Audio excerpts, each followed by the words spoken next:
Let's start this thing a little early. Fight fam. What's really good? How y'all been? Ready for another exciting day of boxing? I'm gonna let you two do their thing. Remind myself what I said about this fight. Let's get it. Boxing Gyms. GEMS. Boxing Gyms. Check it out. Study some of those videos there. The guy's phenomenal. His name is Ryan. I'm telling you. All right, you'll pick up a lot of knowledge. Fight fam, smash that like button, subscribe, and hit that notification. Class in session. For 2023, I wanted to turn up the heat a little bit and hit you with more mini film studies for some of the fights that aren't mainstream. First up, Joseph, what's How up? you doing this afternoon, brother? Doing quite well. How you doing? Doing great. Watching, getting ready to watch the fights this afternoon, and gonna be enjoying some NFL action later on in the day, brother. Okay. Yeah, I got you. Really enjoyed watching my man, Coach Ronnie Shields, last night in the corner, chewing his fighter's ass, pulling him across the finish line, getting that knockout. Yeah. That was a lot of fun, man. I love seeing Ronnie fired up like that, don't you? Yeah, man. Yeah. Yeah, I should have went live for that, but whatever. It was an excellent card, man. I really enjoyed all three fights. Yep. But what are your Steph, thoughts, what up? though, on David Stevens? I had heard a lot, seen a lot in the gym, but honestly, you know what? I always have to go back to like Coach Gogi is the best scout in the business. He told me a long time ago, he's, look, we love Ronnie. He's our brother. And he goes, but I don't see anything special in David Stevens. Not overly athletic, has decent power, but not great. Doesn't have a big gas tank. He's like, I don't think he's anything special. And what did you see last night? So I faded out during the fight. That's what I'm saying, brother. I faded out, man. I got to be honest. So I saw Yep. the Overton fight. That was a good fight too. Yeah. But after that, man, I faded out. So I had to Yeah. go back and watch it. Well, it was a good scrap. It was entertaining. Fight could have gone either way on the scorecards leading up to the. I had Stevens up 4 rounds to 3 going into the 8th, and then, boy, Ronnie just lit a fire under him, and he just came out cracking, and he knocked him out with, I think, 5 seconds left in the fight. Got you. Oh, okay. Well, 5 seconds left. Wow. Yeah, 5 seconds left in the fight. Wow. Yeah. I definitely got to go back and look at that. Fun fight card. All 3 fights were very entertaining, man. Yeah, let me say what's up. Go was good. Specs, what up, man? Hey, always a pleasure. Stefan, what's good? Tex Rock, what up? All right. Go ahead, Joseph. No, I just, honestly, man, I was very gloom and doom, looking at all the cutbacks that all platforms are going to be doing throughout the year. No. But I've been pleasantly surprised to see how the calendar is starting to shape up. Well, we'll see. It's looking. It's like we'll see, brother. Until it's announced. It's looking like it's gonna be awesome. But but we'll see, man. Let me see a fight poster or some shit, bro. You already know how it is, Joseph. Yeah, brother. Talk is cheap.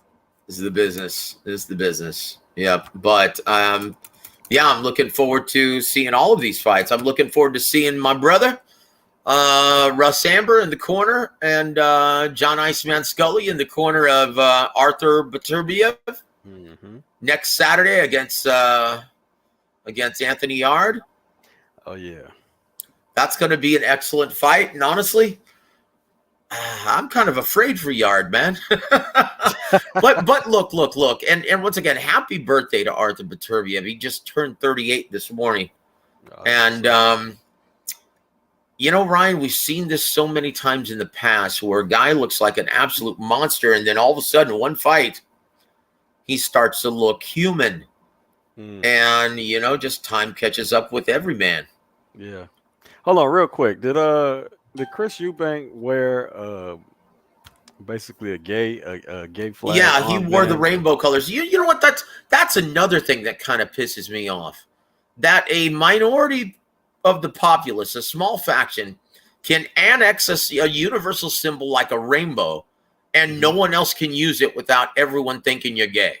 No, you know what? You know what happened, man? It was the press conference where Liam Smith was insinuating that he was gay. Now, dude, you know what, man? And that's what happens in boxing. Is that the first time that that's ever happened? Where an opponent questions another fighter's manhood?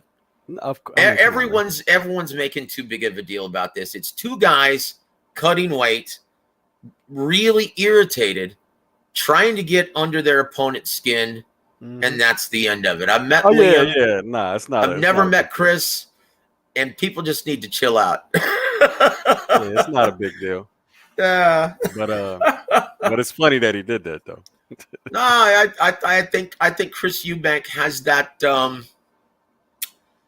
He's entertaining. He's a guy that has that kind of asshole about him, right? But it's kind of humorous at Oh times. yeah. He's got that Oh. arrogance, that asshole about him, brother. And The lead up to the guy that popped dirty? Connor Ben. Oh man, those interviews were hilarious, man. yeah. Those interviews were hilarious. Honestly, Talking about he talking about he usually practices abstinence and shit. yeah. but but for this fight, I only do 2 weeks of abstinence instead of 8 weeks. That shit Look, was man, funny as all I, hell. all I can say is this. Fighters, boy, they have their work cut out for them if they're going to try and follow or top a press conference like this last one that we just saw. The Right. build up and the press conference have been money. If you're a Yeah. casual and mainstream fan, you're probably in the UK, you're probably amped to the gills to watch this fight. Yeah. And the style matchup is a surefire winner. I don't Yeah. see how Sure. this fight doesn't live up to expectation. Wait, Eubank versus Smith? Oh yeah. Well, see, that's all right. So that's why I wanted to play the film study to remind myself, but I see a major problem Smith is gonna have. Yeah, of Yeah. course, man. Of course. And look, most people are picking out Eubank Jr. to win because he's such a sharp counterpuncher. And Yeah. Liam Smith is going to be right there. He's Well, going to be I know right there to be hit. you said you had something to do. Check out the film study though, Joseph. It's only like five Let's minutes. do it, man. No, let's see it. Let's see it. All right. Chris Eubank Jr. versus Liam Smith. Let's get into it. Liam Smith is a constant and active high guard pressure fighter who relies heavily on good fundamentals. To quote Floyd Mayweather, he's straight up and down, no special effects. However, relying on solid fundamentals can take you far in boxing. Smith's preferable range to work is mid-range to inside. To gain mid-range to inside positioning, he used inside slips to the lead leg, a solid jab, or counterpunching.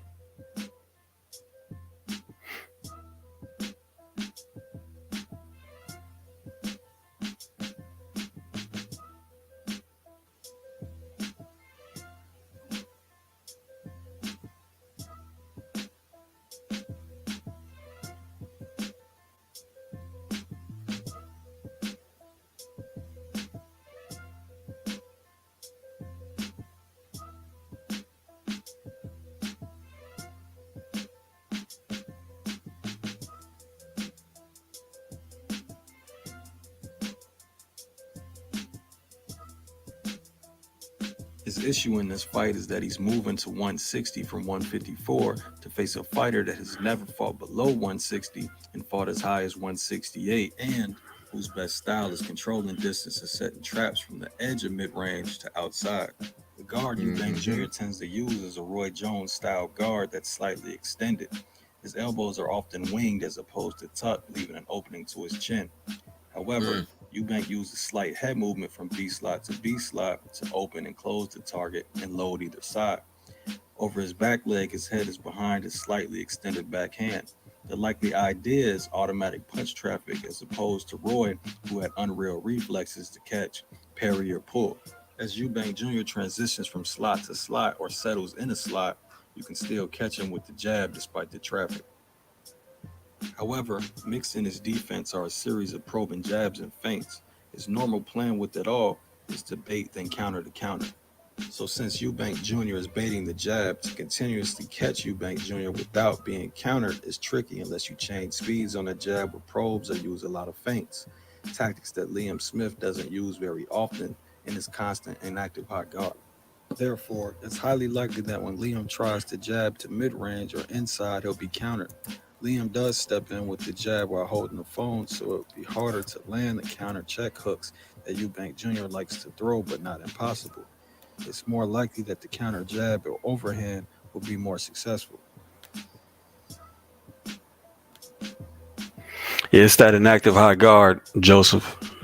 It's not gonna work well for him. Nope. Look, it's gonna, honestly, I can see Chris Eubank landing some hard leather early, shocking him, and it's gonna turn Liam Smith into an uncharacteristically tentative fighter. Yeah, where he's trepidatious. He shows trepidations in trying to close the distance. I can see that happening early. Yep. I think you're spot on, brother. Yeah, Tex Rock, I'm betting I'm taking the slow money. I just took Eubank straight up. Since Eubank does far more probing the bait than actual like jabbing, you like to say, his film jab study counters never and lies. inside still have to be harder to Film time, don't lie. therefore less efficient. Yep. Yeah, the probing, all that shit is just it destroys any type of momentum you're gonna have from the high guard, especially from a counter puncher, and that's one thing that Eubank is damn good Last at. but not least, Step back due to counters. Liam Smith's constant and active high guard, he is more ankle change susceptible to counters. stab jabs and then subsequently level changes and up jabs. Look for Eubank Jr. to take full advantage. And this is Chris's or Liam's first fight as a middleweight, correct? Yep. Oh boy. Yep. So I'm betting. I'm taking the slow money with Eubank straight up. But I would, if I was risky, I would probably bet Due to each Eubank by fighter's knockout. style and skill set, I believe it will be very, very challenging for Liam Smith to gain the position that he prefers. I believe he'll be limited to counterpunching when Eubank Jr. initiates offense, which will drastically limit his punch output. If Smith continuously leads with the jab, he'll risk being stopped. If Eubank Jr. elects to stand in the 50-50, he's still the naturally bigger and more powerful fighter. Yep. I'm picking Eubank Jr., who's surprisingly only a minus 250 to Yep. win the fight. Of Let course. me know your thoughts Of course, in the that comment section. changed. Sports Yep. Link in the description if you want some smoke. Don't Let me forget to ask like, you subscribe, and something. share before you leave. Were All you right, hold on. shocked? Let me stop it. All right. What's up? Were you surprised to see Joseph Parker return so quickly following that beatdown he took at the hands of Joe Joyce? You know, I know he's fighting the number 51 ranked heavyweight in the world, Jack Massey, but still, Yeah. he's a cruiser. He was a cruiserweight, right? Moving up. Mm-hmm. Are you surprised to see Joseph Parker back this soon? So I just watched the weigh-in about 30 minutes ago. So I was unaware that he was on the card. So Yeah. it did kind of surprise me.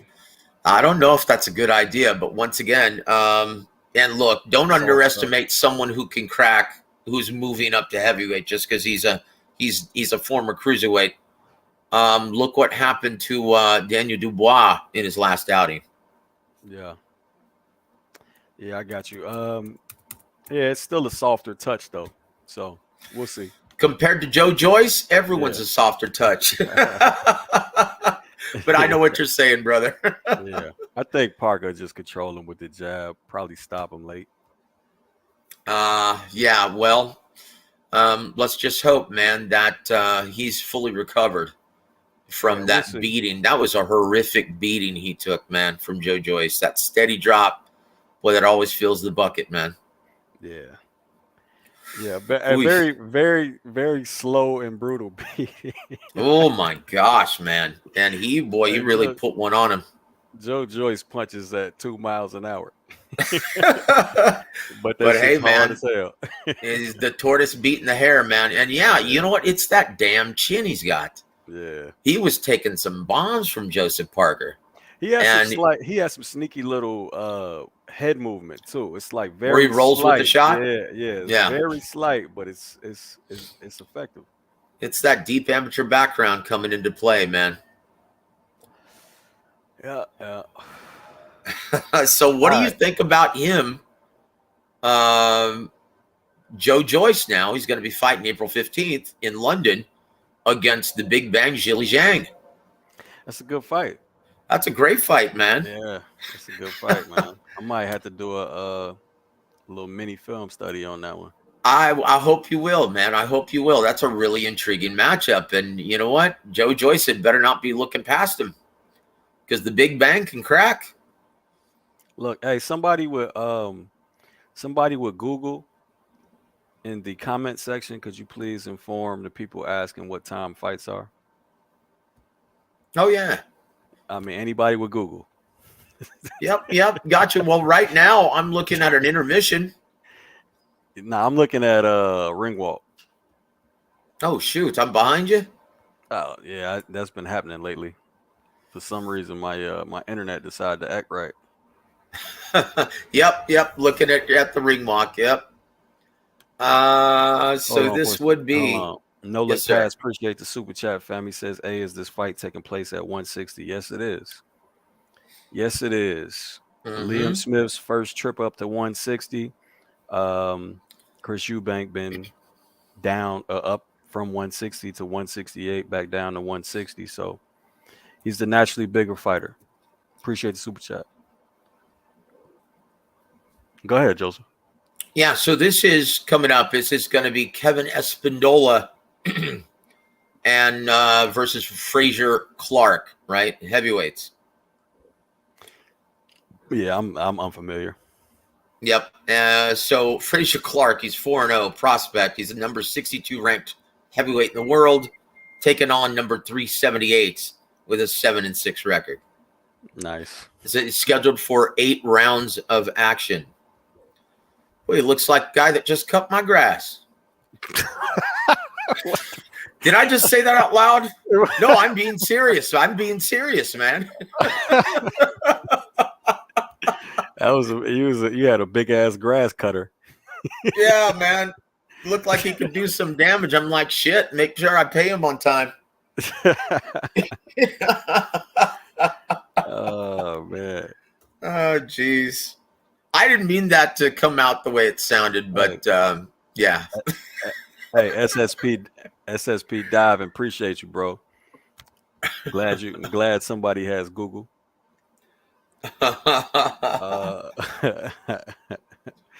Rob Calico, salute to all the boxing house husbands multitasking, washing drawers in the dishwasher while watching the fight. So I kind of coined the phrase boxing house husbands. So. Well, it's easy to if you listen to some of the other channels. It's like honestly, man. It's all noise. It's like, dude, they're arguing, seriously arguing passionately about absolutely nothing. Oh man, this latest one was just ridiculous. It's like, dude, what the hell are you guys talking about? Did Tank do 60,000 or did he do 400,000? Oh jeez. Oh my gosh. Who fucking cares? Yeah. Well, I can honestly tell you where that comes from, right? 58,000 is the number that I was told, and my guy's pretty accurate. And he told me though, he said, look, he goes, I'll be honest with you. I'm not privy to all of the online direct streaming app purchases. Gotcha. So all you get from me is the cable and satellite number. Mm-hmm. And so both people are right? Rick Glazier was right when he said 61,000. It was very similar to mine, 58. Mm-hmm. That's the cable and satellite distribution. Yeah, boxing scene said what, 200, 250, something like that. Between 200 and 215,000, and it shouldn't exceed 225. Yeah, so fans, this is a good thing though. Fans are catching on and ordering these things directly through the streaming app or directly online, so that the cable and satellite distributors don't get a dime of it. Yeah. So congratulations, guys.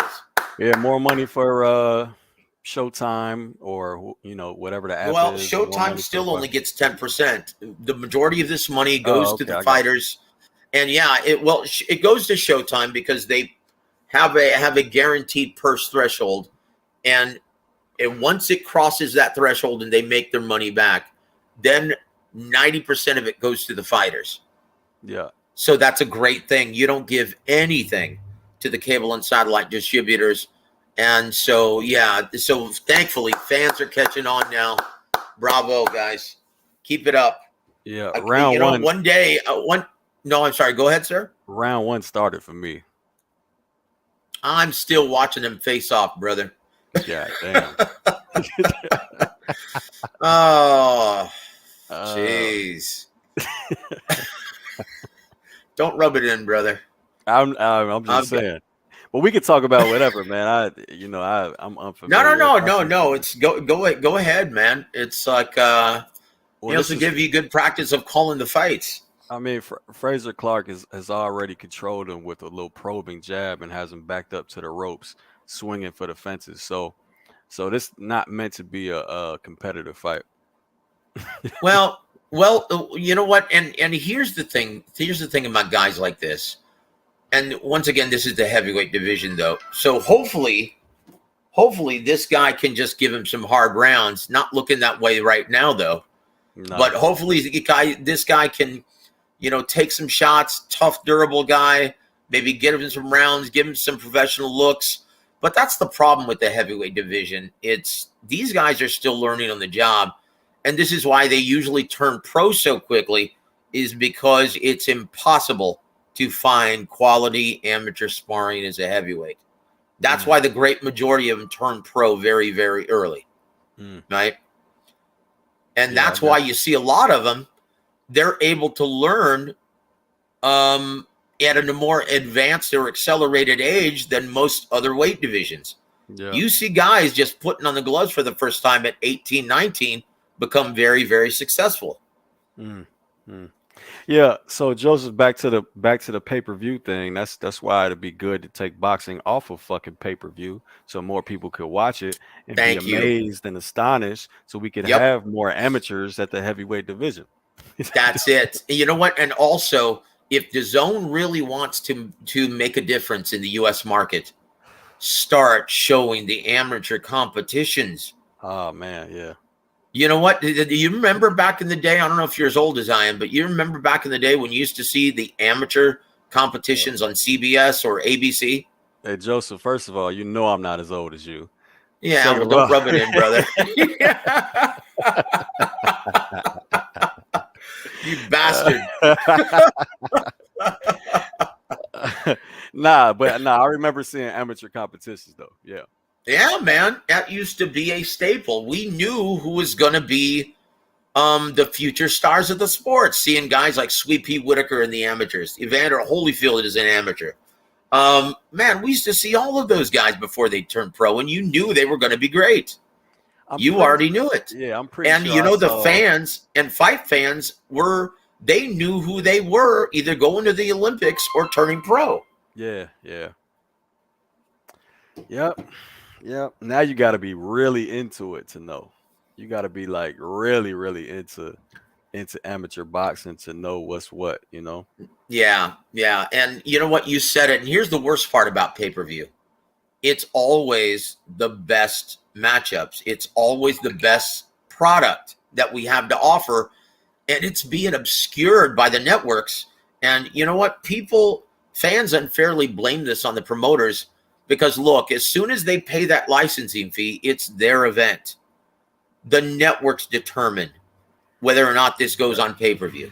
It looks like Okay. something's wrong with Clark's opponent already. He was sitting really weird on his stool, but go ahead.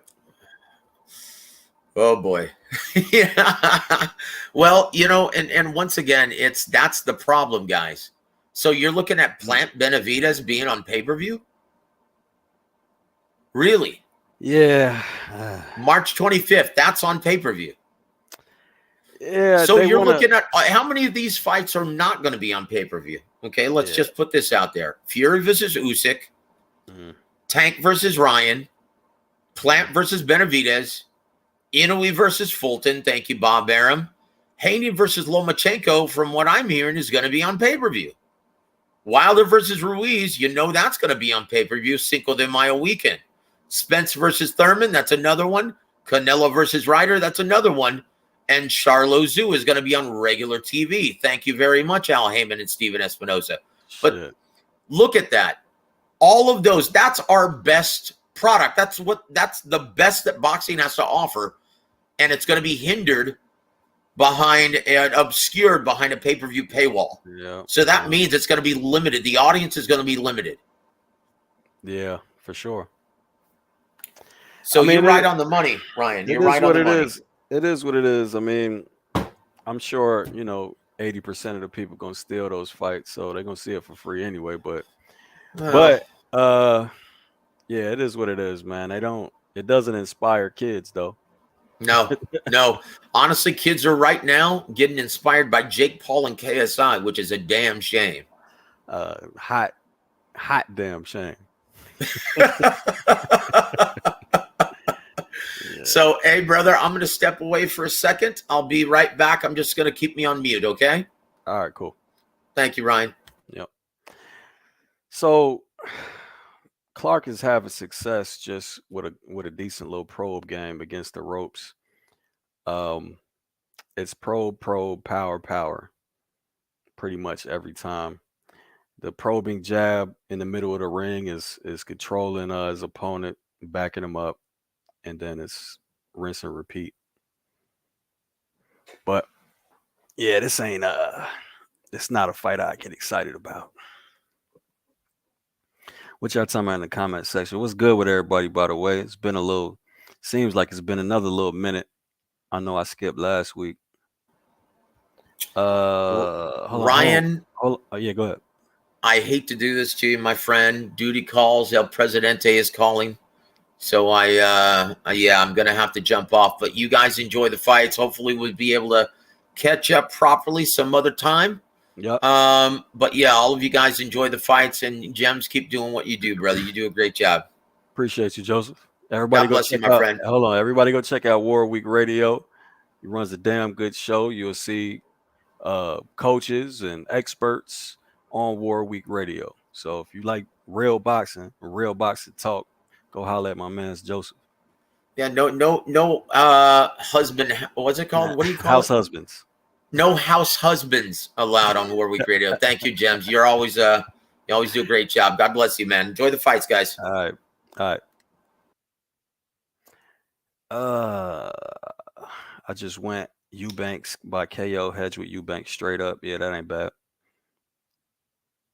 Real boxing fan? Nah. Yeah, I don't care. James Willery was good, bruh. Oh yeah, Joseph, he was way behind. Khalid, what up? Knockdown 305, what up? Benavidez versus Plant should not be on pay-per-view. Nah, but they starved us out for the fight that should have been made, 2-3 years ago, I guess, to build up whatever the suspense and anticipation. But it ain't gonna sell shit. Just like all these ain't selling shit. I give it 150, 200 tops. But either way, I don't give a damn about the pay-per-view numbers. I just want to see the damn fight. So they should stop starving us out and just give us what we asked for, and maybe boxing will grow.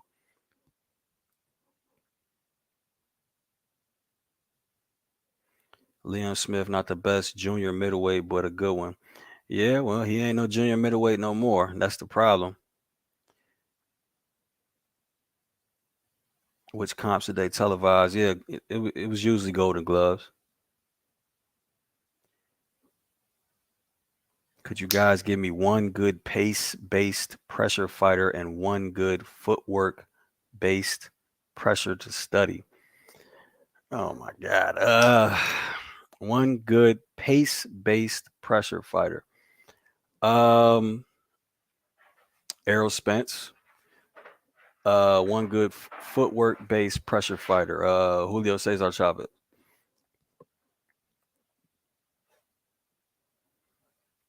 Yeah, he was slumped to the right in the corner. Facts. All the talking in my gym about this guy from this place fought that guy. I'm like, where the fuck did you see him? Uh,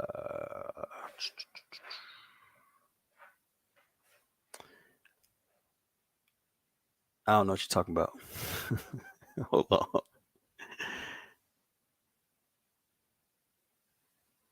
All right. I'll come back to it. Looked like he hurt his arm throwing one of those wide. Oh, okay. Is that what it was? Yeah, that was way too many pay-per-views, man. Regular American got to get a part-time job to watch them shits. Or steal them. I mean, it is what it is. Soldier, what up?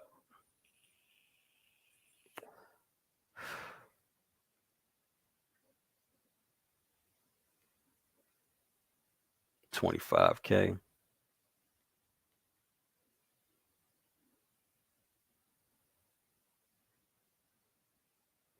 Oh, that's a hell of a parlay.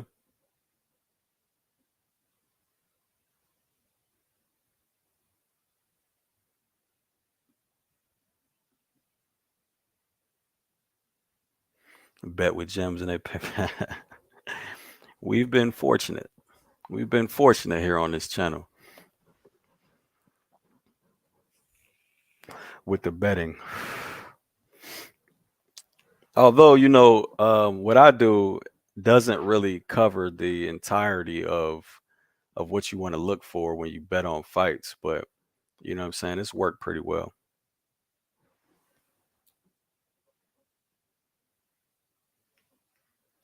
Clark is 31, is he?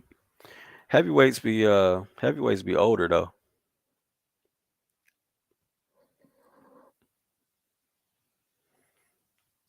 Are these networks putting these non-pay-per-view fights on, knowing streaming has screwed up the game to shortchange the fighters, then blame the fans?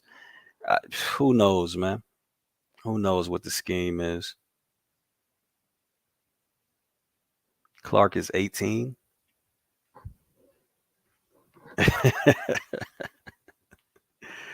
Yeah, I had to invest $400 in a span of a few months to see all these damn fights. Yeah.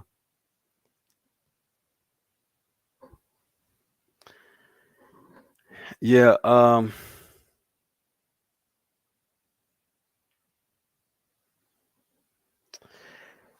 his opponent's done. I mean, he keeps backing up to the ropes.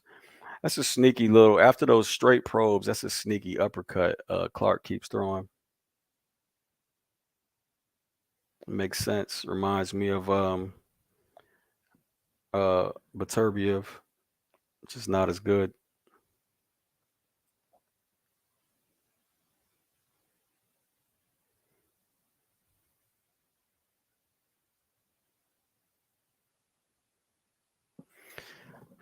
Basically, for those that don't know what that is, probing. It's just occupying spaces or occupying one space. So his opponent puts the guard there and then targeting another continuously.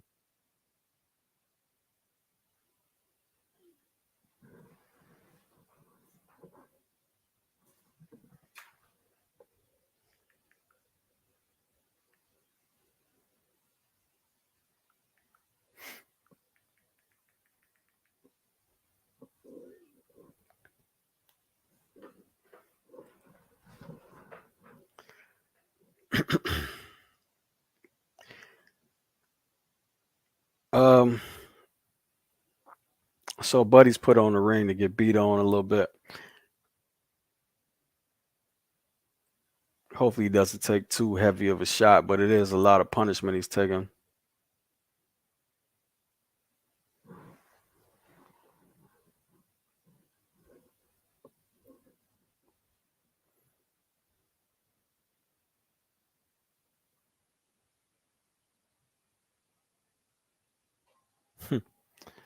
Oh, that was a big shot. Big cross lands clean for Clark.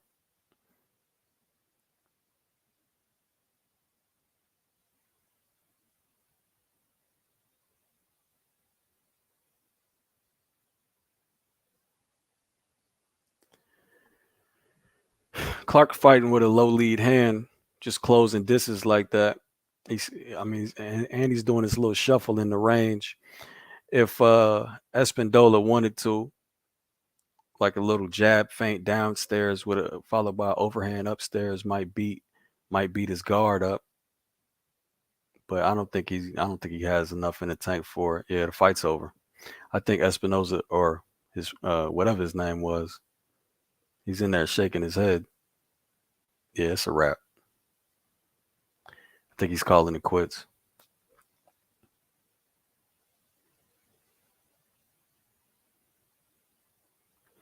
Looks like his coach trying to talk him out of it.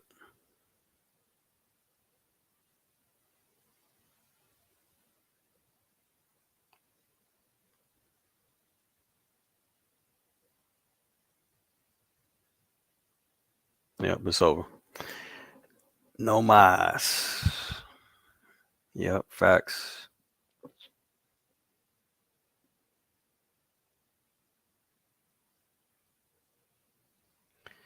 Who you think is gonna win, Eubank or Smith? Eubank.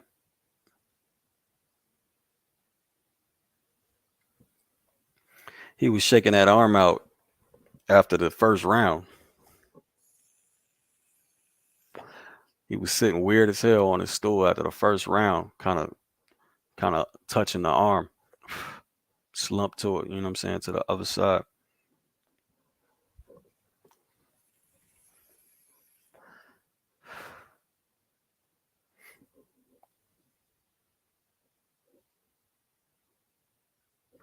Clark was getting some big punches in. Jeremiah, I mean, that probing shit was working. Effective tool against, constant high guards against the ropes.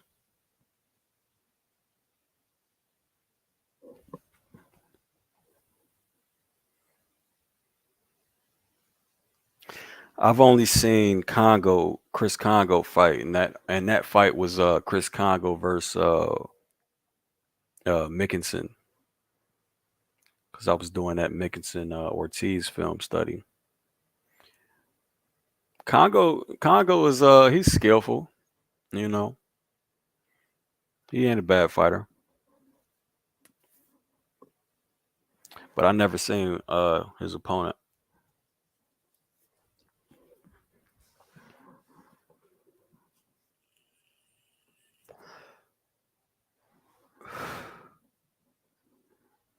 Who you got?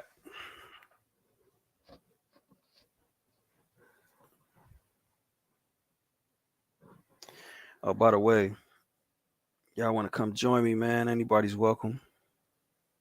Here goes the link. No trolls, please.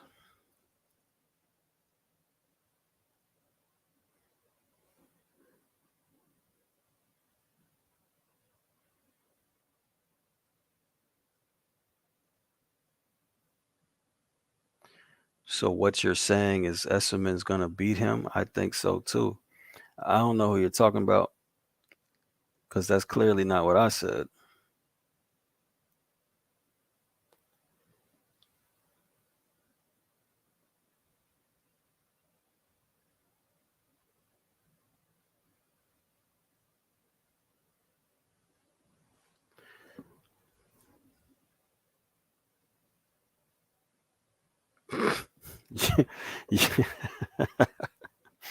Eubank might have woken the beast with the cheating on his wife talk.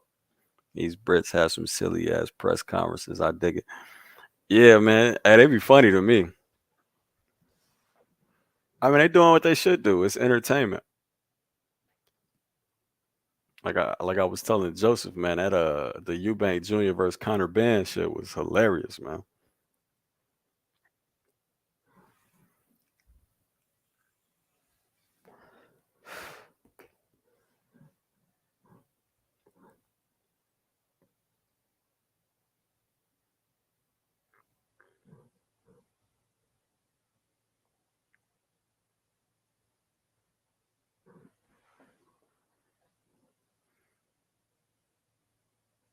Yeah, the UK boxing scene is they seem to be They seem to be more excited about actual boxing over there.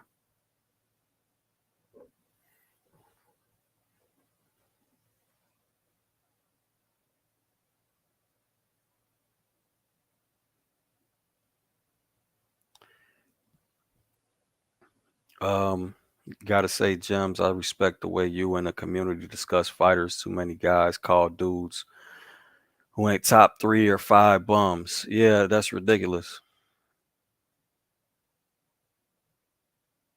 I mean, I made a video running down the real numbers of who people call, bums. You know what I mean?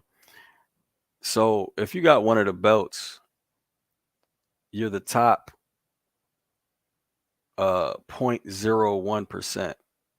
If you're ranked in the top 15, you're the top 1% of any division.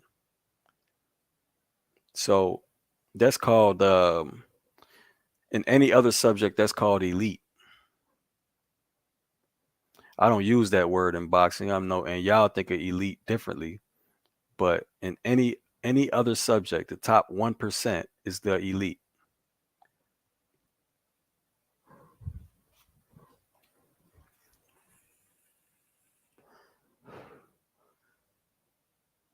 It's like saying the dude on the bench in the NBA is a bum, and that dude on the bench should come to your gym and put up 100 points.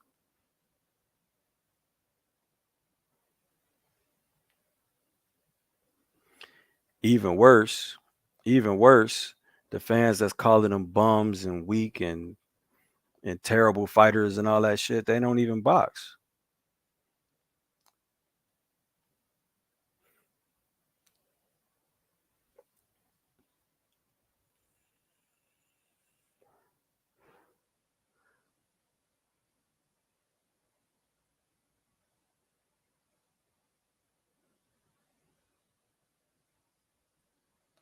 T word, what's good with you, bro? What's up with your fam? Chilling, man. What's happening? Nothing much, just checking in with you. Seeing a little lull in the action, so I'll pop in. Yeah, You? I was about to comment on that shit, man. The zone always does this, fam. I don't need to see an interview with every single fighter on the card, man. Yeah, I don't need to see that shit. I mean, just a little these bit dudes extra. are a little extra, but everything straight with you. Yeah, man. Been trying to build my little thing out, so I've been missing some of the live streams and stuff, but I've been trying to check stuff out when I can, keep up with the film studies though. And what you mean, build your thing out? What you got? I do a sports podcast now on YouTube. Oh, word. Yeah, football, basketball. That been me hitting you on Twitter. Oh shit. I was talking about them long ass streams. Yeah, yeah. Oh, yeah, yeah, yeah, yeah. What? Let me. What's the channel name? The mic check. That was me in the comments. Oh shit. Yeah. It's Yeah, almost y'all all gotta. boxing right now though, but Yeah, I y'all, do y'all football. gotta. Y'all gotta let me know, man.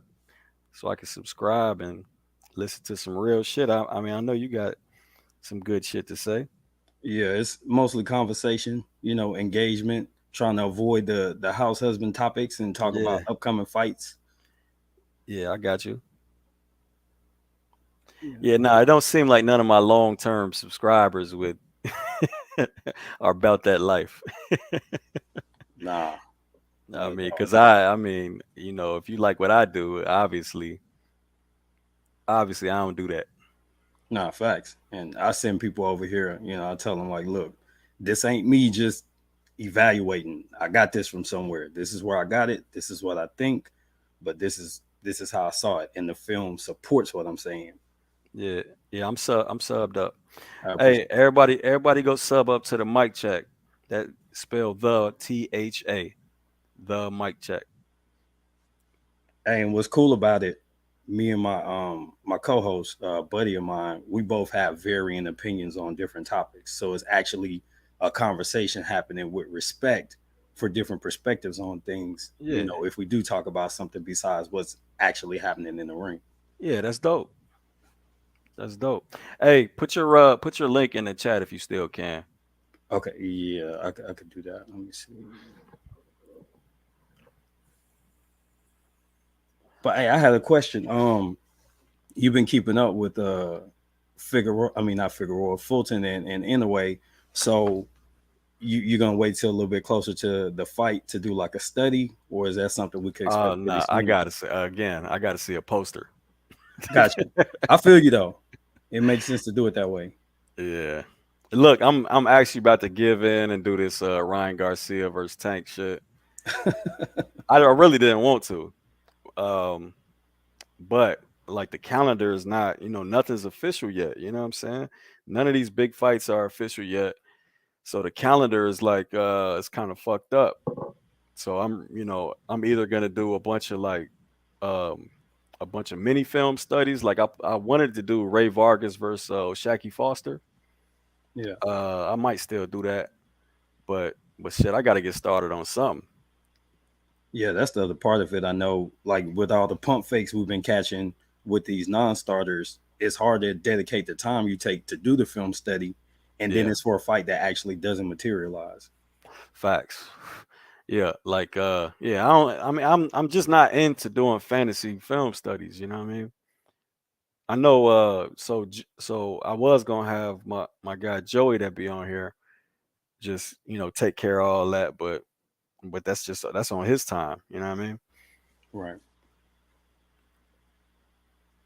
Yeah, I talked about a few of the upcoming fights, but there's no film, so it's literally me sitting down watching things I'm gonna watch anyway, and then giving an opinion of those things versus actually pulling out the film and pointing out tendencies and things to look for. That makes it a Bro. lot tougher.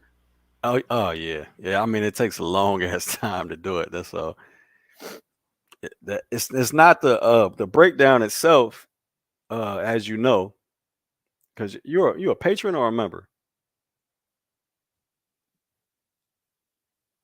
Oh, My bad. Member.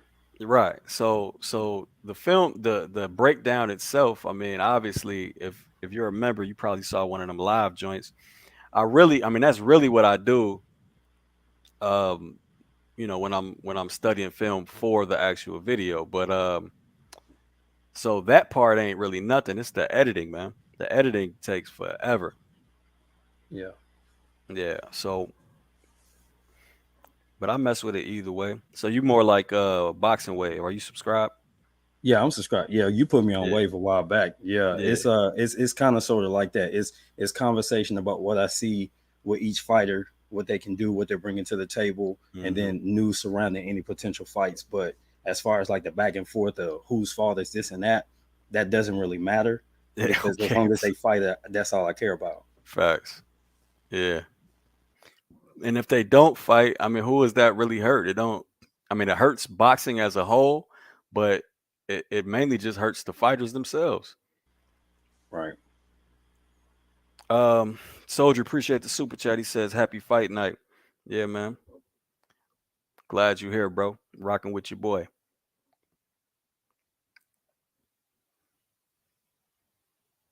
Yeah, this shit is they doing a lot of stalling on this DAZN show. Yeah. Facts. I watched the whole live study this AM. Yep. Yeah, so the next one coming up is gonna be the quote unquote big one. Matter of fact, I might do that today after I get off this. The Ryan Garcia versus Tank one.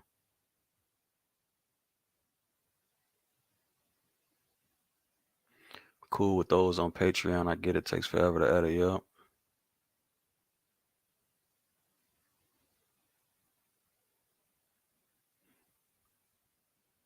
Gamboa still locked up.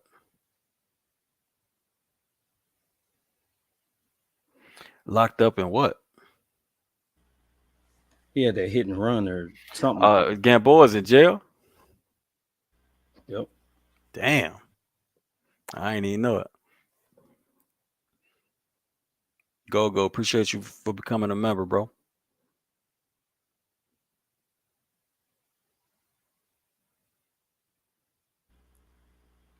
I don't know if you taking this seriously or not, but Broner got his thing coming up with BLK.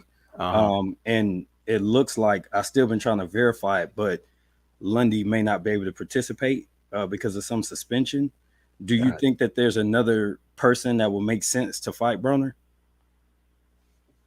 at what weight? And that nobody knows because what the last one was what 147 at first. I mean, that's really hard to say if we don't know the weight class. That's true. You know what I'm saying? So who knows, man?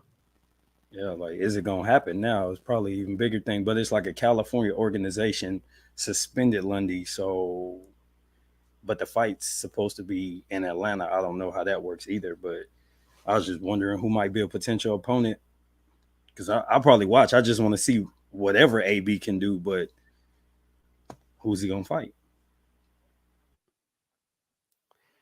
Man, that's tough as hell. Man, how about one of them? Somebody like Samuel Vargas or some shit. Is that like one of those like they got one Yeah, of the fringe promoters so it's they can it's kind of one of move them. around? Yeah, yeah. Connor Benz fought him. Errol Spence's fought him. Virgil Ortiz has fought him. It's one of them dudes that's like not exactly a step up fight, but like a I guess somewhat uh tough opponent. Not tough. How do I want to put this? Some good work. It's a journeyman. Okay, okay. It's a journeyman. Yeah, you can put some good work in against him. He'll go some rounds. Um, yeah, somebody like that would be good for Broner for his first fight back in a while.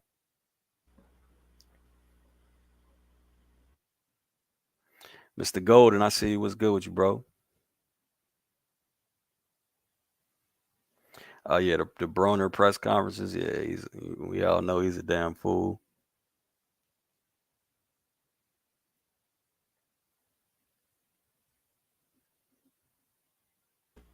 I saw Josh Taylor got injured too, so that fight is postponed again. Mm. Yeah, Stephen Barrios would be too much right now for Broner, I believe. Yeah. Yeah, I saw that news. Yeah, Taylor Catterall postponed. What was the other fight that was supposed to happen January 28th? That Was was it? Charlo. Yeah, that's what it was. Yeah, Did they throw out a date? Because if it's just a broken hand, you're talking what like 8 weeks before he could really do anything. So probably right. 3 months Yeah. total. So we probably see it in April Yeah. if they have fight dates in April. Well, the Oh, good thing is that's my bad. That's non pay per view too, so they're probably a little bit more flexible with that one. yeah.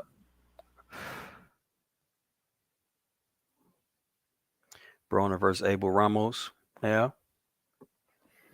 Uh, nah. I think Abel Ramos is a little too much.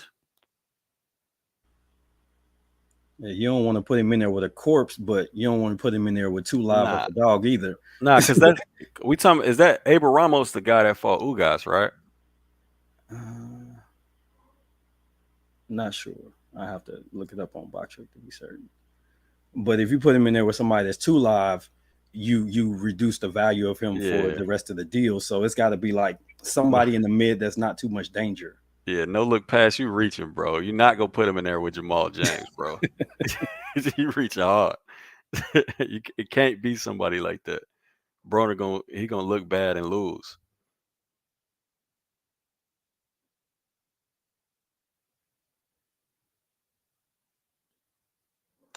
Think Parker KO's Massey or just a decision. Um, I again, I told Joseph earlier. He probably unless he's damaged goods from the beatdown. I think he probably controls him with the jab and stops him late. But I ain't do no film study, so my word don't mean nothing.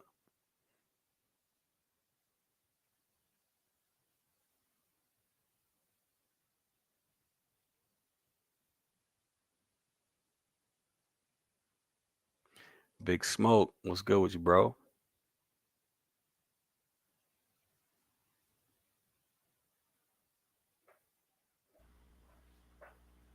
Oh, by the way, I saw you were helping out Triggs with some stuff. You got to look at some of his film. Have you seen Hmm. anything new from him? Nah, I mean, I only see what he posts. Okay, I don't think I follow him on social media yet. Probably need to do that. I think he sent me something too. Yeah. So now yeah, nah, I actually, since I've been little bit more absent from these lives, I haven't really been speaking to him as much as I did. But we talk on IG. Okay, I have to try to find him on IG. Check him out. Yep, I definitely is interested. I support. yep. You still compete? Not right now. I've been, trying to build some of these projects I got going on. So I've been chilling, still working out, but not competing right now. Got you. I really want to get some guys and get a team together and support them competing. I'm old, man, so I don't really have to do it. Voluntarily getting punched in the face really ain't the best thing to do with your time. Yeah, it's tough. It's tough as hell. Yeah, you ain't getting paid for it. That's tough. Right. Like I like to support some young dudes coming up and just use my experience to help them. And I know how to market and all that. So Like a. Oh, okay. So you want to actually be like a promoter or a manager? maybe do promotion or management. I just haven't decided what makes sense, but I wanted that experience under my belt so I can Hmm. kind of walk them through things that I know versus what I've seen other people do. That's what's up, man. Hey, that'll be interesting as hell. You become a manager slash promoter and still have a YouTube channel and break down the business from that side. Oh man, Yeah. It's yeah. all coming together. You laying out my blueprint. Ah, nah, that's what's up though, fam. I would definitely be interested. I mean, because the business side of boxing, it's not what these people say it is. The business side of boxing is all contracts and lawyers. Hmm. so it ain't really nothing else but that. It's marketing, contracts, lawyers. The rest of that shit is theater. And putting your network together to where if you have people working with you, you can get them access to the right events. If you got, let's say, three, four Yeah. fighters in different weight classes, you want to get them into the right events that help them grow and help them Hmm. mature in their skills versus just getting out there getting hit on to make a couple dollars. Hmm. Yes, sir. No look pass, bro. Are you trying to get Brona hurt? Hey, fam keep suggesting like, what I'm saying, fringe contenders and contenders.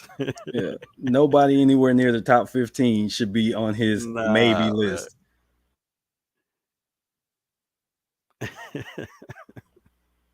You must not like Broner. That's what it is.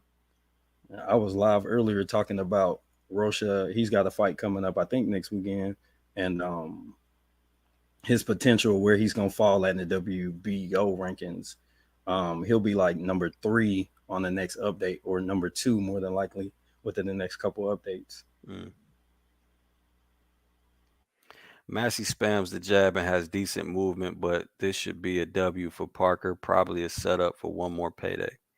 Is that why Tyson Fury's there?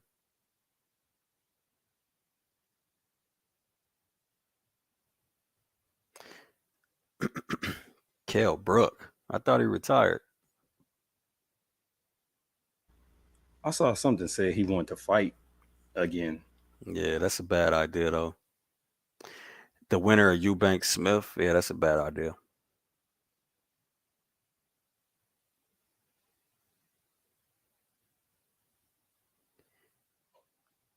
Yeah, he beat Jesse Vargas.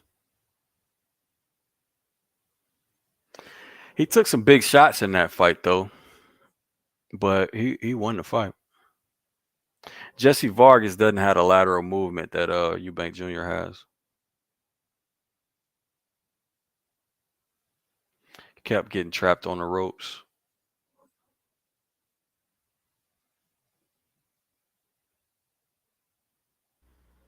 So dry tripping. Boxer Gym, whose footwork is better, Terrence Crawford or Shakur Stevenson? It's technically Shakur. And that's different types of footwork, really, right? Yeah. With the way Crawford used his footwork versus what Shakur does is more subtle. Yeah, yeah. No, Shakur is like, this the straight up technician. Goddamn, Parker came out with 3 left hooks in a row. Yeah, Shakur's is just straight up like, you know what I'm saying? Shakur's is on some boxing video game shit where you have perfect fundamental footwork normally. Crawford is more fluid. But if I was to tell a guy getting into boxing, like whose footwork they should look at, it'd be Shakur's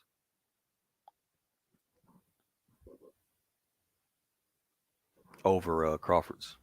Which one would you say is easy? So that's because you think it's easier to duplicate, or because technically that's the proper way to It's do it? fundamental. It's way more fundamentally. Well, let me not say way more, but it's more fundamentally sound. Okay. It's, I mean, when I say technical skills, that's pretty much what I mean. I get, yeah, fundamentals. Yeah.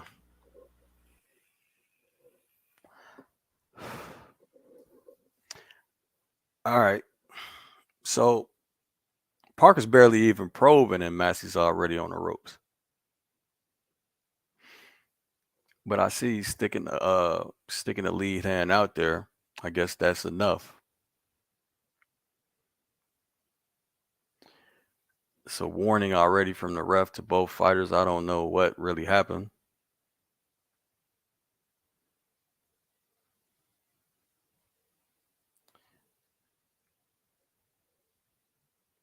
Mm, shit. Looked like Parker got buzzed by a cross right there.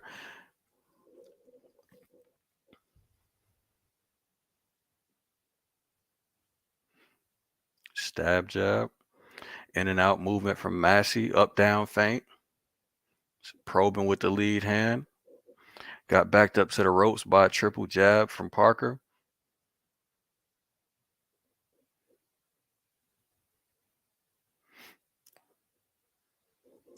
Massey on his lateral movement and L step, but he keeps cross stepping, and now he got caught for doing it.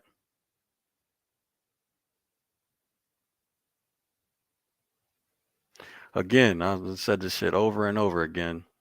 You use the L step, but then you cross step to get back reset. While you cross step, you can't do shit. All you could do is cover up.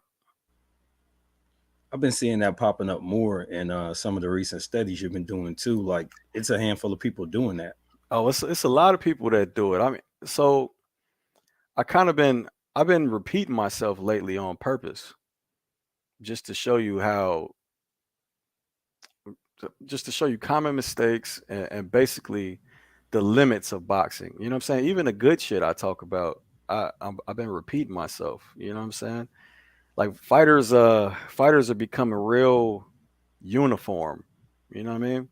Yeah. It's not the same as it was in like the 80s. Not a lot of variation in styles. Now it's like Exactly.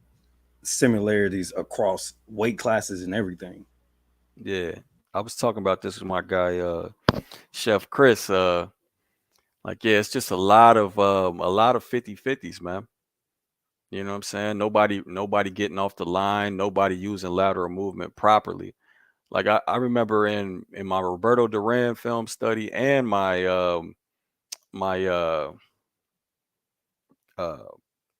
Tommy Hearns film study, they both used the tactic of jab or circle jabbing, you know what I'm saying? And then attacking once the opponent breaks their base, trying to step with them, or attacking if their opponent is too slow to step with them. So, I mean, it's just an example of just getting off the line and attacking while your opponent's vulnerable. You don't see that shit a lot. And I don't know why. I mean, it's a very basic but very effective boxing strategy Yeah, that's a or lot or more tactic. straight line attacking, Yeah. not as much lateral stuff. They Yeah. just walking right into whatever. So if you're a good counterpuncher, you could be successful even at a high level if your skills aren't great. Yeah. Hey, Joseph Parker just did an excellent job cutting off the ring though, as Massey's using lateral movement. He he toilet bowl affected him right on down to the ropes and stationary. At that time, he kind of lunged with the leaping lead hook. I see Tricks. What up, yo? I just asked about you, man. Oh, Tricks, what's good with you, bro? Yeah, T Word just asked how you been doing in the gym.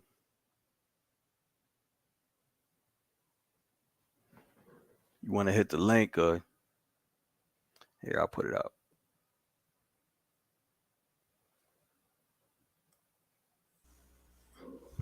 I like that question from Jack Chimney. What he say? I'm trying Do to you go ahead. Go ahead. it's oh, I was gonna read it out. Do you think that someone or gym will come along and shake up the boxing game with innovative tactics? That's a tough one, but it's a good question. Um, hopefully, hopefully, man. I mean, um, I think the knowledge is out there. Hopefully, somebody picks up on it. You know what I'm saying? And hopefully, you know what I'm saying that um like a hopefully somebody that teaches with a vast amount of boxing knowledge could gain some traction and actually attract fighters to them. Um, most of the people I know and respect with a whole lot of boxing knowledge, um, I don't see them working with the youth as much. You know, I don't see them. I see them working with professionals, and then even you know what I'm saying. Yeah, I see them working with professionals, but I don't see them working with kids as much now. Now that would be very interesting to see if somebody like a Coach Robinson, for example, coach somebody through the amateurs or through their whole boxing journey. I would love to see that. But then again, you're still it still had to be a good athlete and all that other shit. Tricks, what's good with you, bro? What's up, fam? It's been a minute. How you doing? Yes, sir. I'm chilling, man. You already know. What's up, T-Word?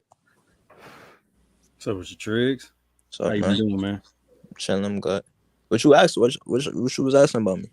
Asking how you was doing with your work. You know how it's been going in the gym. What you've been working on and stuff like that. I know you had some stuff on the channel, and that was all I saw. So I was just trying to catch up.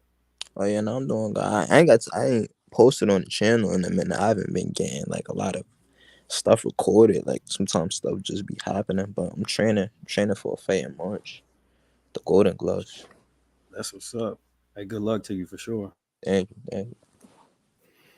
Yes, sir. Yeah, I got to see some film, buddy. Yeah, nah, they don't be like. Sometimes people be weird about recording everything. Yeah, that's sad, ain't it?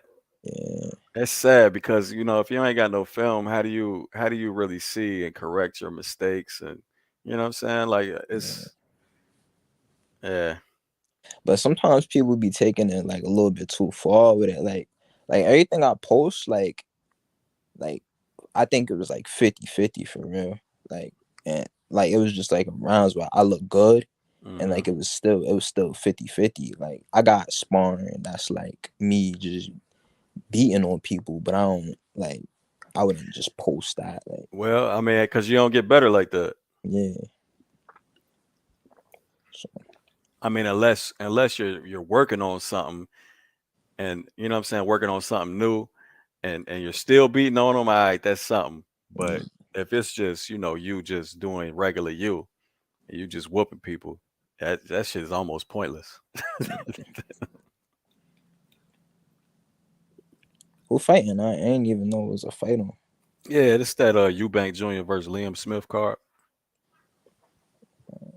Who's Yeah, that? I made a film study for it, a mini film study, but I got Eubank. You mean? Yeah, Hmm. I can see you right there too. But not right now. It's Joseph Parker versus Massey. Then he just fight. Yeah, he just came off a ass whooping, but I didn't even know he was on this card. That's crazy. This looking like he ain't lost a round yet, so this looking like a layup so far. They got that sparring feel. Yeah, he's cutting off the ring very, very well though. Joseph Parker is. I like the subtle movements. You know what I'm saying? And he's not stepping forward. It's always lateral. Okay, probe to jab. Didn't really do shit with it though. When I came in, I heard you talking about a tactic, like that's something that Roberto Duran and Tommy Hearns was doing. What you was talking about? The just circling with the jab and seeing what your opponent does. So in both of them film studies, um, so okay, Duran used it. He circled with the jab, right? He circled with the jab left. Um, soon as his opponent made a adjustment step, he would attack because he, just off the broken base. You know what I mean? Especially if his opponent attacked like or made the steps to adjust um, flawed. You know what I mean? Yeah, So if you're so circling left with the jab, your opponent steps with the front foot first or some shit, trying to adjust to you going to his right. Then you got it's an easy combination that you can start with and land some shots. Tommy Hearns, Tommy Hearns circled with the jab real quick, expecting his opponent not to adjust. Therefore, now he's it's like a T. Now his opponent is squared, so his backhand came in. mm, You know what I'm saying? So yeah, I was saying I just don't see that shit a lot nowadays. Like people changing or getting off the line, changing the angle real quick to attack. You know who actually did that very well was Amir Khan. right. But Amir Khan doesn't seem like he had the boxing IQ to actually to actually know what to do aside from that. You know what I'm saying? Yeah, It always seemed like he came in and didn't change the speed on his punches, and then it was just like eventually it's just a straight line, and he always got countered and knocked the fuck out. that's crazy. Cause I was watching Crawford versus Khan like this morning. Like that's the Hmm. first thing I did up. I got up and did watch that fight. Yeah, he Yeah. don't. Yeah, not Hey, on. did you notice how Khan he'll step right and then attack, attack, attack, step left, then attack, attack, attack. Like he's trying to do what they did. It's just not enough. You know what I'm Yeah, saying? And he did it at the wrong time sometimes. yeah. That's his main problem. Like when he throws, like that's what Tim Bradley was saying. Like he throw from the wrong distance. Oh, Like here go my guy right here. What's good with you, bro? The champ is it's here. crazy. Hall of Famer Tim Bradley in the building. What up, champ? What's good? Ali and Whitaker too. Yeah, yeah, they all did that. Yeah.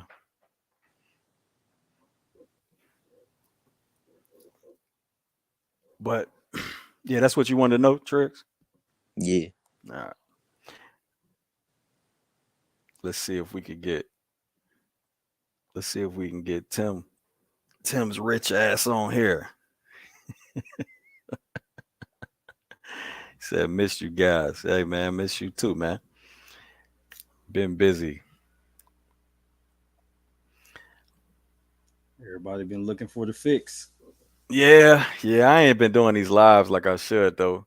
I was probably supposed to do one yesterday, but man, if this calendar starts stacking up, then maybe I'd have a more solid schedule. But they take it forever to announce these fights. did you see the Fulton and Inouye news? Yeah, yeah, but again, let me see a poster, bro. Like Yeah, let me you see don't want to something get official. too hyped for it. Yeah, I like Uh, the pacing of how it got together though, because in a way only been at 122 like 9 days, and they already negotiating. At least there's no marinating. It's let's go. So I do like that, but again, once you see that poster, you can feel a little more comfortable working on it. Champ say he had a soccer game. That's what's up.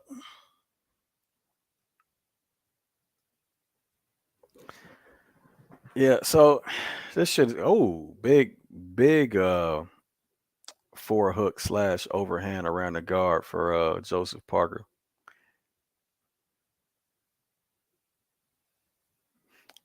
Tried the level change cross. I thought Parker was going to open up with his jab a little more than he's doing. He's using it. It's just, not at the pace I was expecting.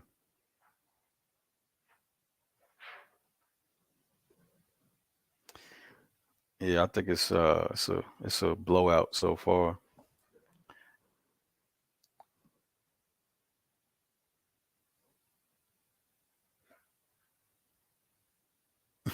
Bernard, how you know I want to do that?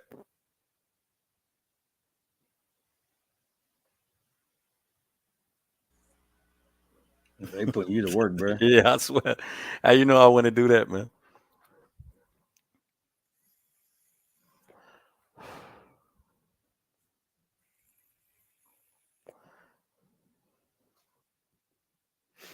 Just trying to build me a YouTube channel, man.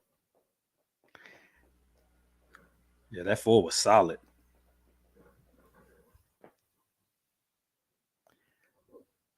Yeah, yeah. You seen that shit? Yeah, that he rocked his ass with that one. Would you say Keith Thurman is a fighter that lacks physically or doesn't really use much of it? Uh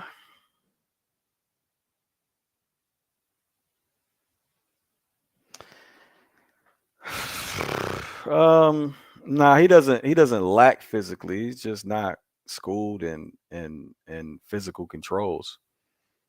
You know what I'm saying? You're not gonna find a lot of fighters that are, which is kind of sad as well. That's another thing that was big in the 80s and 70s and 60s and 50s.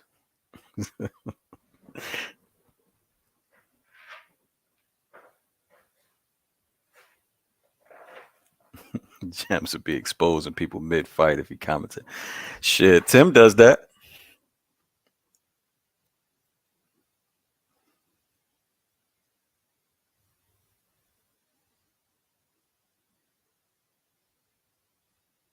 Congrats to champ Tim Bradley getting inducted into the Hall of Fame this year. Well deserved. It's a fact. That's a fact. Man, so that whole Tank Davis argument was the most ridiculous shit I ever heard, man. But, Tank's a young dude. A lot of his followers is young dudes. They wouldn't know nothing about what Tim Bradley did. Wait, Tank gave a reason? I thought he just said he just disagreed with it. He actually tried to reason it. I think he was on some he trash type shit. Oh, that ain't The reasoning. weirdest shit in the world, fam, especially for somebody that's less accomplished by far. I mean, that shit weird, man. Yeah, so Joseph Parker's landing some huge shots now.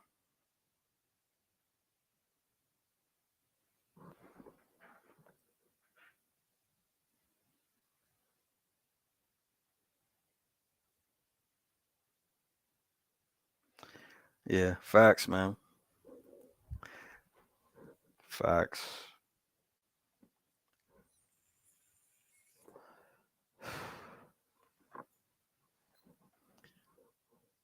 I mean, so prime Tim. Okay, let's say 140 Tim Bradley. Do you think Tank beats him? No, Nope.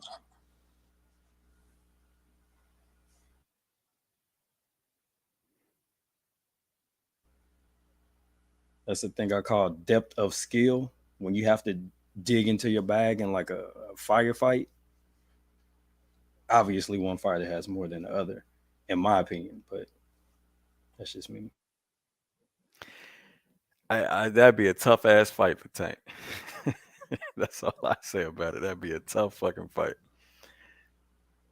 That's what I'm getting at. When your best tool, when your best tool isn't working, what else is there? I think Tank runs out first. Period. Yeah. I think he His get his outworked. what go ahead. Yes, I think he get outworked. Tim said hell no. Well, we knew your opinion. That is his unbiased opinion. Hell no. That's right. That's oh man.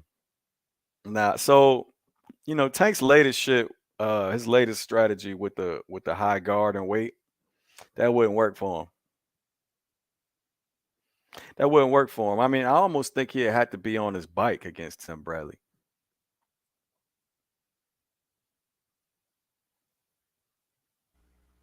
Too much power or the work rate. Nah, well, Tim wasn't known for power. It's just the work rate. I mean, what is he gonna do? I mean, yeah, it's just he's just gonna get outworked in that damn high guard. I mean, I'm sure he'll probably he is slick with the slip counters and shit. But I mean, Tim wasn't no dummy either.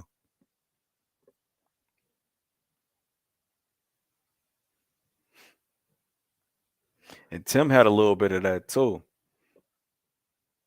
Um, one the film I was looking at to do his breakdown was the Lamont Peterson one. Nasty little slip counter over a jab that he knocked him down with. Serious Black, appreciate the super chat. We're gonna get you to full-time content creation. That's where I want to be, buddy. That's my goal. Like I said, my long-term goal for boxing gyms is just having the fighters do their own film studies. That's my long-term goal. I mean, I could chime in, but you know, should just show a fighter, you know, let me get two of your favorite rounds or two rounds that you thought was some of your best work and just talk about it and then rewind it, talk about it again, and then I'll, chop and screw what they were talking about, how they broke shit down, maybe add my 2 cents, and that's the video. Would that'd be dope, fam? I think that'd be super dope. I would like to watch it.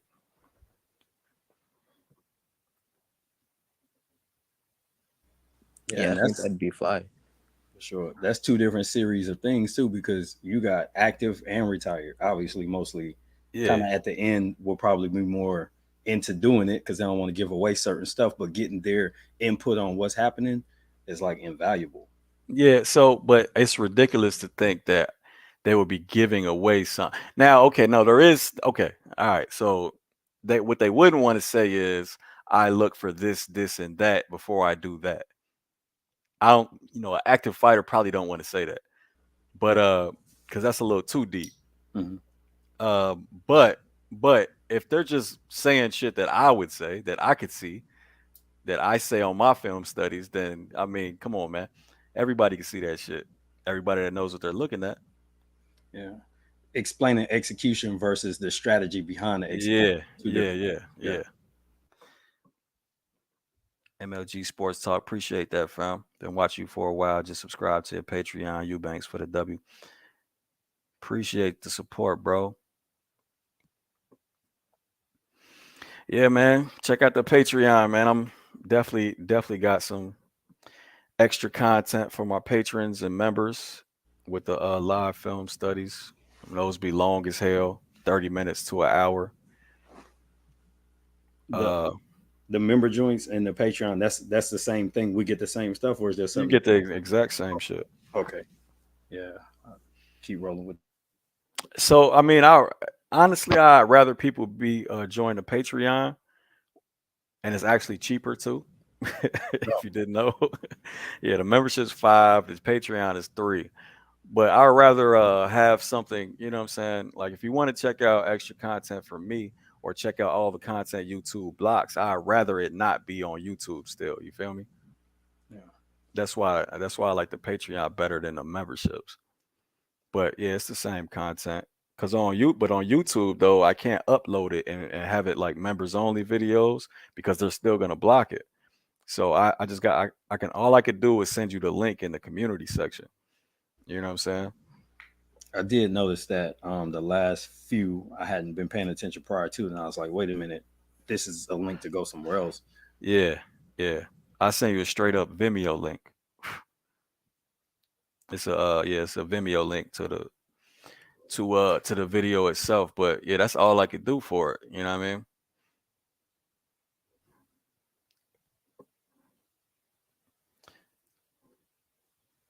Well, I mean, Patreon is better than membership just because, well, first of all, it's cheaper, and second of all, you get like a real platform, a real extra platform.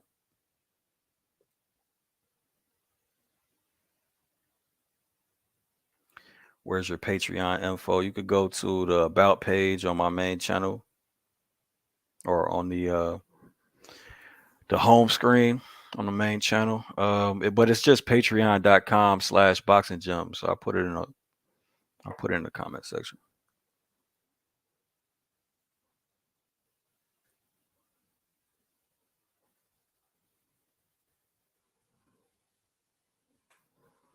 Actually here.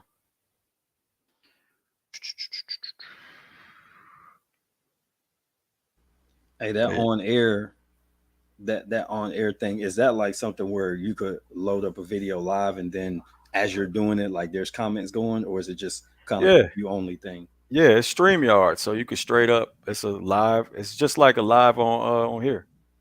Okay, so Yeah, so yeah, people been joining them. okay, I guess I'm just missing the notification because I would like to check something like that out. Yeah. So um matter of fact, Tex Rock, he tried to do it when I put the link in the YouTube members content shit, Mhm. and he couldn't get to it from YouTube for some reason. So maybe they don't want you to do it like that. Like YouTube is something against it or some shit. Gotcha. But he couldn't. The link didn't take him nowhere. But on Patreon, it just pops right up. So Okay. Yeah, I might be switching over this month. I got another one coming up to renew, so I might just switch over to Patreon. So that way it's easy. Just click a link. yeah, facts.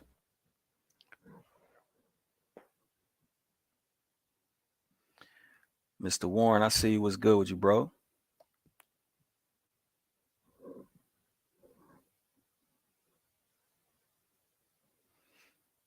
Yeah. Yeah, salute to all my patrons and members, man. Much love for all the support. I think we got like 130 something combined.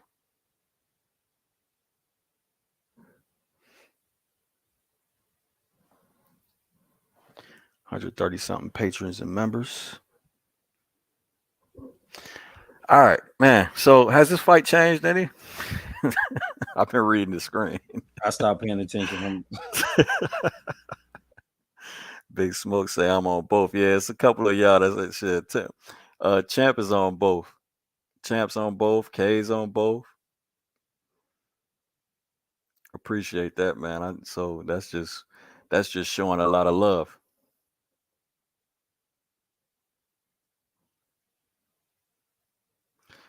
Bernard say the fight ain't changed. Oh yeah, Tex Rock on both.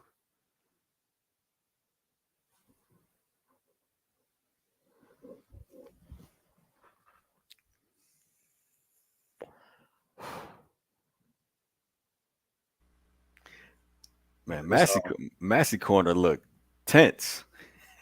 yeah. They're That trying to shit keep him in it. that shit look intense over there. 3 more rounds.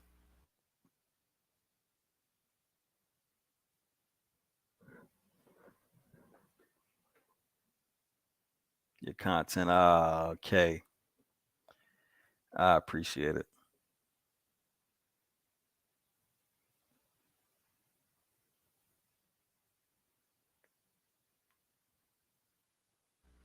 Yeah, I saw Massey when I did look up. I saw a couple good get backs, a couple little shots. He had a nice little overhand a couple rounds ago. Hmm. He ain't just laying down, but he's definitely overwhelmed for the most part. Yeah. I see Parker's up and down with his lead hand, you know what I'm saying, as far as his guard. So I guess when he puts that lead hand down, uh he gives the opportunity to Massey for overhand. But it's good that he's switching the guard up and down. That's some good championship level shit.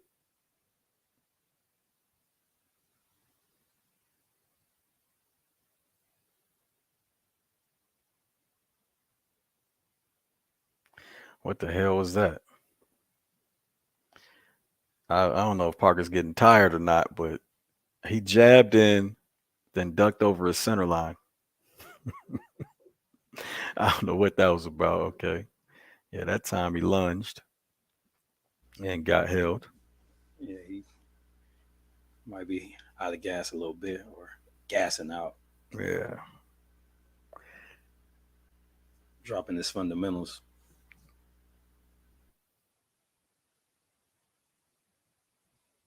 Massey doing a lot of holding.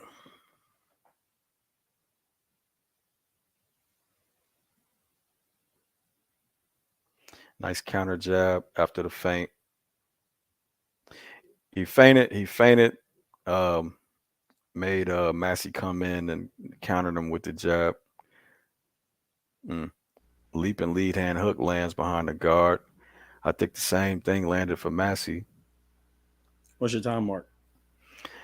Massey timed the jab. My time mark is 51. Okay. Um, yeah, Massey countered with the overhand over that double jab. Yeah, Parker's kind of lunging in with that double jab. So again, another way of overhand to land. He was sharper earlier. Yeah, he done got tired. Guard low.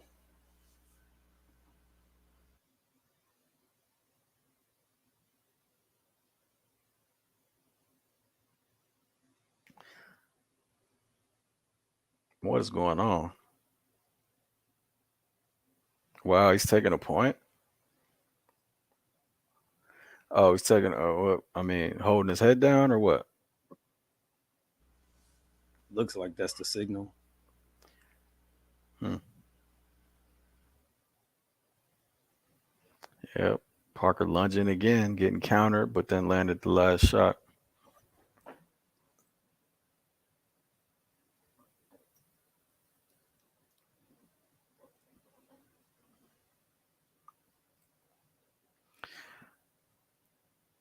What is it? Is it Merlin one or Merlinone or my bad for messing up the name, but appreciate the super chat, fam. He says great channel. Appreciate you, bro. He or she, my bad. I don't even know.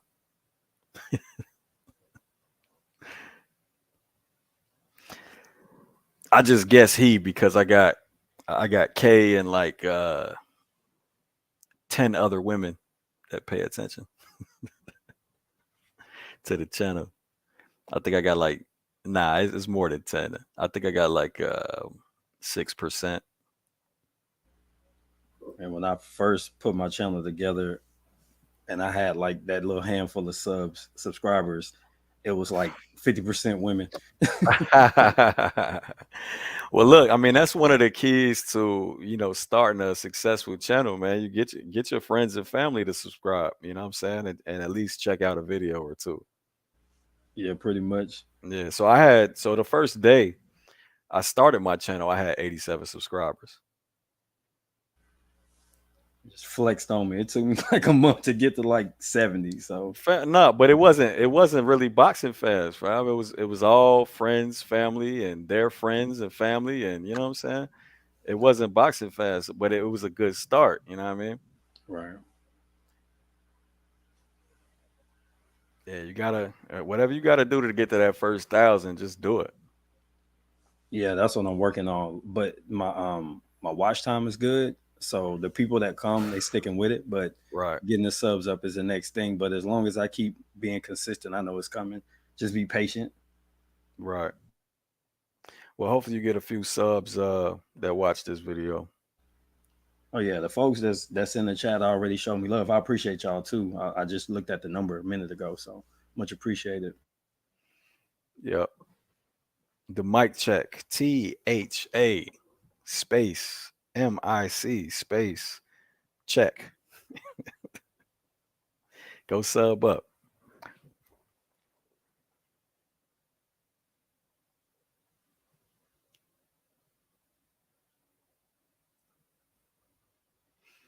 So y'all want me to bring back the super chat songs? I ain't did that in a minute. Damn, where is it?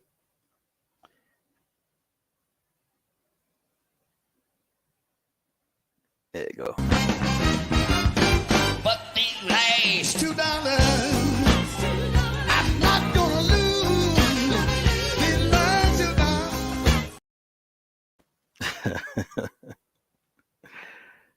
Oh man, That's hilarious.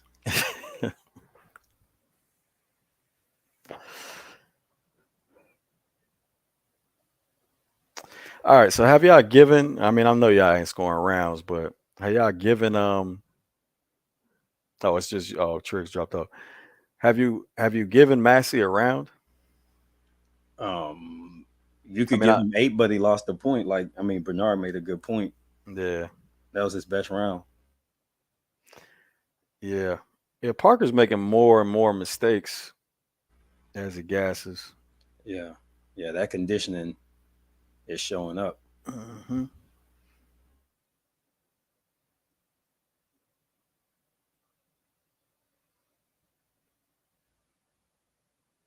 Pretty hurt by a body shot. K says not even one.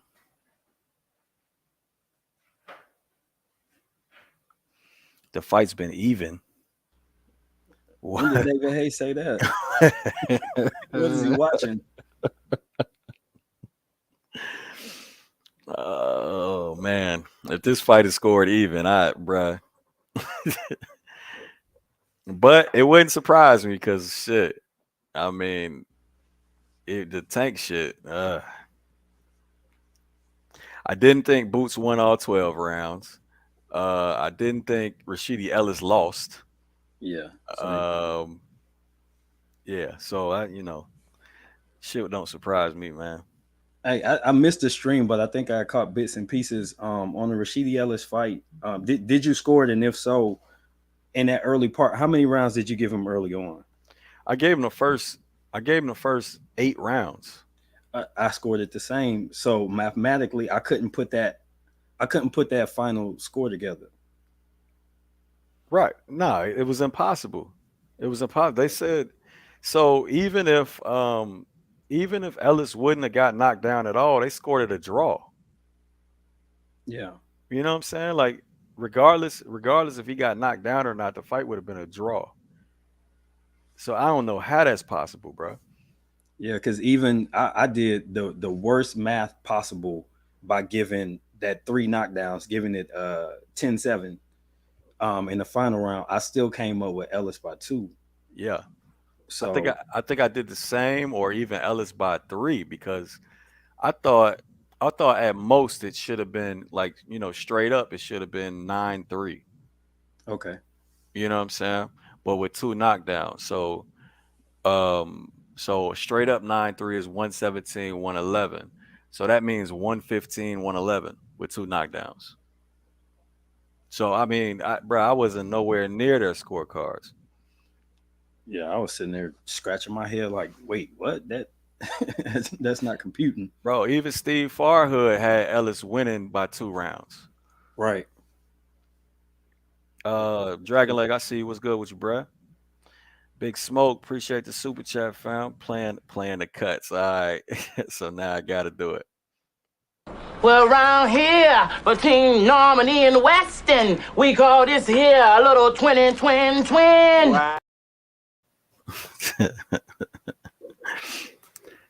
Appreciate it, fam.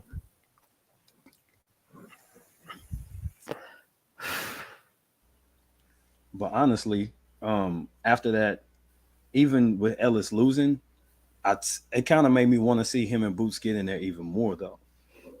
I kind of Well, he was taking advantage of the exact thing Boots was doing wrong. right. So it kind of gave me more intrigue because leading up, I was like, I don't know. I felt like maybe they were, I guess, a layer apart. I don't know. But now I'm like, okay, I kind of want to see how that will play out in the ring even more. I'm a little more hyped about them fighting, even though I know it's not the path. Yeah, the exact footwork issues I made that video about with Boots versus Karan or Corinne or however you pronounce his name. I don't want to say Oh, Karen anymore. yeah, Chuka But Joe. yeah, eh, all right, yeah, what he said.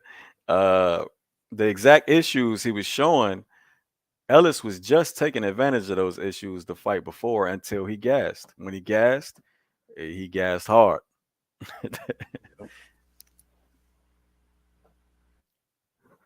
So I yeah, it'd be an interesting fight unless Ellis has tank issues for real.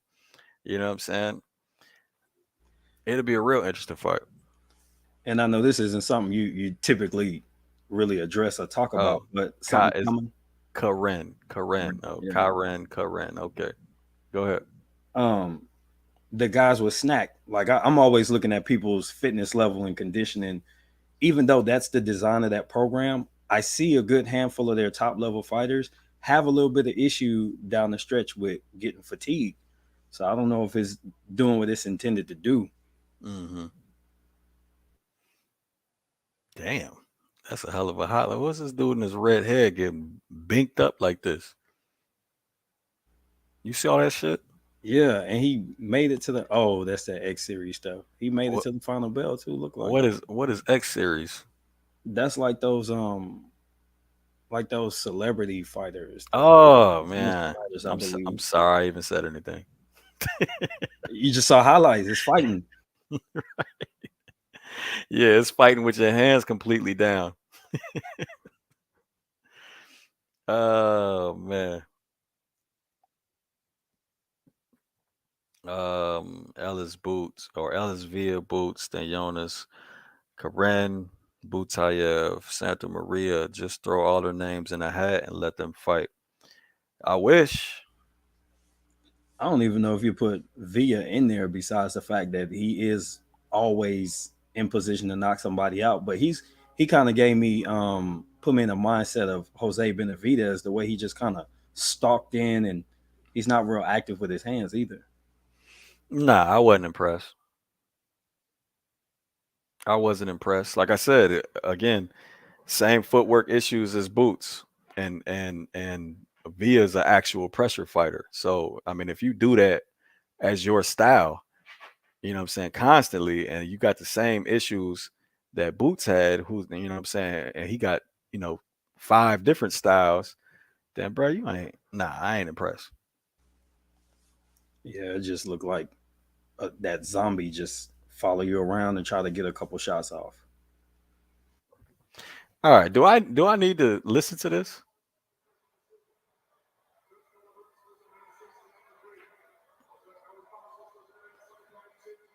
Oh yeah. Nah, it ain't close. I think it was 96, 93, whatever, 98, 92. Yeah, it wasn't close. I don't know what David Hay was watching.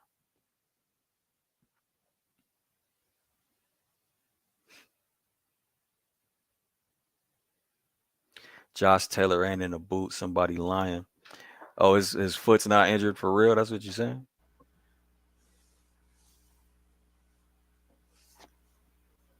For the plantar fascia, even if you tear it, you don't really need a boot for that one.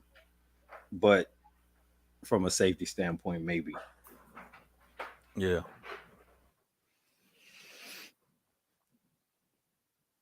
You just need to sit your ass down. Exactly.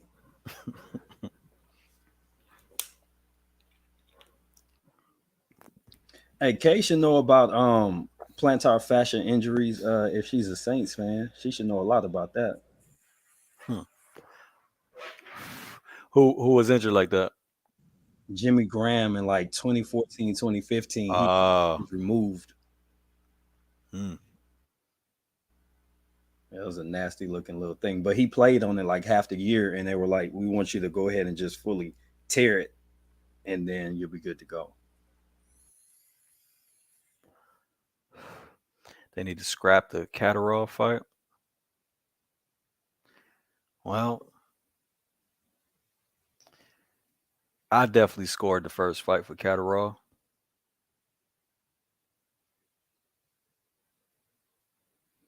Oh yeah. Kay looks like she knew who you was talking about. Yep.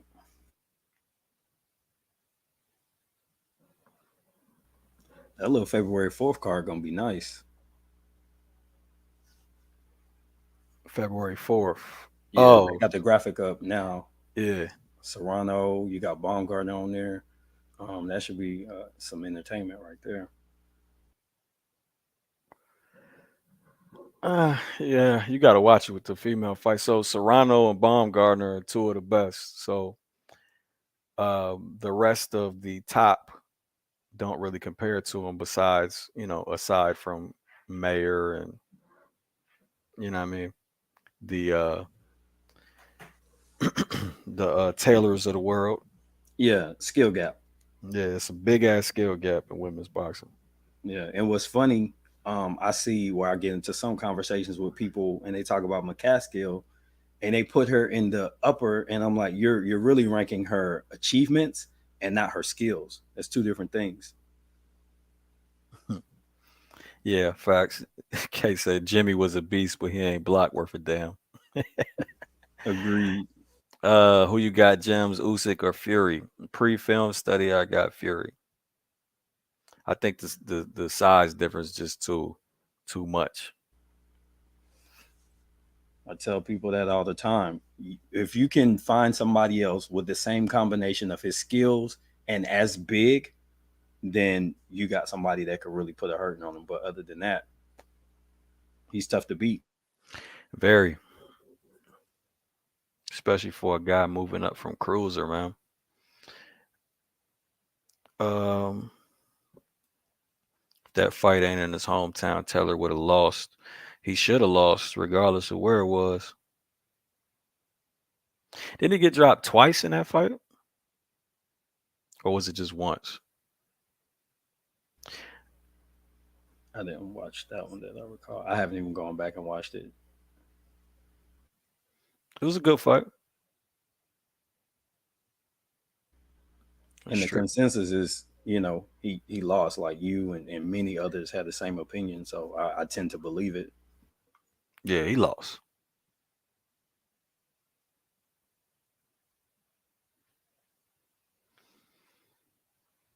Think Usyk can pull off the decision. Excited for your film study, though. Do we have a fight announcement? I don't think so, right? No, I haven't seen an official announcement. They were projecting dates, I think May.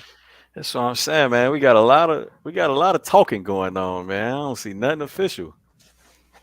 Yeah, it's like the negotiation has become, or the talks of negotiation has become the first step now instead of the announcement. Yeah, they could do all that shit behind the scenes for all I care. You know, I mean, don't even tell me until you got a announcement. yeah, because even if you take like Stephen Fulton, he had an announcement or something like that for the Figueroa fight was supposed to happen this next month, and then that got pulled off the table, and three other fights got announced to take that date, and now he's setting up the fight anyway. So it's like all that hype for nothing. Yeah, yeah. He easily lost 7, 8 rounds plus in the air, man. The fight didn't look that close, not to me. Oh, that's what it was. He got deducted a point too.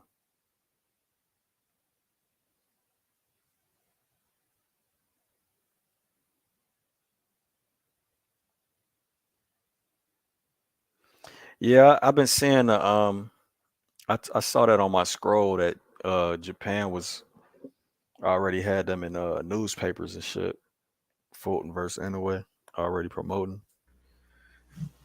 Yeah, and on the Japan side, like I've been looking at my analytics because I've done about 4 videos on the two fighters and lining it up, and that's where a lot of viewership is coming from. So it gives you links to other channels. They've been talking about Stephen Fulton for a minute, so Mm. they're ready. Oh, yeah. Yeah, date and venue announcements only. Yeah, man. Shut your ass up until we get that. I don't want to hear nothing.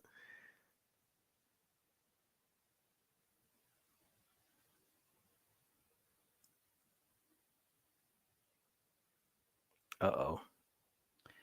DJ say R.I.P. Fulton. Okay, that's gonna be an interesting film study to do. Yeah, I see some nice contrast. I've been just kind of thinking about in that. So yeah, I'm looking forward to it. Hmm.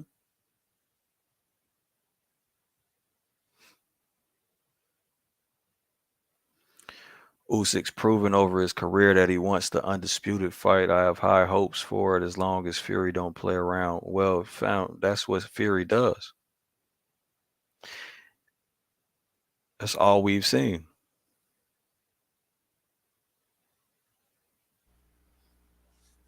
What credit due for actually getting in there and fighting too, though. Yeah, I remember Itty Bitty. I remember they both got deducted a point too.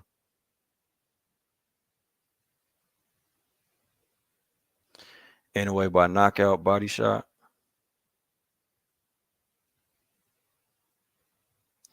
He definitely loves that. He definitely loves that liver shot.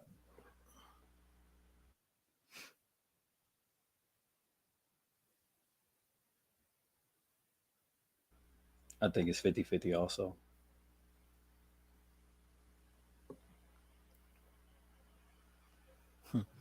Yeah, DJ, that's kind of backwards, bro. You gotta read that again. You gotta get him to stop moving before you lay on him.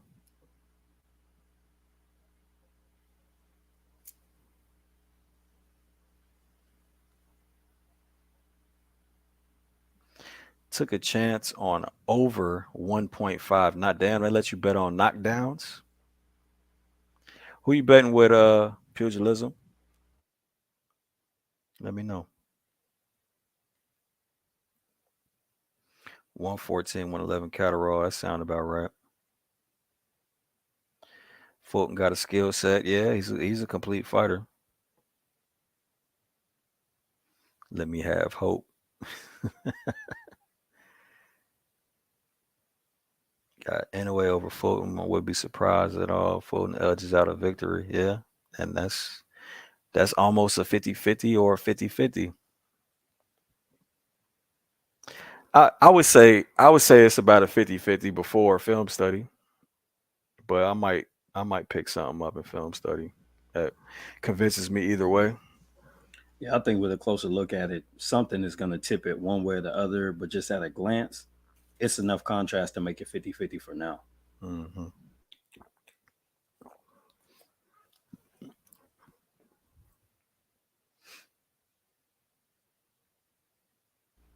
I think what some people use as a gauge in that one is their last memory of Fulton is that Figueroa fight. So they thinking, oh, he's just going to stand there and take damage, try and get his shots off.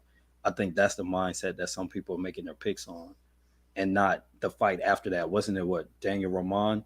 I think you Hmm. streamed on that one, and it was like a sweep. That you're going to see more of that than anything, in my opinion. Mm, got you. Uh, oh, on MGM. Okay. Yeah, I would imagine they have a wide variety of options since they're linked to Vegas.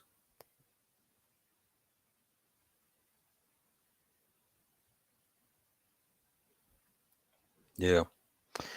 Yeah, that's got to be a thing. That's got to play a factor as well. Anyways, moving up and Fulton's comfortable.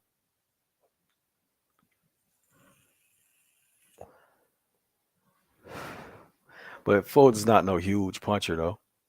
But still.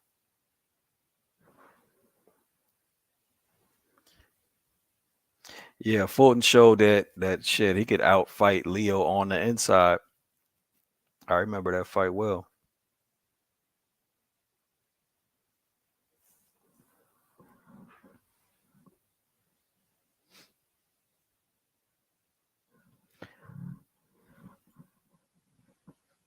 All right.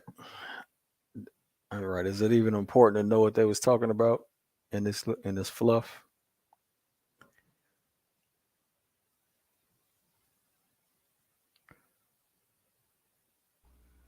Mine is on mute too, so I have no idea what they said. So I think next is the What's his name? Conrad? Not Conrad. The fuck is his name? Congo. I'm pulling the card up now.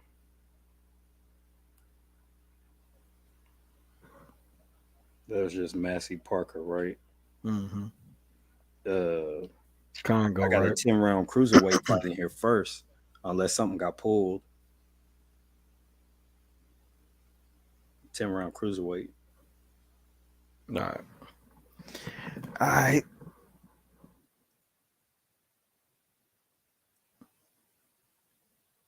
Fury won't win another fight. You got some inside info on some drug abuse or some shit?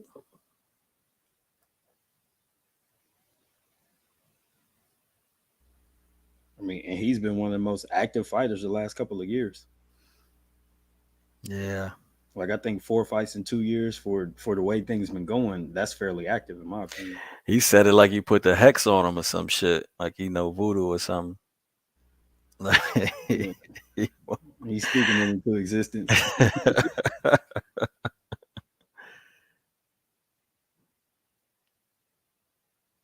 First two fights was trash.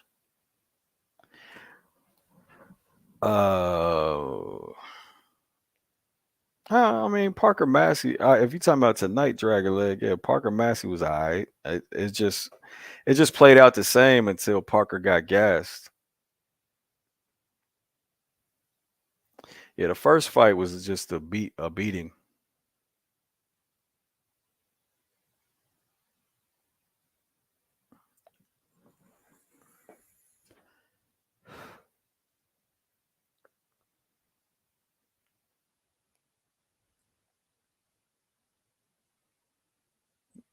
You heard it here first. Did you get into the pound for pound thing? I used to have a list. I had a list until my list didn't work, till my criteria didn't work. And now I don't care enough to make another one. You got a pound for pound list, T word? No, sir. It's too subjective. Yeah. And if Oh, you don't, okay. It is Chris yeah, Congo. I was gonna say you called it. Yeah. If you're not willing to update your criteria, your Yeah. list is no good. Yeah. Facts.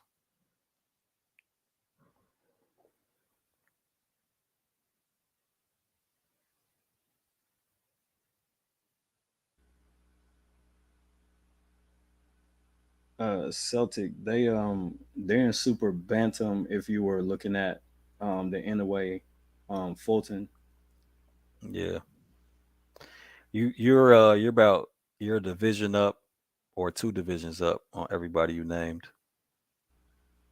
Yeah, that's like 126 and 130 guys. Yeah. Yeah.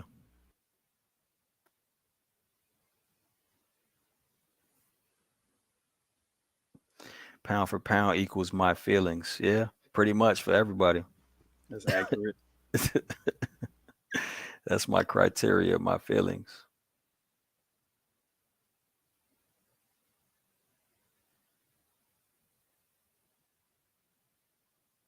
I think an easier way for people to separate the two is you can say who you No, like more. wait a minute.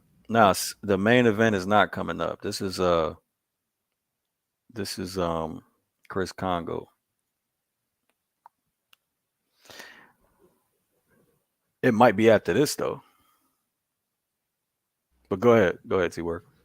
Oh yeah, I was just saying. I think the only way you could separate that if people just want to make lists, you could say who do I like the most, and that could be your pound for pound because that's really what it typically is. And then if you're talking about actual skills based on what you've seen, that list should look totally different because who you like versus who's more skillful could be two different things. Right. And then it depends on what you actually know to call somebody more skillful.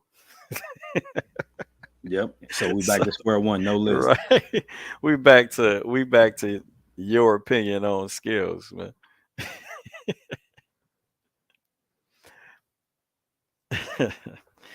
Oh man.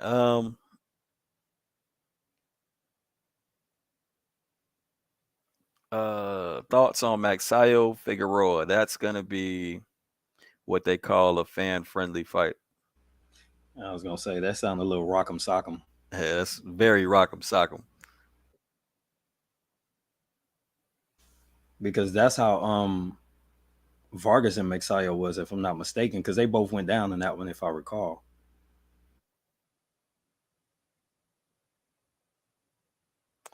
I got Bud number one because he has the most title defenses in boxing across 3 weight classes. So your criteria is title defenses. Yep. Like where does current skill or ability play in that formula? And he has more stoppages than most pound for pound fighters have fights.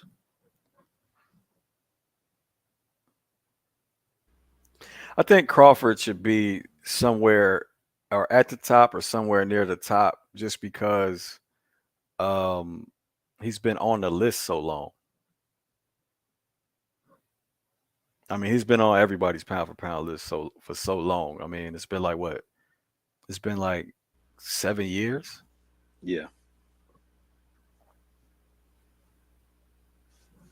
What's funny about pound for pound is I thought the initial reason for even making the list was to say this fighter's skills will transcend weight Yeah, classes if you can make yeah, them all the same size. Nobody uses that criteria anymore. yeah. I don't see. So that was my main criteria when I did have a list. You had to be a multiple division champion. Right. That was my main criteria. Like if you ain't got that, then it's not. It's kind of the opposite of what pound for pound actually means. Right. And that's why, even though I know you don't like the whole fan of a fighter thing, but I'm an Errol Spence fan. But I can't put him in the top 10 pound for pound because you've been in one division your entire career. I Yeah, don't know that your skills would translate division to division without going up a little bit or down a little right. bit. Without seeing the fights. Yeah. So I don't have a problem with fighter fans. It's y'all make the sport go. You know what I'm saying? So it ain't no let me say y'all make the business go. It ain't no business without fans like that. But it's the extreme dudes that I don't really have time for. Yeah. The fanatics. Yeah, the fanatics are even though fan does mean fanatic, but still we know the difference. There's definitely a difference. Yeah. Tooth and nail type of guys. All right. So this actually might be interesting to break down. Fight started for me. Probing jab from Congo immediately mixes in a stiff jab with it. His opponent tries a stab jab, nice little parry, but he dropped his backhand to do it. Um, probe, keeping distance very well. His opponent falling short with the jab. He just stab jab Congo. Leaps in. Congo leaps in with a leaping left hook, which kind of makes sense after all the probes. Mm. Cross to the stomach, backs Congo up. I Nice thought he feint. caught him in the thigh. Okay, nice up down jab from Congo. He's still all right. That time he faded back and dropped his backhand to parry a body shot, which is much better and that fundamentally sound. Congo controlled the distance very well, but Essaman is or Essaman. I don't know how to pronounce his name. He's being patient though so far. Yeah. I thought Congo was gonna set a trap like that, but Essaman was being patient, not falling for it. About to slow my stream down to 0.75 so I can catch everything you seeing. Don't like that rhythm step Essaman just did. He just did it again. Mm. Triple jab overhand lands clean for Essaman. Congo backed out in a straight line. He came back with something Oh, similar, but to the body the next oh, time. hey, okay, that was nice. Hey, Congo led with the stab jab that he landed earlier, but came back up top with a six with a backhand uppercut. That was nice. Nice little slip, but missed the counter.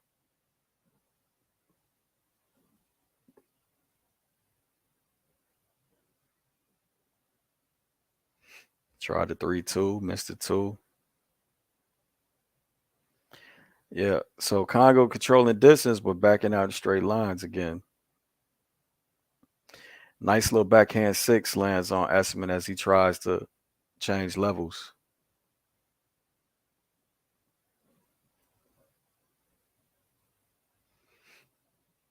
Stab jab 4 lands for Congo.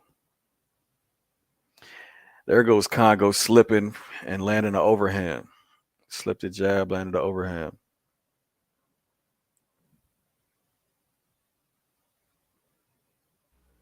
And when I say back out in straight lines, I don't mean just a step back or one shuffle. I mean the double shuffles. I mean the double step backs. Like if you got to do more than one, and your head's still on the line, then you have some vulnerabilities. You easy to find. Yeah. What you think of that pace? Uh. Um. I don't know. I don't know. I had to study film on him to see if that's irregular. Gotcha. You know what I'm saying? Yeah. Yeah. Congo got rocked by that backhand. Yeah. Yeah, I had to study film on both fighters to see if that's irregular. But I think Congo controlled the pace well. I think Esserman wanted to work a little bit more, but Congo was controlling distance through a good portion of the round. But he needs to stop backing out straight lines, and he definitely needs to keep parrying the jab, the stab jab with the step back. Yeah, it was looking like Esman wanted more inside Mm-hmm. firefighting versus movement. Mm-hmm. Congo's definitely doing a good job setting up shit off the stab jab, though.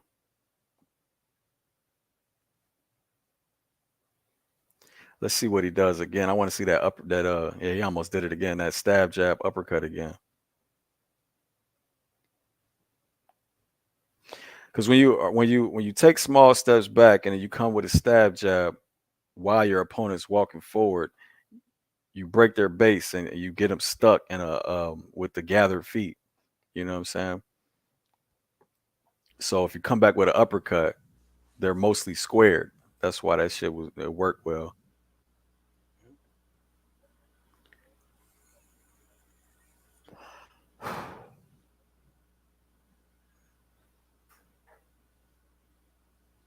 Yeah, Congo changing levels, probing, feinted the stab jab 4. Nice stab jab for Esserman. Double jab, overhand. I saw Esserman, he dropped his backhand and just had the single guard trying to block that overhand. That's going to be trouble if he keeps doing that. Yeah, especially as it slows down. Yeah. Now, when Congo's coming off that the stab that you talked about with the 4, Mm-hmm. he keeps getting caught as he's backing out, Mm-hmm. and I keep seeing him stumble. Mm. Yeah. So it looks like, all right. So now every time he leads with the 3, he's getting countered with a backhand too. He should probably stop doing that. Uh, but it looks like he's really getting stuck on that front foot when he throws the 4 after the stab jab. Right. Because he stumbles off to his left pretty much Mm-hmm. every time off that counter. Mm-hmm. Like he's lunging a little or reaching a little bit with the backhand when he does it,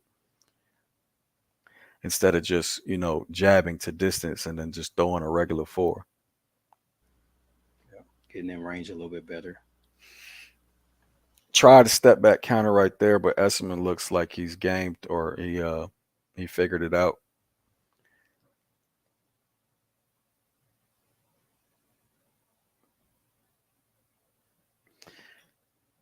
Esserman almost tried. Yeah, wow. Quadruple jab going forward, and Congo backed out in a straight line again.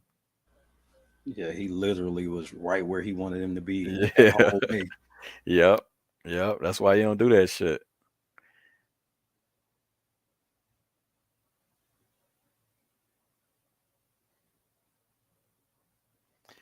Yeah, I see Congo trying to use a step back game, but he definitely needs to stop backing out in them straight line.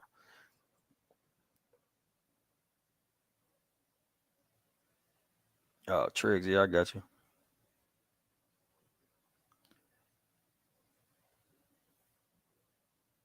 Yeah, I'm not scoring a fight, but I think I would have I see either 1-1 or Congo 2-0. I don't know.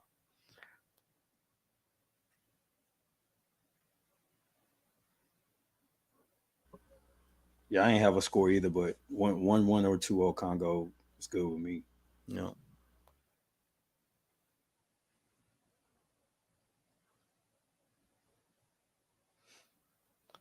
Triggs is back. And my phone had died. My fault. It's all good, man. You know, we be on this motherfucker for hours. How many fights left until I think this is the last fight to the main event. I think, but I'm not sure. do sound I familiar? got that. Congo, but I don't know. I put him in the if you watch the McKinson Ortiz film study I did, he was in it. Oh, he lost to Mickinson, right? Yeah. Yeah. Yeah, this welterweight. Yeah. So until Esserman backs Congo up with that jab, he's not doing shit in the middle of the ring. That's why I'm kind of favoring the rounds to Congo, but it's competitive. Congo keeps changing levels and probing, which I like. Up, down, jab. Ooh, that was close. That might have caught his armpit. But damn, yeah, he needs his only real issue is backing out in them straight lines. Yeah, he used them Step. feints pretty good too. Uh-huh.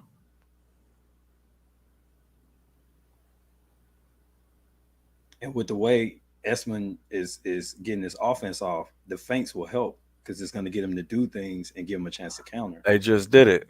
Feinted. Esserman tried to come back with a jab after he bit on the feint, and then he hit him with a counter jab. And it's there.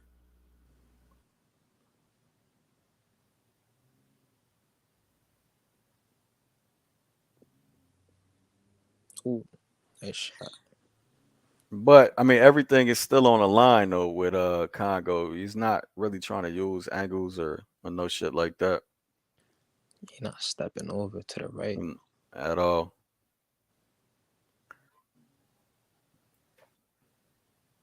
He not even circling really. Nah. Yeah, either going straight forward or straight back. Yeah. Nice right hand. Yeah, oh, he tried to do that shit again. That's what I wanted to see. He bad at turning too. He's not used to. Oh, great overhand from Congo right there. Probably stunned Esserman a little bit. Step back overhand counter. Yep, definitely got Esserman probably buzzed. I was gonna say Esman hurt Yeah. or buzz, like you said. Better word.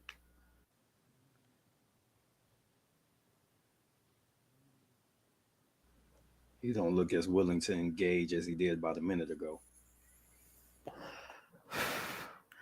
Yeah, another Congo round.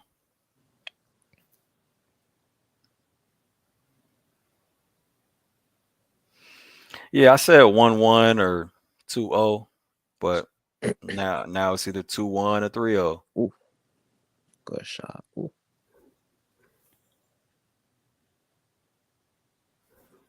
Nice stab.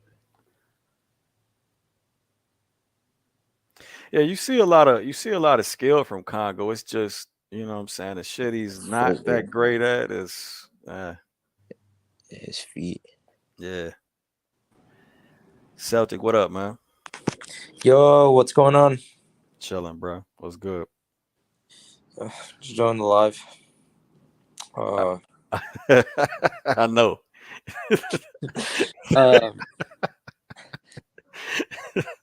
Shit, I'm a little bit tired. You know what I'm saying?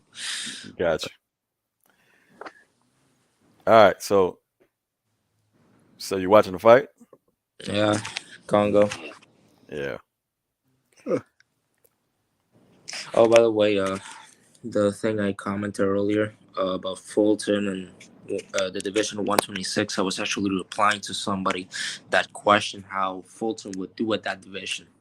Oh, Yeah, gotcha. yeah. Definitely stiff competition up there.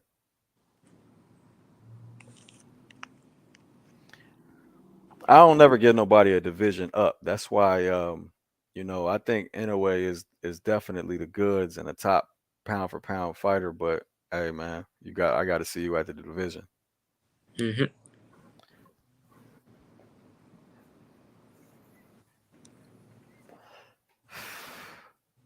Mm. There goes that step back counter overhand hurt Esserman again.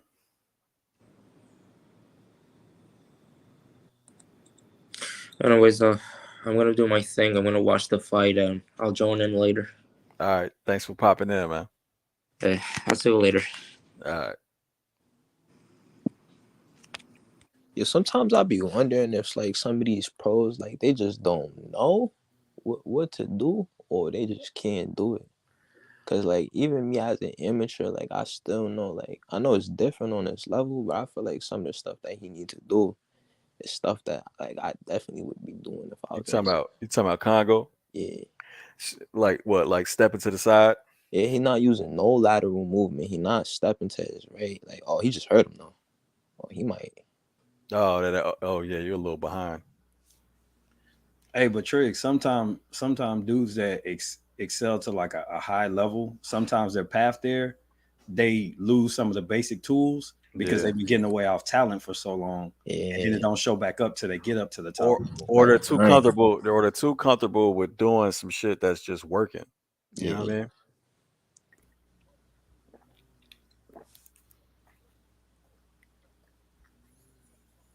Like he's doing a lot of good shit. It's just yeah, that the footwork is just a little suspect. And he take them. All he need to do is take 2 steps. What's the name to the right? Or move to the left. Pivot out to the left. And it looks Pivot out like to the right. he's trying to fix what he was getting stuck on the front foot with the Mhm. four, Yeah. but he's He kind got, of leaving his chin out because he's throwing it kind of loose now. Yeah. And since he was successful with that overhand a few times, it seems like that's the only thing he's looking for, that step back counter overhand. But obviously Esserman is aware. yeah, so so he for should just switch it up a little bit, add something else to it. Change the angle of the speed of it. Yeah.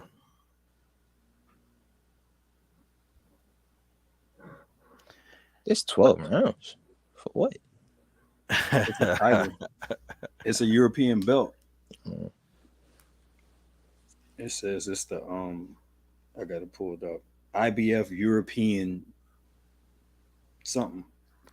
They be talking about us with the boss, but the UK, they got a whole system that's like Yeah. Facts. Wow. It's British Commonwealth, IBF European, WBC International Silver. 2 belts I know nothing about. Yeah. Yeah. But hey man, they go out and support that shit though in the UK, man. yeah. I mean that shit is dope.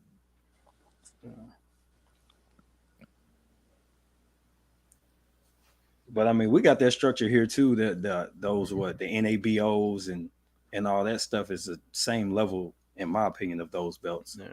I think they can make a living fighting like how they fight, like with their levels and Yeah. stuff. I don't Yeah, think no, they do. Yeah, They do. America, I don't think they. Yeah, they don't ever have to step on the world stage if they don't want to. I just couldn't though. Like that's, I just couldn't. I couldn't be satisfied with that. I mean, I hear you, but since you the man in your town, you know what I mean? That's an American mindset too, though. You know, we told you got to be in the NFL. You can't go play in the CFL and be a star. Over there, they like, Yeah. yo, you making money, you living Yeah. good, keep doing it. Yeah. But you know, it's also all right. Yeah, it's also some hood shit. It's like being the neighborhood superstar and shit. Like you the man in your neighborhood. So hey, some people would be content with that. Yeah, it's my block. Yeah.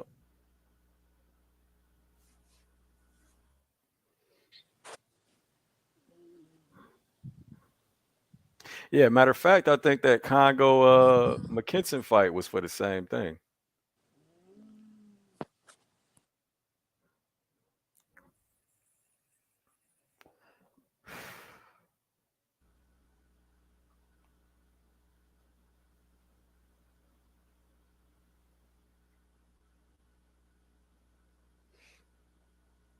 Ooh, he'll land that overhand. That might have been something nice. Oh, little slip six, Yeah, lands clean, yeah, that was real flush. clinch game worked. Despite both of them being active, it hasn't been a lot on the inside. All right, so now you switch it up to a step back 3-6 instead of that step back overhand. Nice punt. He landed a nice shot in that too. Yeah.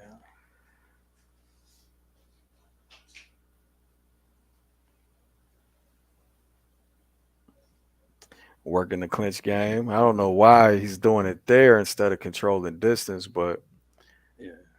but you see he's not backing out to the ropes anymore. Or he's not. Well, it's only the one step back counter instead of backing out straight lines with the double shuffles and the double steps. You know what I mean? So he cleaned that up. It looks like he might be trying to stay close so he can clinch instead of having to move because he's trying to conserve some energy. Could be. Could be.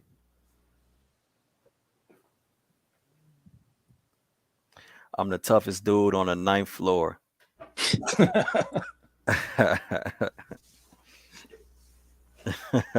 Every door he got it covered.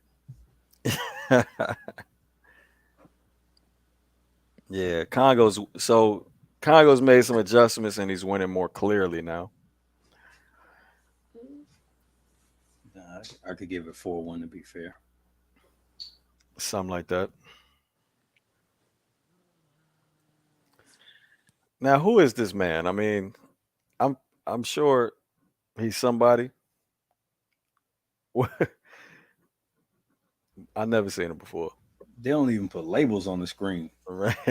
Who is this guy? A cricketer? Are you talking about this white dude? Canelo. A cricketer. It said England cricketer. I didn't even see that. Oh shit! Shout out to cricket. Asking a cricket player what he needed to do. Oh man. Nice four. It's funny. So he could throw a four and basically uh check step with the back foot, but he can't change angles stepping around the ring. It's kind of crazy.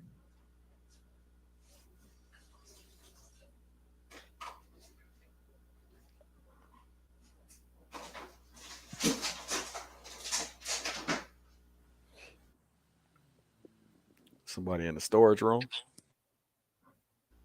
My side, son, getting water. Oh, okay.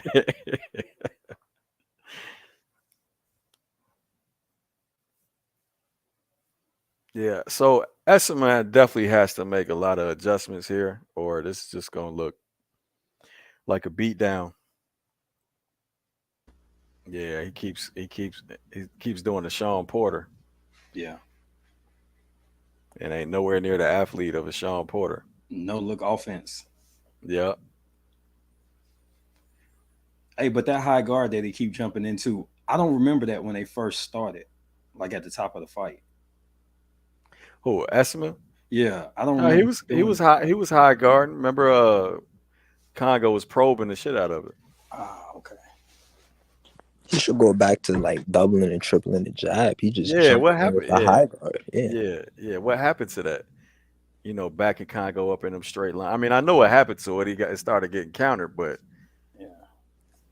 And once he got buzzed, I think he wanted to start to be closer to take some off the shots. it's also the same thing for Esserman. Like what I was talking about earlier, Triggs. Like if he had that in his game, he could do that instead. He could circle jab to the left and then come with his offense after Congo breaks his base or before Congo moves or whatever. You know what I'm saying? He could start doing that. But obviously that ain't in his game. So he keeps stepping forward with the jab all the time, getting countered. And now, since that's getting countered, he's lunging. Somebody would call this good work against the ropes. I don't know why Congo hasn't just clinched and okay, now Congo's getting hit against the ropes. Why hasn't he clinched now? Like all that clinching he was doing in the middle of the ring, what the fuck are you doing now? Right. Clinch and turn. Escape. It's like he wants this. Yeah. All right. He I think clinched and turned at the end of the round. Wow. Okay. that might lead back to what I was saying. He maybe just stood there and took that damage on the arms to conserve some energy. Yeah. He got hit a couple times in the face too. Yeah.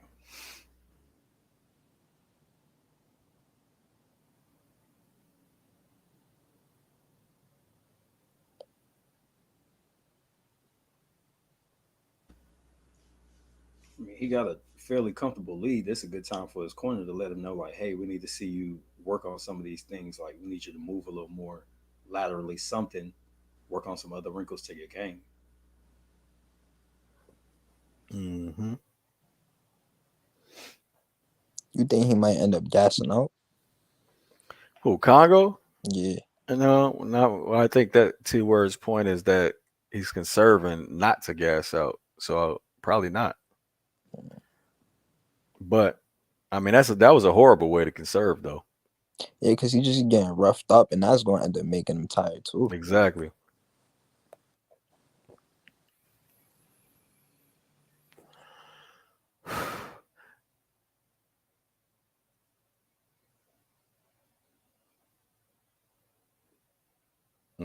Kept his head on the line after that probe, a mid-range probe. They calling 10-10 on the 5th. 10-10. Yeah, the unofficial said 10-10. Wow. Was that this last round? No, last was 2 rounds ago. See, up until that dumb shit on the ropes, it's been pretty dominant. Okay, now Congo's getting rocked and just backed out in a straight line again.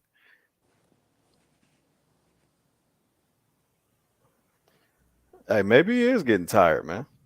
Yeah, whatever he is trying to do, it look like it's backfiring because he's taking damage that he don't even have to. Yeah, Esserman just walked in right there. Yeah, like he can't get out the way at all now. Well, I mean, Esserman definitely closed the distance, but Congo doesn't seem aware that the distance is closed. I don't know why he just doesn't take like a half step back and work from there. And he wants this inside fight more and more. You on round 7, right? Round 7 at 125. Oh yeah, I'm way down. About to say because it looked like he controlling distance now. Nah, he gives that shit up. Inside. Definitely gives that shit up. But now he's back to doing all right, controlling distance.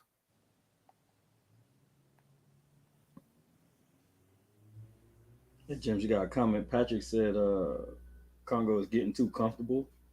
You think that's what it is? He just feel like he can cruise, mess around a little bit. I don't think. I mean, that's pretty silly. I mean, this is the biggest fight in his backyard, right? I mean, if he is, all right, he ain't that smart. That was nice. But yeah, if that's what he's doing, I mean, shit. All right, you taking risk, buddy. Again, up against the ropes, getting hit with overhands. Backing straight up to the ropes. All right, that time I at least smothered and turned.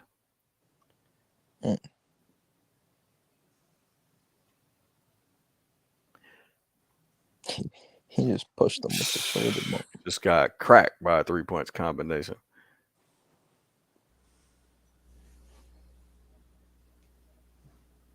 Yeah, so Esserman's having more and more success. I would probably get that round to Esserman. That's fair.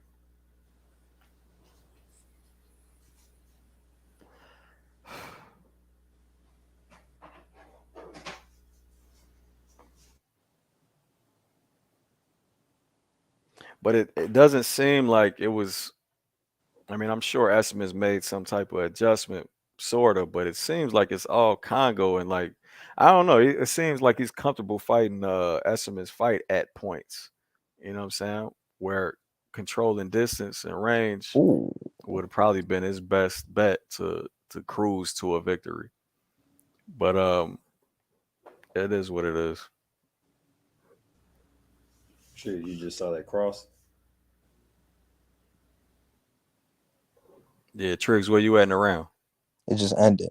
Uh, Yeah, see alright. that cross at the end. Yeah, he shook his head.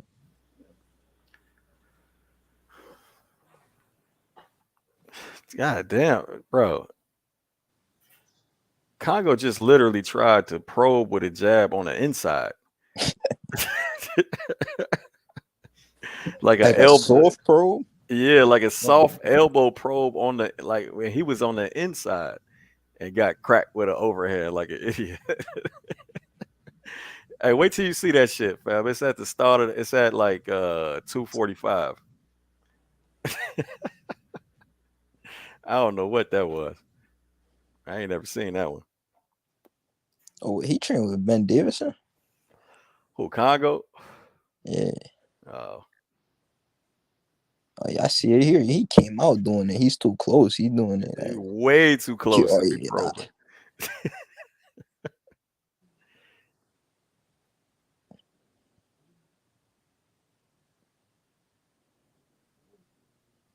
What the fuck? All right, so I just lost track of what Congo's strategy might be, man. I don't know what he's trying to do. It ain't working though.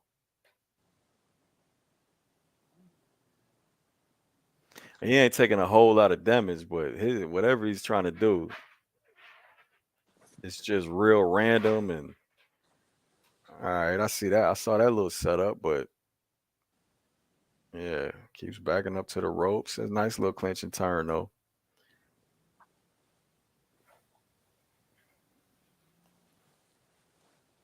All right, here's the probe again. Nice 1-2 off of it. Okay. Not very nice combination he just landed. All right, you're on the ropes again. No clinch and turn. Okay, want to fight off the ropes this time. All right, here's the clinch. Turn. All right, bet. He just see that uppercut's still available too. He just changed levels and brought Esserman's high guard down. Changed levels with the stab jab 6. That should have still worked like it worked earlier. Just did it again.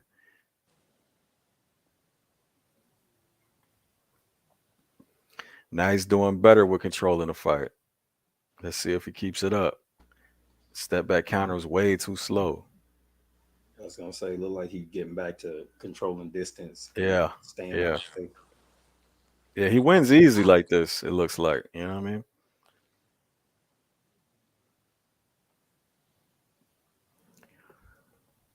Yeah, that was a good shot.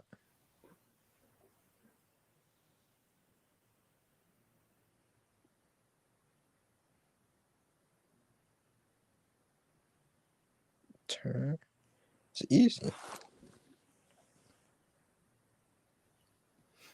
Keep the fight in the middle of the ring. As soon as he get close, smother, clinch, turn him over, restart. Yeah, at times he does well, right? He does, he does what a high level fighter would do. But then it was like when He's he trying was to control just this.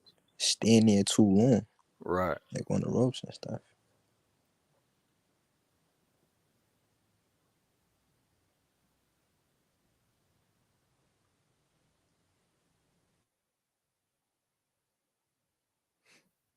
All right. Let's see if it's the same or does he do the random shit again? Again, he comes out probing way too fucking close. All right. Now you got the distance back. Okay. Cross into a clinch.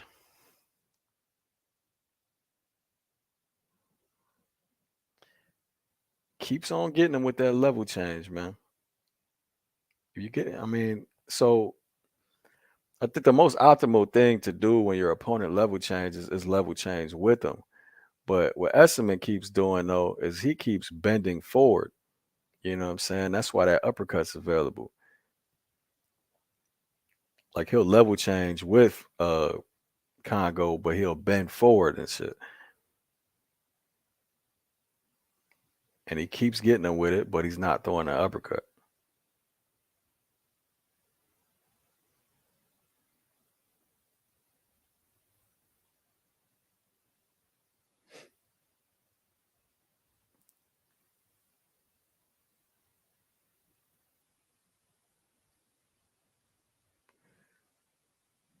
Now it's Esserman on his lateral movement. Hmm. Could be gas. That don't sound good. Him on his lateral movement. Yeah. He didn't do shit offensively with it. Okay, but now he's coming forward and he landed a few punches. So it might have just been a quick break in the round he wanted to take. And Congo's back to not clinching and turning and just trying to fight off the ropes, getting banked up a little bit.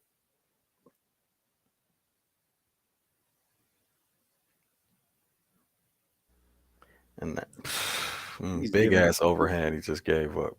Yeah, he caught that one. And he's giving up his physical advantages. A little taller, Yeah. better reach. You don't have to fight this fight.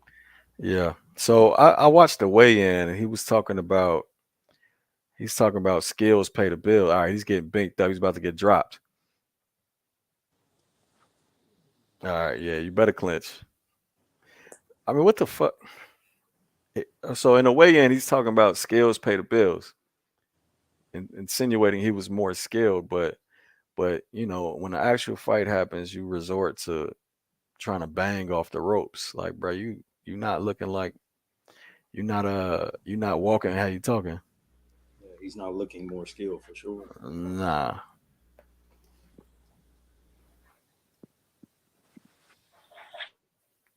Back there with a straight line, got hit with another overhand. He definitely lost this round if he makes it out of it. Yeah. You got your ass whooped that round, buddy.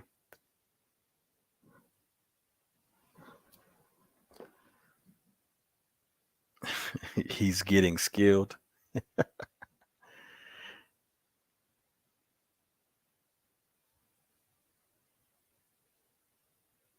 Yeah.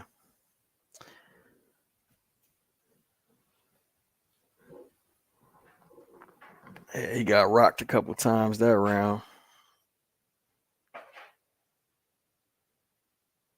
Damn. Bink, bink, bink.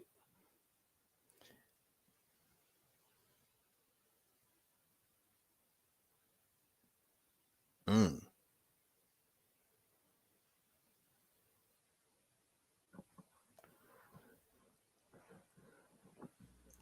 If Esma had a little bit better punch placement, he really could have did some damage in that corner. Mm-hmm. More than he did.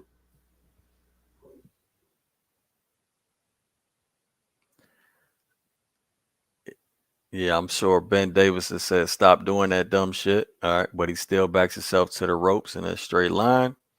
Now he's back on the ropes banging again. All right, there's the clinch and turn. All right.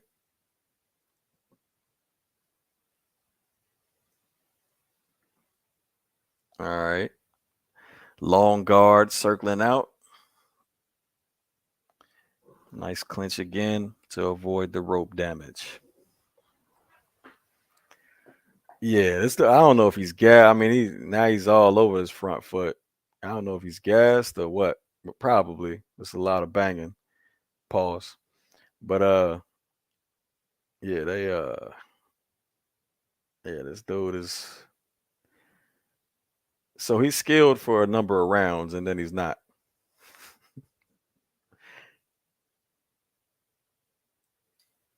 Yeah, Esserman definitely got the way better tank right now. Congo keep putting himself on the ropes. Esserman might take these last if the fight lasts to 12. Esserman might take all these last rounds, so this gonna be a close fight. He just beat on him that round. Yeah. Nice check hook from Congo right there. Kind of stunned Esserman, but still ropes.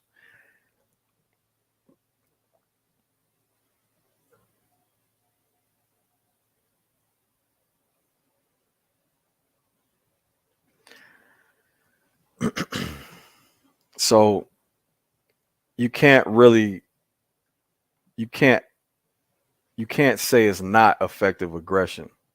So you got to give him points for that because he's landing shots at the end of these. You know what I'm saying? While Congo is on the ropes, so it's hard to score rounds like this against Esserman.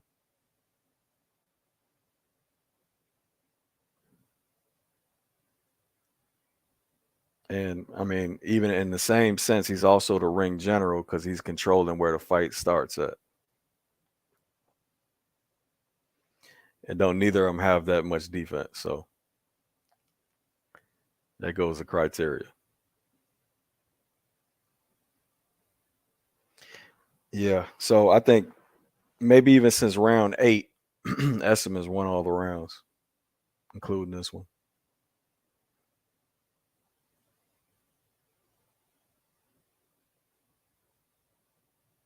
Nice short uppercut on the inside by Esserman right there. Yeah. I'll be right back, y'all.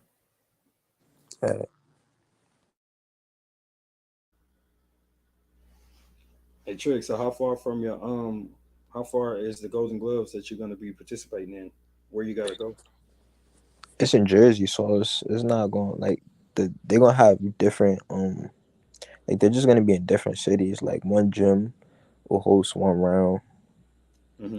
then like it'll usually be a day 1 and a day 2. So like if you like they'll have everybody in like say I fight in 132, so maybe it'd be like 2 fights in 132 on one day, and then the next day 2 fights on 132, and then next week the winners from those fights will fight each other, and it's like that. And you working towards going pro, right? Yeah. Oh, okay. What weight class you gonna want to go pro at, or I mean, have you thought about that yet? Yeah, probably like I walk around. Like if I'm not in the gym, I'm walking around in the 140s. So, and then for this fight, I'm trying to get to 132. So I think like by the time I'm older, like pro, I think 135. 130. Cool. Joey, what up, man? What's going on? Good, Joey. What's Chilling, going man. on, Triggs? Chilling. Oh man, I'm surprised you went live for this fight, Jim. But then again, you did a film study. Exactly. You know the rules. Yeah, yeah. Man, you heard the bullshit news that came out today Uh-uh. about Taylor Catterall again, Oh, bro? yeah, I heard about it. Damn, man, it's like Lopez Cambosos all over again. Big ass overhand from Esserman right there. Yeah, I mean, it is what it is. Yeah, like I don't know if we're ever gonna see those two back in the ring. Yeah, but Yeah, I think it was Celtics saying shit. They might as well scrap that fight and just move on. at this point, man, it's just like, look, because what you doing, killing yourself, making 140 all this time, and at this point, just move up, man. Unless you really don't want to fight. I don't want to say it. Unless you really don't want to fight Terrence Crawford. Well, they gotta wait for Crawford to get old, man. You don't see Josh Taylor win that fight? Nah. Yeah, he has problems with southpaws that control distance and fight from the outside. It sounds like Crawford's MO. Come on, man. It sounds like what Crawford is the best in the fucking boxing at. Yeah, him and little bro, I guess. Yeah. But man, just I mean, on the flip side, there's been a lot of crazy news to drop in boxing this week too. So, Like what? shit, you know how I was losing my shit over the potential fight at 122. Oh yeah. Well, we'll see. I mean, they it's a lot of talk going on around this motherfucker. That's what I was been saying. It's a lot of talk, nothing official. That's true. I mean, my thing is it's just I was surprised that in the same day we heard that they were negotiating, the fight got agreed to, Right. which shows me that a lot of things are just steamrolling through. The only question I have for this fight is it going to be on a Tuesday? Right. I fucking, I really hope it's not. But if it's on Yeah. a Saturday, I'm kind of fucked myself because I got work. Fam, even if it's on a Saturday, bruh, am I gonna get up at 5 a.m. on a Saturday morning? Like, bruh, I do work for a living. That's what I'm saying. Like, At least I could take a nap afterwards, I guess. yeah, but But yeah, nah, if it's on a Tuesday, I'm fucked, man. I mean, I'm gonna have to be, I'm gonna be driving while they fight. yeah, no, that's the one thing about Inoue, man. That like when I heard the fight was in Japan, I wasn't surprised because all I thought about was the conversations we were having, like how this fight could get made. The fact that no purse bid has even gone into effect, and yet the fight's already like been agreed to, at least in terms of just terms, Mhm. it's pretty like shocking to me. So, Yeah, but maybe it's just Al Heyman's like, it's 122. I'm not losing much in that division. yeah. Fulton's not a big commodity. Hey, do realize what it is too, right? And isn't that top rank negotiating with Al Heyman? Yeah, funny, Right. right? Yeah, No, funny how that happens, huh? no, I said that shit too. No, I'll do you one better. And I was gonna say this. I was like, it's funny how Fulton pulled out of a fight with Brandon Figueroa for moving up in weight to stay at his weight class to fight a world champion who's moving up to his weight class for Right. that's arguably a super fight. Yeah. No parallels in that scenario. Nah, none whatsoever. And I literally thought about this, bro. The parallel we're talking like with Spence, dog. He literally like I thought about in every other fight that he had at welterweight. Honestly, you could give a genuine excuse, but this Thurman shit, this fight doesn't even really make any sense Yeah. because he doesn't have to take this fight at all, at least according to what they're to how it was agreed upon. So he really just could have fought Crawford, or at least could have tried to negotiate and pulled out of this fight. At least assuming from how the WBC is saying that this isn't a mandatory anymore. At least I don't think it is. It I mean, can't be. you Well, can't be. well, no, you can. You can. I had to look it up after I watched that BS Suleiman interview. So they Hmm. could manipulate that as long as you say if you sanction it at a weight at a class, you can make the weight whatever you want. You could call it a catch weight. So officially, it'll probably be listed as 152. So it's not a full Mm, God 154. damn. Esman rocked the shit out of Congo. Got him on wobbly legs. Yeah, All right, so you got a minute, bro. Knock his ass out. I mean, other than that, it's gonna be close. He better work. he definitely leaking back in He the better squad. work. Don't let him off the hook. Damn. Uh-oh.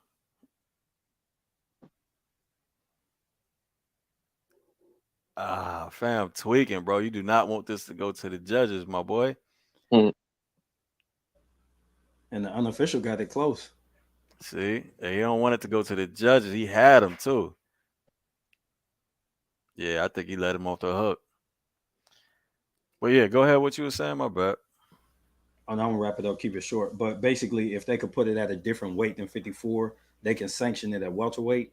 So then after the fight, he could say, if Thurman wins, okay, he's the champion. If he loses, they could still keep him as the number one in the WBC. So But Bruh. if it's BS in it all. but it's Bruh, an but it's a so non there's it's saying but hold on. So you're saying they're still calling it the mandatory defense? Yes, sir. So that's some bullshit they just made up then. no, Yeah, that's literally corruption. That's literally It's corruption. corrupt. yeah. That's no, because this fight is not even fuck what it's being billed as. Based off of what the information that was provided to us, this is a non-title fight. But if he beats, correct me if I'm wrong, if he beats Spence, what happens again? Like let's say So, Thurman wins. so there, he's the way Suleiman explained it. He's leaving the option open for them to decide. What I project is going to happen is if Thurman wins, they're going to allow him to get that belt. If he loses, they're just going to protect his number one ranking in the WBC. So Thurman isn't at a loss because otherwise, how do you get him to agree to it besides overpaying him? What would be the incentive for Thurman otherwise if he doesn't have something to gain Right. besides a payday? So, in my opinion, that's just opinion. That's how I see why they're leaving the option open. Mm. In that case, for Spence, it's just really well. I I don't know, man. I still feel as if this fight, he could have at least tried to negotiate with Crawford, man.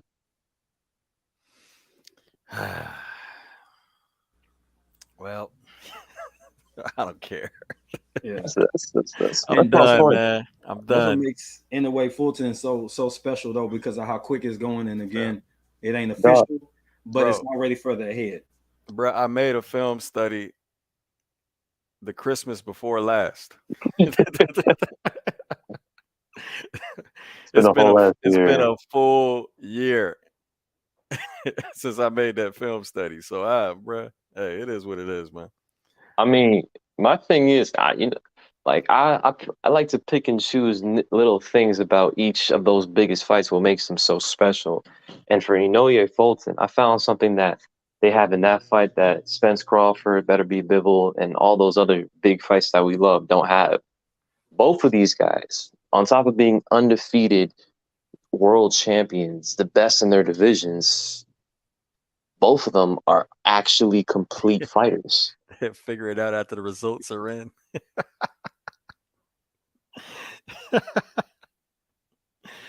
Yeah.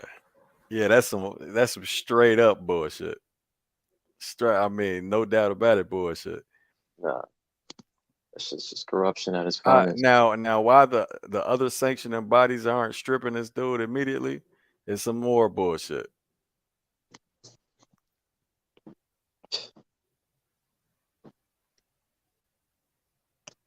All right, I gotta hear this. I gotta hear these scorecards because this go either way, honestly. Dude just totally gave it up in the championship rounds. Okay, first cards draw.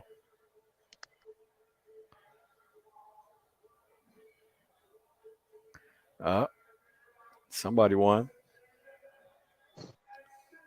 Oh, Esserman won. I thought it could have gone either way by the end, but I probably would have leaned Congo still, but it is what it is. Close fight. Yeah. Congo gave it up. Yeah, he gave that away. What up, Gems? How was the fight? It was a good fight.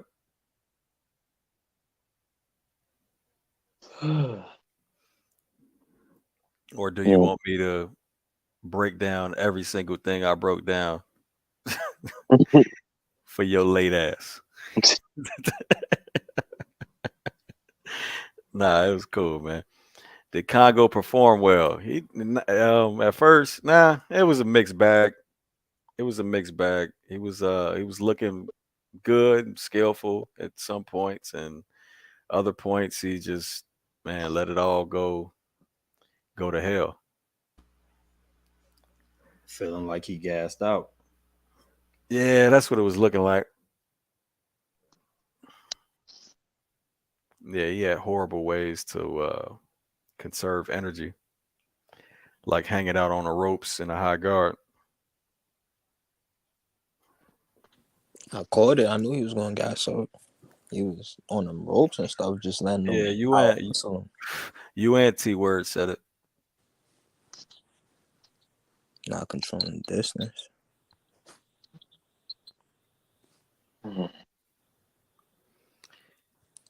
Celtic thinks Echo is a cool name. For what?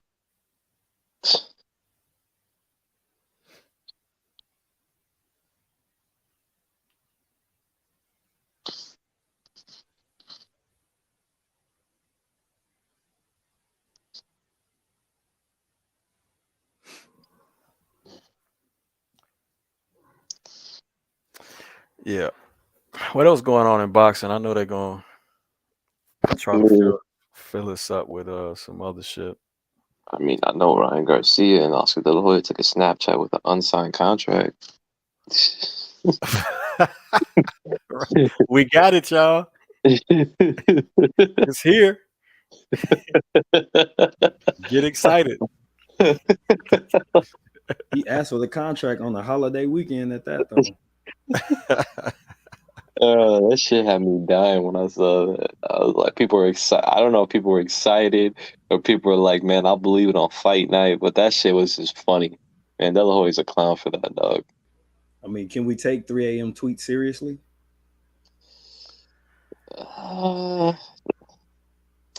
That's a fair, especially from a guy like De La Hoya who, Yeah, like the party. yeah, that's the best way to say it. Now, that is a funny. I mean, if you really think about it, that's. I mean, I think the environment we're in today as boxing fans, it was more acceptable than it would normally be. But they literally took a picture holding a contract together that wasn't signed.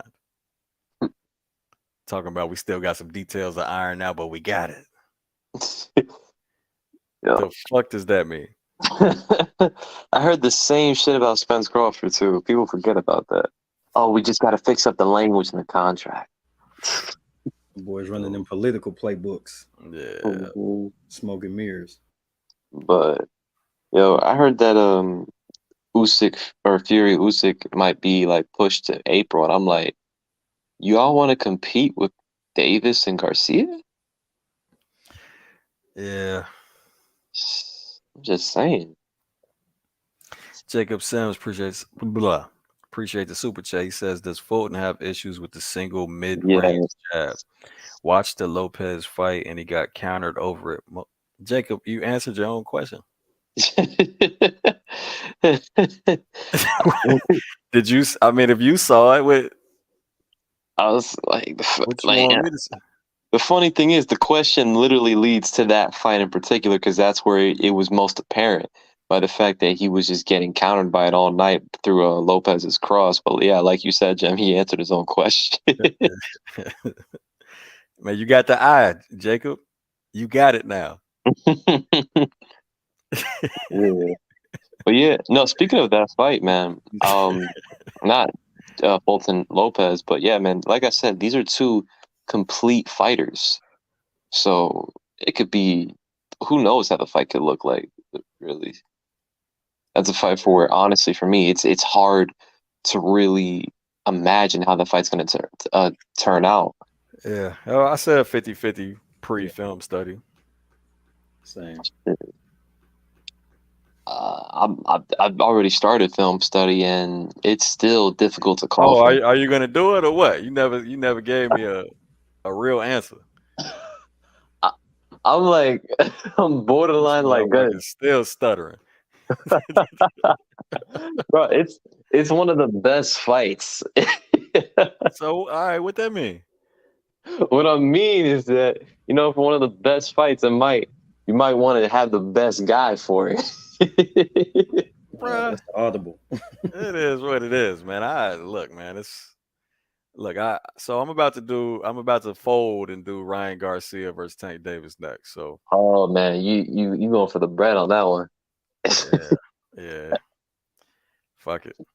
Yeah, hey, no, I ain't judging, but I'm just saying that don't be surprised if that ends up being your most popular video. Fuck it. Good. Yeah. Because hell, remember when you put that Ennis clip, man? 20,000 viewers in like what, less than a week? What? Which one? The footage of cutting off the ring. Oh yeah. Shit sold, man. Because Yeah. that was what was trending. Boots exposed. Yeah. Hey, that when you put that Inaway video out, watch your numbers look real different that week. Facts. Oh yeah, nah, them especially them Japanese fans be showing up quick as fuck. Yeah, like go to bed, wake up, numbers look crazy. Mm-hmm. But damn, man. Because I was watching, first off, watching Inoye's last fights. It's really hard to do film on them because they're not very long. Like, I'm not just saying that to gas up Inoue, but I got like the Donaire fight, he barely got touched. The Paul Butler fight. I mean, the good thing about the Paul Butler fight is it shows Inouye's capability of cutting off the ring and fighting against lateral movement. So he definitely has that in his tool bag just in case if Fulton wants to get on his bicycle occasionally. But Fulton doesn't move as much as people may assume. And the issue I have with Fulton really is, well, he doesn't do what Devin Haney does enough, in my opinion, and that's clinch. Mm. He is too adamant on fighting on the inside. And I think fighting on the inside with a fighter like Inoue could get you clipped like it did with Emmanuel Rodriguez. Yeah. Now, so Fulton could definitely fight on the inside though. He proved Yeah. that versus Angelo Leo, but I mean, it's not whatever you do, I'm gonna prove I'm better type of sport, bro, or type of game. You just do what works best for you against a particular opponent. That's the smartest thing to do. Other than that, yeah, you put yourself at risk. Yeah, and let me just say this real quick. Yeah, he did. He did fight his ass off on the inside against Angelo Leo, but in the process, he ate a lot of punishment. Like he took over 200 punches. Mm. Like it's not as if that was a defensively sound night for him too. So Right. yeah, Right. like that's the thing. Like Fulton against Figueroa. Wait a minute, bruh. There was another fight. Yeah, that's the one I was telling you about earlier. They just flipped them on the card. Shit. What fight? Who is this? Oh, it's Cruiserweights. what's my man's name? The guy he's fighting. I seen him fight before. I can't think of his name for shit. This guy. This guy. Help me out. Yeah, Riakapor. Yeah, or React. How the fuck you say it? Think you nailed it. Is it gonna be Rock'em Sock'em or should I watch it? Nah. It ain't gonna be Rock'em Sock'em. Wait, was that? Well, you know what? I ain't making no promises. Rock'em Sock'em or shit I'm watching. I like that. I seen 12-round cruiserweight. I was like, yeah, nah. It's cruiserweight though, man. I know, man. I just Hey, don't pay cruiserweights be having skills, fam. I mean, you act like Usyk wasn't in that motherfucker, or Coley, or you know what I mean? That list got real short. Now, even buddy, what's his name? Jai. Breeders? Jai was pretty skillful. Mm. The one that beat Bradis. Yeah. Nah, I'm not saying the division's like completely weak, but I don't know. It's just unknown. I don't watch it, so I don't have an opinion on it. Yeah, you know why it's unknown, though, right? Because there ain't no American stars in it. I mean, shit, 122 is still unknown. 122. Hey, who the fuck is popular in America at 122? That's what I'm saying. It's unknown because even though Folson's is the champion there, man, ain't nobody watched that shit. Oh, so wait, ain't you making my point? No, my point is basically you said that to have it like it's not pop because there's not an American star, but Fulton's at 122 being the top guy, probably the most known fighter at 122. That's still he's Bro, still not don't nobody know Cool Boy Steph, bro. That's what my point.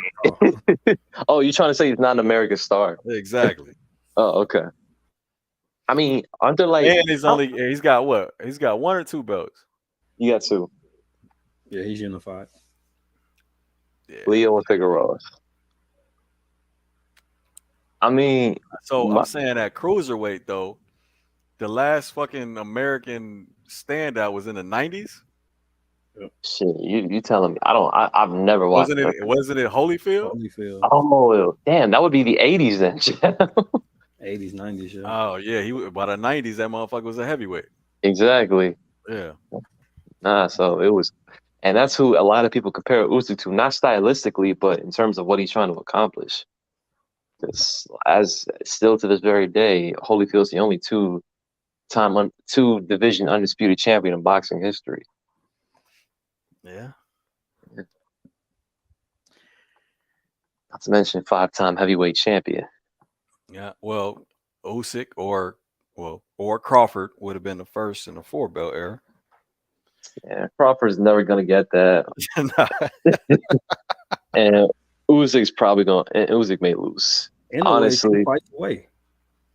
Yeah. uh, Yeah, that but that that's that probably is not easy. yeah. Right. And let me make this clear. That assumes that Inoue. Okay, let's say Inoue beats Fulton. Fuck it. His other fight is against another fighter who is on another side of the street. Hearn already said, put quotes around that. They do it if Inoue wins. They do it because he knows that's money. So, Bro, that's on paper. A lot of bullshit, man. He also said no roadblocks for Akhmadaliev, and Akhmadaliev all of a sudden pops up with a mandatory, man. I'm not convinced what Hearn has to say. Man's full of shit when he wants to be, just like every other promoter. But you have a point, though, because people, people who don't know better say, oh, why is the fight in Japan? I smell conspiracy. No, you just don't know Watch business. boxing. You don't watch boxing. Yeah, you know what? Tell you what. Let's look at Inouye's Instagram. Let's look at Cool Boy stats. Tell me who has more followers. Are we really going there, Joey? Yeah, let's just do that shit. You know what? Let's look at Inouye's viewership in Japan versus Cool Boy Steph's. You know, the funny thing is, Cool Boy Steph's biggest fight was overshadowed by Teofimo Lopez's loss to George Kambosos. A lot of people forgot that fight took place on the same night. Because no one tuned in to watch that shit, even though it was a great fight. A fight as good, if not better, than the Lopez Kambosos fight. And yet, that fight probably got no viewership because no one knows who the fuck Cool Boy Steph is. Yeah. Like, I mean, this is a big ticket fight for him for that reason alone. This is the biggest fight of his career. Yeah, it makes sense for him to take it just for multiple reasons. But my co-host on my show, he basically explained it like, yo, if you're the world champion, you defend your belt all over the world. You want to be the man, go over there and beat that guy in his backyard. Yeah. And you're going to get paid. Exactly. You're going to get paid more money fighting him in Japan than you would be in Philly. That's a fact. Like, I mean, it ain't even close. Yeah, like, come on, man. Like, let's be real. Can Fulton fill out Philly? I fucking doubt it. He was about to fight in the Armory, and what's that, like $6K, something like that, 4,500. Exactly. So the Hulu Theater, basically, man, the small room. Yeah, I mean that's why there's not even a whole bunch of back and forth because he knows what it is. You want to be the champ, you want to get that undisputed fight, you got to fight Inoue because he's also your mandatory. True. Hell, I didn't think this fight. I thought it would be Inoue Rais Salim, to be honest with you. And if let's say if that fight would have taken place and Inoue would have beaten or let alone stopped Alim, that would have put a lot of pressure on Fulton to fight him. But look, hold on, open stance fight, and it's the orthodox fighter Riakapor that's really controlling the lead hand of his opponent. He definitely has a thunderous cross, a lead cross that he's setting up off that probe, and he's switching the probe up to a nice little stiff jab. But yeah, all right, go ahead. You know, one thing I didn't even notice, Jem, that another thing to Inouye's bag that I didn't even realize that until rewatching your video, I didn't even realize that Inoue was a switch hitter. You didn't? No, I didn't. Yeah. I thought with Paul Butler, fighters occasionally switch hit. No, he's He could do it. I love how he does it too, because he as soon as he switches, he attacks immediately. So if you want to catch your opponent off guard, that's you do it like that, and it definitely will, because when your defensive assignments change, um, so he'll switch stances and then straight like 1-2 or straight 1-1-2. You know what I mean? Totally surprise his opponent. Man, like, and let me just say about this fight, man. This fight really will show you. So, like, based off of the predictions I've just seen and the breakdowns, man, it just really just shows you just how many people really don't know shit about boxing. It's hilarious. I can't tell you how many clips I've seen of people saying, Inoue doesn't have defense. Like, it's just I can't take it. I can't listen to this shit. Relative, wait, relative to who? I guess relative to Fulton. Hey, you know what I'm doing in film studies for real? I mean, this for the chat and the panel. What I'm really doing in film studies is I'm not comparing fighters necessarily to the opponent they're fighting. I'm comparing fighters to perfection. I'm comparing fighters to absolute perfection in a boxer. And So oh my bad. I mean, I'm pointing out flaws and weaknesses, but it doesn't necessarily mean that the fighter's not great. Look, so from a fan's perspective, everybody that's a contender and up is a great fighter, bro. Great fighters don't have no defense. It shit don't even make sense, man. Yeah, I think the scale that a lot of these fans judge fighters on is just so retarded, man. Like bro? Journeymen are good fighters. If you don't, a journeyman to come in your gym and whoop everybody. No, that's facts. And let me just point this shit out too to the people who either agree with that statement or not. Look, I'm not gonna sit here and tell you who has better defense between Inoue and Fulton. That's for you to look up. I can answer it, but I'm not going to. But I am gonna say, fuck, I might just answer it. Inoue is ranked top 10 on the box plus minus for a reason. Inoue, in his last 3 fights, hell, you could put his last 5 fights, got hit not just less, but way less than Stephen Fulton. Well, look, Joey. I mean, I don't even want to go that far, fam. I mean, you talking about somebody in a top 10 plus minus don't have good defense. That's not even, whoever said it doesn't deserve a platform. No, it's facts, and it's just, and the sad part is it's the big platforms that say this shit. But we all know what time it is, and I'm not going to get into that. But it's just with Inoue and Fulton. Look, I've said this before. I don't have a pick, and frankly, I don't care in the sense that I don't. Damn, he just rocked his ass. Someone got clipped. Oh man, Glowacki just got rocked, but Riakporhe came in a little too strong and got hit himself. But nah, he jumped right back on that work though. Yeah, Glowacki's in trouble. He let the moment pass. Yeah. All Joey, right. what you're saying is right. It's like, channels that are spreading that information across the YouTube boxing community, where the smaller channels that's actually watching the fights, breaking down what the fighters are doing and giving analysis, just aren't getting the views yet. But you'll see it start to catch up in certain fights. No, I feel, because the sad part is the big platforms, they're the biggest jokes because they're the ones that don't watch the lower weight classes, which is why they have the biggest opinions about them. Like that's the issue about it. Like these big weight classes, they want to act like they're a Cool Boy Steph fan, but they're not. I can probably name more Cool Boy Steph opponents than they can. And that's the sad part. Like they're gonna say, people are gonna say, "Oh, name me 5 Inoue opponents." I can name you 5 Inoue opponents. I can name you 5 Fulton. I don't think you can do either, unless you really watch the sport, which most of these guys don't, unless they actually care about the sport, which they don't, man. Like Jem said, these guys gave up on like actually trying to revitalize the sport a long time ago, and they're just looking out for their platforms. They know what to say to just attract and deny people. That was a hell of a cross. Damn. Right on the chin, too. Yeah, that was nasty. He was out on his feet Yeah, for a second. he wobbled real good.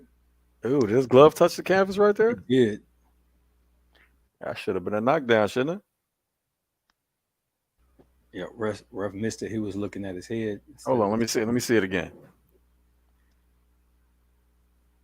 I was. Hey, I don't know. Yeah, it's It kinda it could close. have. It was close. Other angle looked more definitive. Hmm. I don't know Facts. how That's he right. got that pass. He was out. Yeah, he was out on his feet. He sat there and took like a break in front of him, and then dude started attacking. Oh yeah, he definitely touched the floor.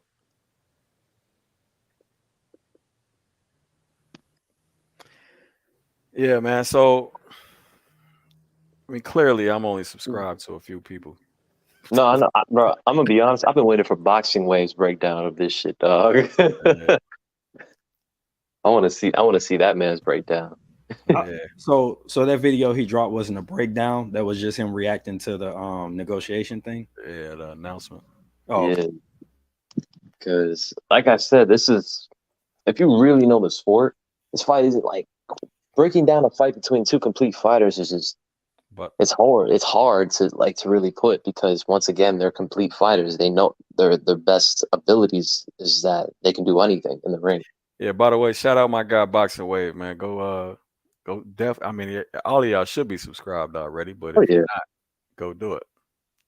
but like like the reason why I'm not gonna say it's easy, but Crawford Spence is not a difficult fight to break down, is because Spence isn't particularly a complete fighter. You know what Spence is gonna do, and you know how Crawford's style as a result of that because he's a complete fighter, so you know how he will most likely fight. Same with um another one. And that doesn't mean Spence will lose. No, it doesn't. He's just saying that it's more simple to break down. That's all I'm saying. Same with Usyk Fury.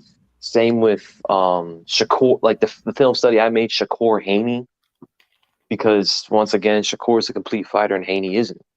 Or Bivol Better be it. Both two fighters who are incomplete, which make that's the easiest to film study because you know their strengths. Yeah. Hey, Or what they better do. Yeah, is it, Both of them better do it their best. exactly. Like you're not gonna see Bivol try to fight Better be of toe to toe and see Better be of try to box with Bivol. That's not. At least I hope not. God damn, that's a hell of a cross he keeps landing.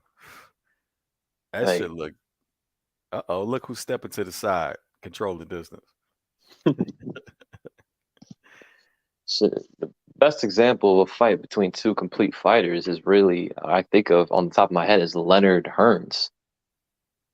At least their first fight, considering how that fight just dramatically changed because they could do everything in the ring.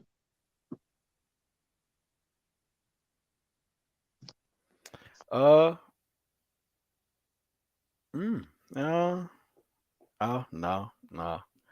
I was gonna say Floyd Canelo, but Hell no. Canelo doesn't agree with lateral movement. I was gonna say, I've known you to talk about Canelo's lateral movement, and your word was terrible. Yeah, but damn, a complete fighter versus a complete fighter. Let me see. It's rare. Hmm. I would would you? What about De La Hoya Trinidad? Yeah, That's the thing. Like, yeah, I don't yeah. But on the real, like we've like barely making complete fighter lists. Yeah, yeah, that's the thing. Plus, Yeah, Trinidad didn't look like a complete fighter in that fight, to be nah, honest with you. nah, nah. But you know what? I wasn't mad when Oscar lost it, even though I had him winning Yeah, because because what he did was just ridiculous. yeah, he threw the fight. I mean, he pretty much threw the fight. But no, like that's the thing. I don't know if anybody in the chat or in the panel can think of another fight, but two complete fighters at this level fighting each other Nah, I won't even give you James Tony. versus who? Don't say Roy Jones. Nah, he said Mike McCallum. Oh, that's not a bad pick though. I don't even know if I want to say James Tony would. Yeah, no, I gotta give it to him. Yeah, he was a complete fighter, Who? but he didn't. So by the end, he wasn't James Who? Tony. James Tony? Yeah, Oh, like by towards the when he started really gaining weight. Nah, it was pretty much the same what? style. I mean, hey, someone put up Mayweather versus De La Hoya. I But don't want. I kind of don't want to give De La Hoya a complete fighter, especially I, at that time. I was gonna say at that point I would disagree. Nah, yeah. Yeah, De La Hoya was a Early far more when he was when flat-footed. he was in his prime, yeah, I get it. Yeah, like hell, I would even say De La Hoya was a complete fighter when he fought Trinidad. But when he fought Floyd or even Pacquiao, he was come on. Yeah, he's just come forward, Yeah, weird high guard, square. yeah, flat-footed. Like it was just I wasn't. You could see that the man was shot, but not All right, someone. so I give you that one. Michael Nunn versus James Tony. I give you that one. And The shit, young, 'cause that was Tony in his prime. Michael Nunn. Hey, Michael Nunn was a damn good fighter, man. I so I actually thought about making a breakdown. I still might, but it'll be down the line. now, first, I'm gonna be honest, man. I have yet to see that fight. But you tell me if you've seen that fight, you can tell me how did that fight take place between two complete fighters, What do you just in mean? terms of Like, overall what was? boxing skills. Yeah. I mean, what do you? I don't even understand the question. It's well, was it? Let me It put wasn't like, really like that. Like from what I remember for the fight, I'd have to watch it again, but I remember Tony was losing a lot. Yeah. Like he was trying to walk him down. He was losing. He was on his way to losing. Riyad Kapoor gets the knockout. Go ahead. He ended up Michael now he ended up tiring out a little bit. I think he started like on the inside, he started getting a little tired. He started getting hit with a lot of shots. Like the 12th round, I think it was, or the 11th round. He hit him with an overhand right, slapped him. It wasn't like a lot of Yeah, I definitely had skills. to watch it again, fam. It's been Oh yeah, fuck. it's It's probably been a decade since I watched that. but it wasn't like no like adjustment like skill. Like it was Tony was walking him down. Michael Nunn was boxing. oh wait, I got another complete fighter list. I mean, a complete fighter fight. Oh, De La Hoya versus Sweet Pea. yeah, yeah. Yeah. So it's He said Berlanga versus Angulo. Count Dracula. What the fuck is he gonna do without Top Rank?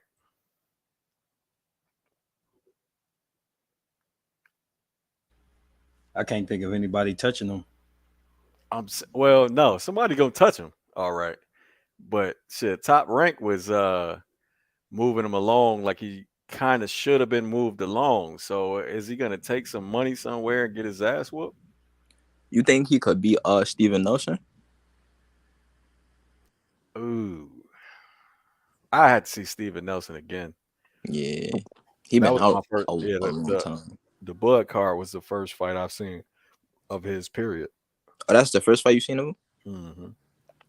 He's alright. He's just like he's older. Like he really older, and he had like a long label.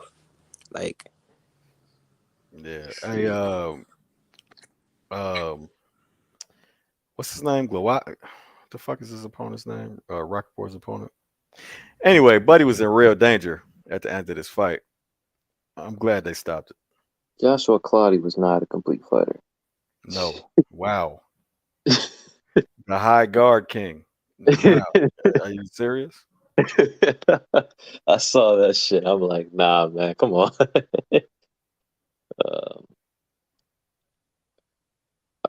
Pryor, I don't think Richard Pryor. Aaron Pryor wasn't a complete fighter himself. Nah.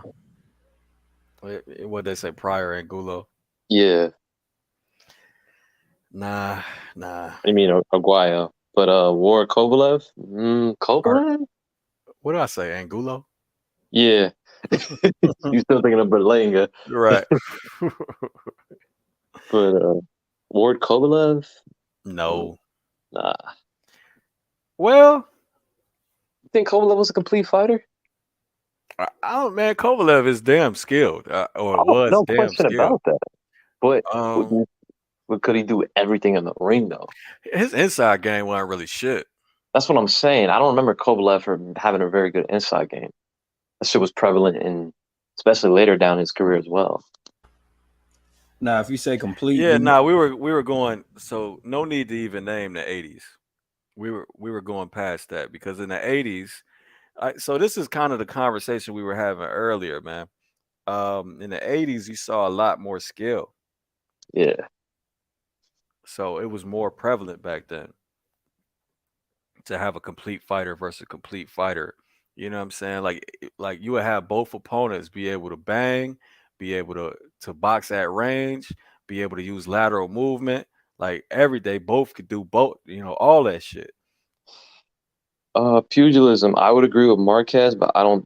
I like Pacquiao wasn't particularly a complete fighter, but he's Yeah, not as incomplete as people make him out to be, in my yeah. opinion. You can name so many fights from the '80s that was complete fighter versus complete fighter. So yeah, I mean, if it makes you feel good, go ahead and name them all. Roy Jones, Tony. We already said that. No. Ray Leonard Benitez. That's another one. Zab Judah didn't really have much of an inside game. That's prevalent against Floyd. Nah.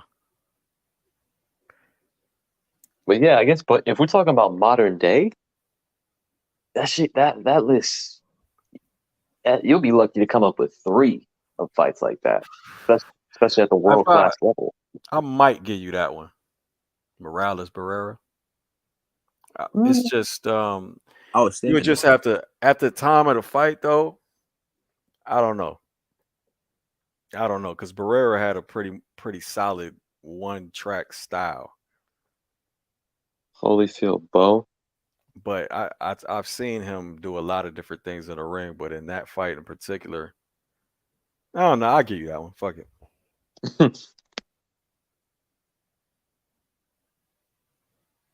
What about Holyfield, Riddick Bowe, Joe? Uh,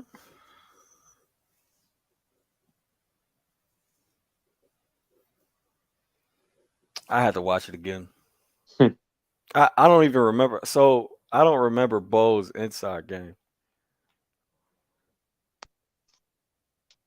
I mean, obviously Evander Holyfield was.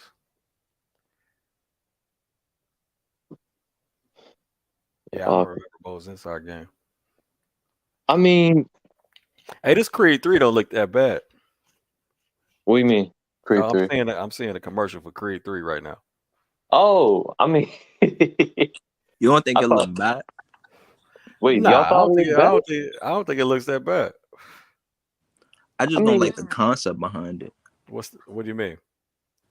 So his childhood friend, like I guess they was both like they was like childhood friends, and they was like bad kids and whatever. They got in trouble. They was, he go to jail. Mind you, you know, even Creed, his story itself, like he trained himself in Mexico, woot the woot, had 6 no amateur fights. He won the title. I know it's a movie, but they start stretching it OD where it's like his friend in jail. Then his friend get out of jail. His friend knock out a professional. Now he about to fight for the belt. It's like I don't like. Hey, It's so, they got jail tournaments, man. They got amateurs in jail. I don't think they saying that he was fighting in jail. Like if they said I something mean, like he he said was he stayed in knocking shape, people bro. out in jail, they just said he fresh out of jail, come, he go in the gym, knock out a fighter. I think Jose Benavidez in it. Like that Yeah, shit look it is unrealistic. Like But he fighting for the belt. Like I mean, to be fair, look at Creed 2 then. Like that's Creed. I think that's less unrealistic though. Yeah. Really though? Creed 2 with Oh, that's funny Drago. as hell, fam. With, Hey, with Dra- hey, Tricks like they disrespecting boxing. Exactly. It's, it take a lot to be a champion. They disrespect it. Shit. In that case, why don't we talk Yeah. about? All Why right. don't we I talk mean, about every single Rocky movie that I was was gonna ever say, what made, about bro? Rocky What are we talking 4, my about, bro? guy? Hold on, no, I think that's the worst Four. one in What that about case. Rocky 1, 2, 3, 4? Hey, All he them was a shits, bro. professional Nah, fighter. the They, five is the worst one. Old ass Rocky gonna fight the champ, and it's a draw or something, or he lose by like a point. Like what? Oh, you talking about Rocky Balboa? Yeah, he fought what's bro, his this is name, all. It's Tarver. all the same series, man. This is Yeah. still Rocky. It's just Creed now. Nah, but like, can we? But what about Rocky? Rocky 3 made perfect sense if you think about it in terms of. Man, get the fuck out. Ain't none of them shits make sense, bro. Hold Hey, up, hold up. You gonna tell? the fight action be the dumbest shit in the world. No, not the action. I'm talking about the entire like with Mr. T, Club of Lang. He was Oh the yeah, contender. Yeah, he yeah. moved up. Became the mandatory. Rocky was like, I'm retiring and shit. He said, "Nah, you ducking me." That's some real. Easy matches fighting a bunch of bums. Like let's be real. That's boxing talk nowadays. Yeah, facts. True, true. So But nah, ain't none of them shits been realistic though. fuck no. In terms of the fights, hell no. Not even Creed, man. We Like just looking for a good Best story, Tricks. villain though. Clubber shit. Lang was the best villain though in the fight movie. Hey, I kind of feel you though, Fabi. They do need to say he was boxing in jail or something. Yeah, they did not. They just said he got locked up for mad years. He come out of jail, he hop in the gym, knock out a pro. Next thing you I know, mean, so he was he spent. Man, gonna have one fighting for the belt like on some like he Lomachenko? Nah, hey, you don't see the you don't think the real WBC will rank him? Hey, in fairness, it probably was. They probably would, exactly, but fam. they, So but they, but Triggs, they said it though. They said in the trailer, but I was the best though. Bro, they was like kids fighting on the I street know. or I'm just something. They wasn't fucking. even like That's the explanation though. But I was the best though. I guarantee that's all you're gonna get. Either that or like I also heard another thing where he's like, I kept myself in shape. I'm like, niggas jail like, shape and boxing shape ain't the fucking yo, same. them niggas like, yo, he got an 8-pack. Let's rank him number 4. Jail division. Number 4 WBC now. Like, like that's my thing. Unless it would be funny if this movie was over a span of years or maybe a year or two, but this shit probably like 3 months, my guy. Hell, let's talk about Rocky 5. Like ironically, they had a real boxer, Tommy Morrison and shit. But Yeah. can we just like this man started off being a street fighter and was just like how many like you notice how he was building his fights to the champion, but it looked like he had like 30 plus fights. But he how long did Rocky train him for? Right. Shit. Hey, none of them been realistic, bro. None of them. So and then they it's gonna just, make it competitive too. Like why?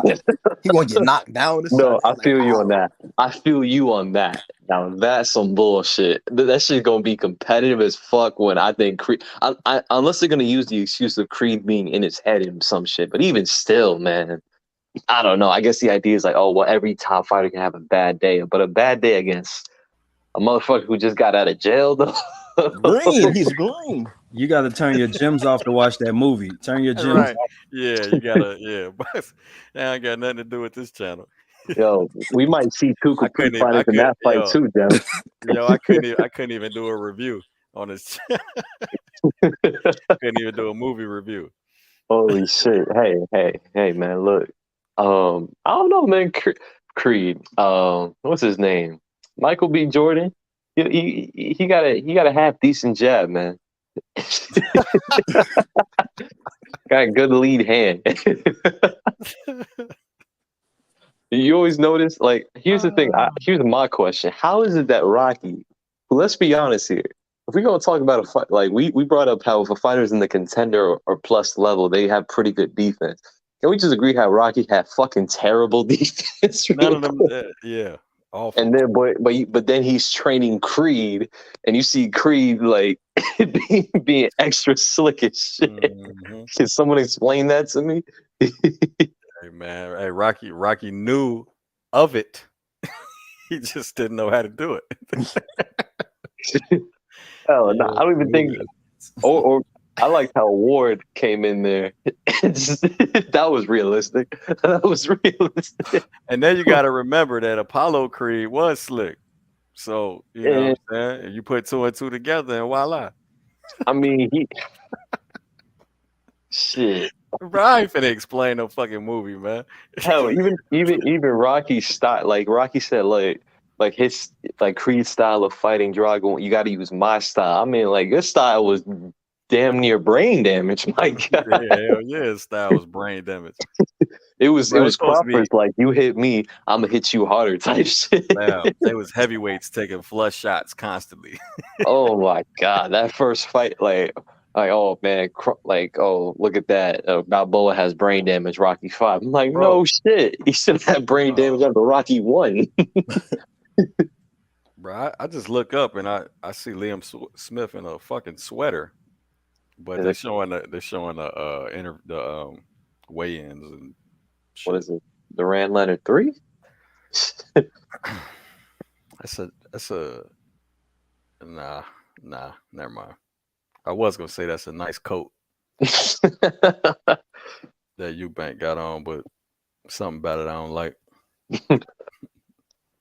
Yeah, you heard that was the most that was the oddest trash talk I ever heard from what I saw Oh in yeah, Boston News. you cheated on your wife. You're gay. What? What you Like, do what? to your hair? Is that stitched on? Like, Yeah, this shit. it was mildly entertaining. And then I hear like this shit is now personal. I'm like, personal because you say you cheated on your wife? What the fuck? I mean, if the shit's true, what's personal about it? If that motherfucker found out about it, that's just probably open news, my God. Yeah, facts. Yeah, like who cares? Unless That that's shit ain't personal. no, that's just extra. That's an extra 5 seats people were gonna fill in, man. From what I saw in film study, Liam Smith gonna get a personal ass whooping right now. So Come on. Not to mention he's moving up in weight too. Like,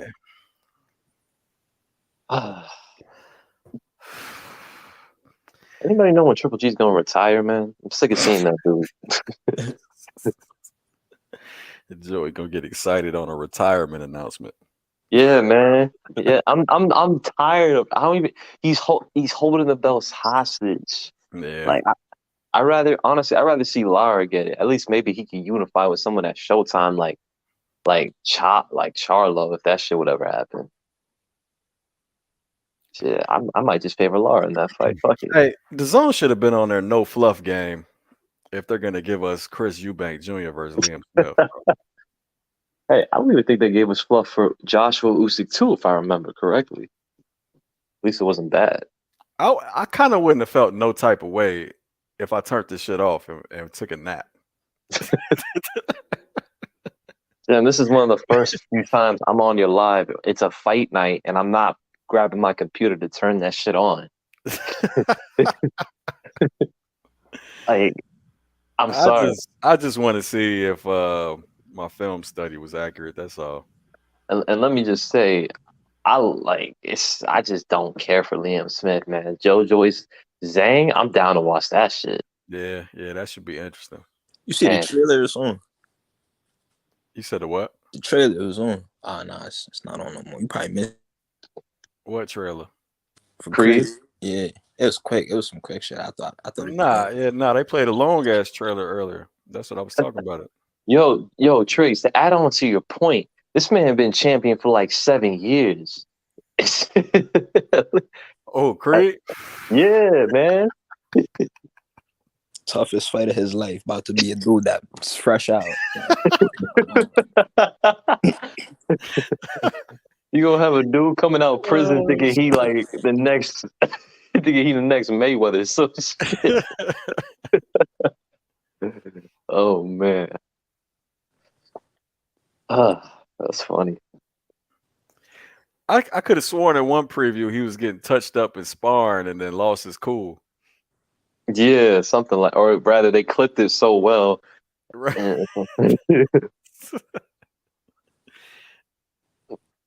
My thing is, it's just I don't know. It's just Triggs honestly had a breakthrough with me. I didn't even think about that shit, but I just probably just remembered it was a Rocky movie at the end of the day. Oh shit, that's funny.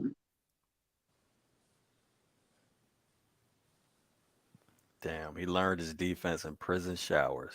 Damn.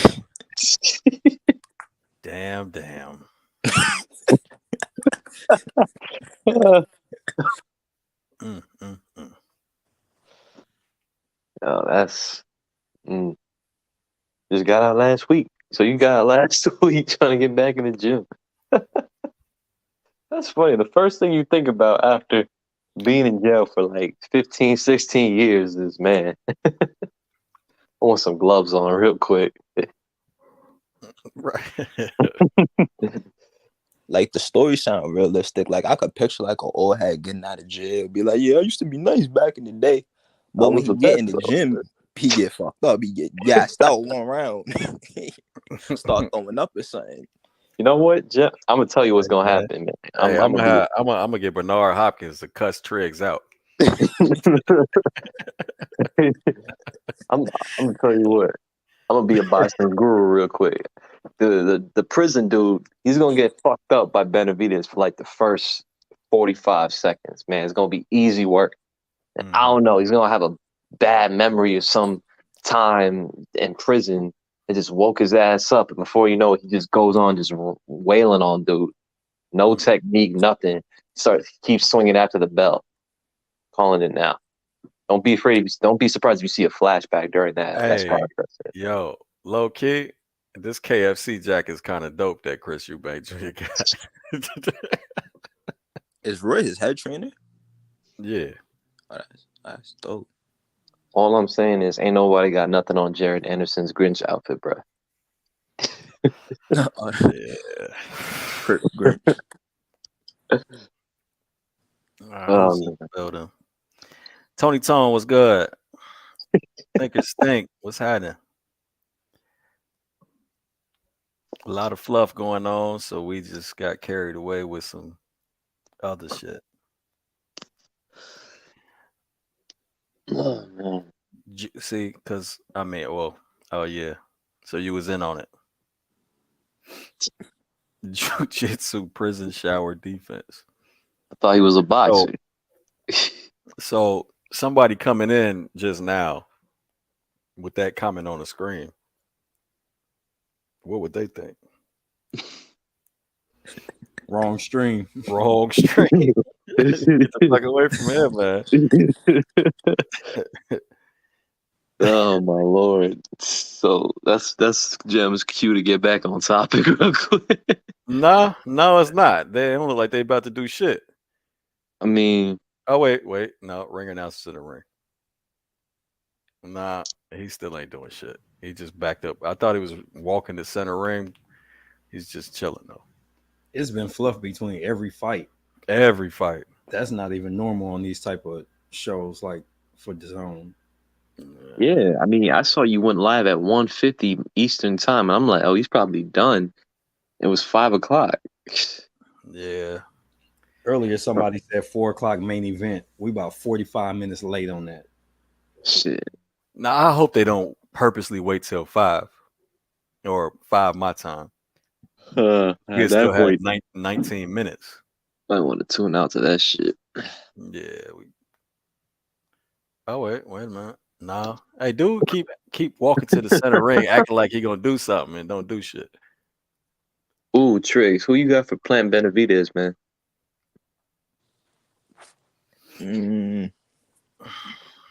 I'll hold off till film study on that one. Yeah, I wanna look at them more and really study, but before I'm going with Benavidez. Interesting, man. It's like the thing is, I see Plant boxing Benavidez his ass off, but at the same time, the motherfucker's gas tank is in question. Benavidez isn't, so I just think he's gonna overwhelm him at one point. And if he gets on those ropes and Benavidez cuts him off, that could be bad news for him. I think like what gave like Canelo problems with Plant is like Canelo. He's more of a slow like break you down. But Benavidez, he's not gonna be slow. Like he gonna be on playing ass from like round one, trying to walk him down, trying to get through his punches and land combinations. So I think like I don't think he not gonna have as much space as he did like against Canelo, like for him to make it so far along in the fight. And I think he gonna be able to outbox Benavidez like in spots, but I still think like yeah. Free film study. I think for the first 6 rounds, I wouldn't be surprised if Planis up on the scorecards. Yeah. Because prior to when Benavidez stopped Darrell, in my opinion, he was getting outboxed by him. Like he was having genuine issues. So it's not a like stretch to say that Benavidez. Hell, I even heard Ellis, Ronald Ellis, gave him a pretty good fight, even though he was losing. So it's not a stretch to Yeah, say that that's Caleb the Hunt. 3 fights I was gonna study was the Darrell Ellis and Davis, Kyron Davis. Yeah. So Um, yeah, I'm save my shit for film study. I said in the past, I Plant by points, hedge with Benavidez by knockout. so you favor Plant. Plant on points, hedge with Benavidez by knockout. I don't favor Plant. Or is it can go either way I for think you? it's 50-50, yeah. Yeah. Okay. What do you know Benavidez like his punch stats, like how much he usually throws a fight? Because it looked like he throw a lot of punches. Yeah, he's a volume puncher for sure. Somebody wanna click on this, and if that's not watching a fight that wants to watch it, We it's don't about know. to go. It's about to go in 5 seconds. Any takers? No. All right, it's gone. I gotta commend you, Jam. You were honest. When you said 5 seconds, you really meant that shit. Yeah. Yeah. Honesty is the best policy.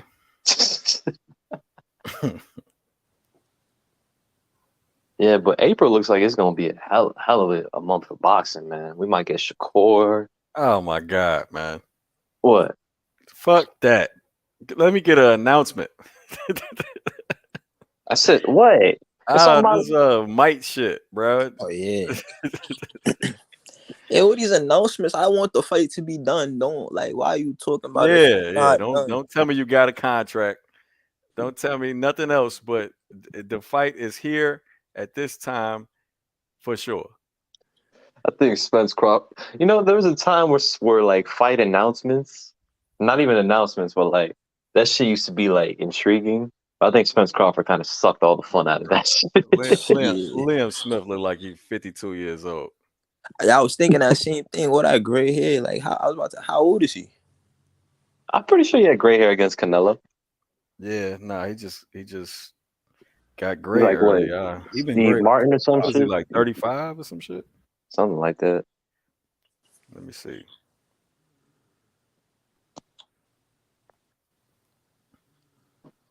The only thing I could applaud Yeah, Liam. he's 34 years old. Crazy. It's a hard knock life. I was gonna say he's stressed out. Fam, I think I got like 3 gray hairs. 38. Got one. I'm in my 20s. This motherfucker have shit. The majority of his head is gray. Man, I'm 10 years older than that dude. I don't have that much gray hair. Not even close.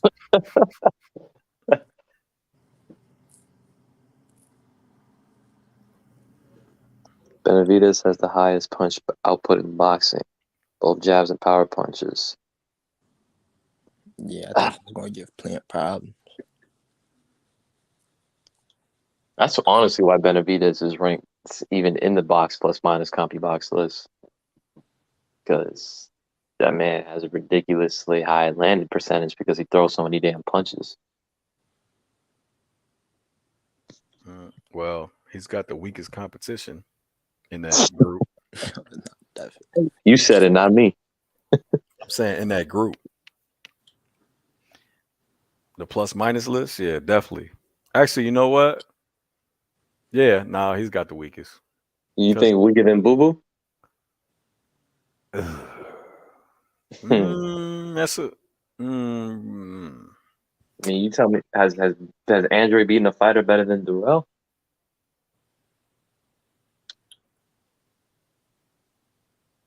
that's a good question. Yeah, all right. So I might give you Boo Boo. Bro, that sucks, man. This man is like 34 years old, two division champion. His resume's dog shit, dog. Like, Yeah, for those accolades, yeah. mm, I'm sorry, I don't. Ain't none of his wins world beaters. Well, Virgil Ortiz and Boots is gonna look like that as well for a while. I mean, Virgil might look a little better considering if his next fight is still Stanionis. Yeah, but still, who is Stanionis as far as like what? So say he beats Stanionis, right? Mm-hmm. Are we gonna say that that's a better win than all Andre's wins? You Nah, can't say that, right? nah. I probably can't say that. But So damn, I mean, I could it's like this, argue it. and they both position themselves to go after vacant belts instead of Yeah, go through champions. no, that's a good point. But in fairness, would you say that Android put himself in position for that, or do you think that was just how it happened? I don't even remember, but Yeah. I do see what's going on right now. Oh He hell puts yeah, him in man! Come on, position. that's just obvious. Yeah, Boots, I think another channel I was listening to was kind of like debating it. Like, bro, it ain't no debate. It ain't no I mean, debate at all, fam. Look, either one of them dudes could have stayed at the WBO and been next up in April. yo, Jim, respectfully, man, I don't like the way you're talking because Boots said recently that he'll fight both in the same night and beat them Yeah, both, man. yeah, He's just different. yeah. I believe him, yo. Like when I saw that shit, even honestly, this was the first time where the comment section were like, "Yo, this man needs to chill out." Yeah, Right? yeah. That comment section was not friendly towards Boots, man. They're like, Nobody agreed. "Yo, this man is probably gonna stop by both." That's what I was seeing more of her. There we go. Did someone say Boots?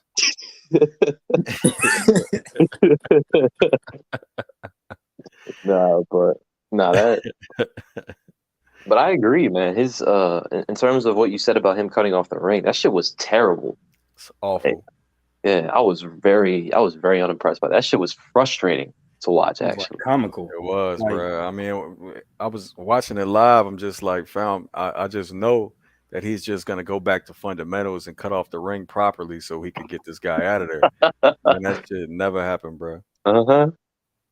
And that made me think in my head, I'm like, well, shit. I said his chances were probably better against Crawford, but Mm, you can't deal with a motherfucker who knows how to control distance and has a lateral movement.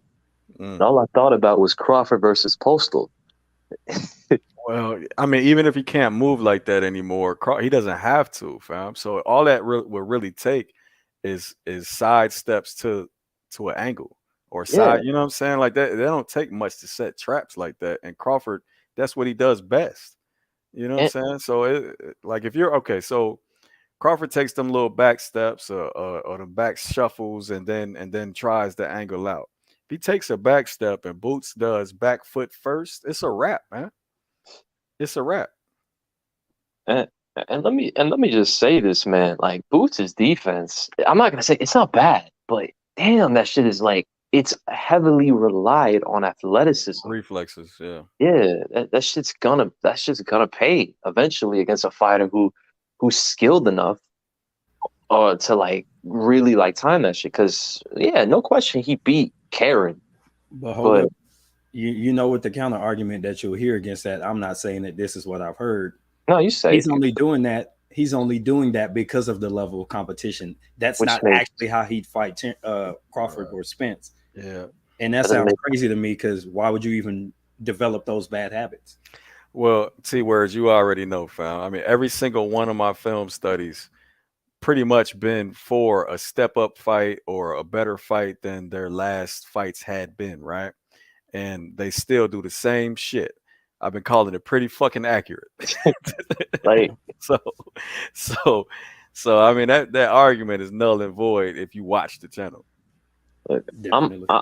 I'm saying it now. Look, I'm cutting off the ring, especially against a fighter who heavily relies on lateral movement. It's not an easy thing to accomplish, but as shown before, with excellent footwork, and as well as just having a great gas tank altogether, it can be done. And also, not to mention fucking patience. Like, I couldn't believe the fact that Boots was leading with the lead hook and just doing 180s like Yeah, that. 180. Yeah, that's tough. Like, I thought that after the Limpinets shit, he would be more disciplined, but try that shit against a championship level opponent. They're gonna hit you in the back of the head Yeah. and Even get if away with it. Because even if you you, use your feet to do it, you could use your offense. You could use your hands to make up for that and slow them down at some point. He didn't do either thing. hmm yeah, man. I don't know. Boots is in terms of just controls and just, I don't know, man. Hey, Talent fuck wise, around. Hey, you know what? Fuck around and do that against the wrong opponent that a damn sure hit you in the back of the head. They're gonna do it, and there's gonna be a debate between the ref and the fighters on the legality of it yeah. because you turned yourself around. So he could actually the ref could actually, if he wanted to, disqualify you for doing that shit. hmm You can't turn your back. Of course. That's my thing, man. I don't know. Look, Boots. I don't even know. He's probably gonna fight a guy who what's his name? Who Ellis quote unquote lost to next. Yeah, So he gonna more whoop than his likely, ass. yeah. He gonna beat the shit out of Villa. hmm So it's just gonna be another Boots highlight reel. So hmm we'll see. And Villa wasn't impressive at all. Nah. Shit. Hey Triggs, what'd you think of Tank's performance against Hector? I thought it was solid. Okay. Thought it was solid.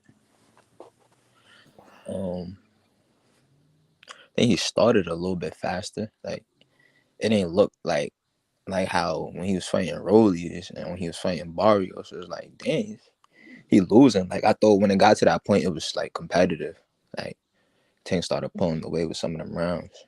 I don't know, man. Maybe it was just me. I didn't think that fight was all that competitive. Like it's I thought, just with the problem with Hector was that the man was just too inactive for me.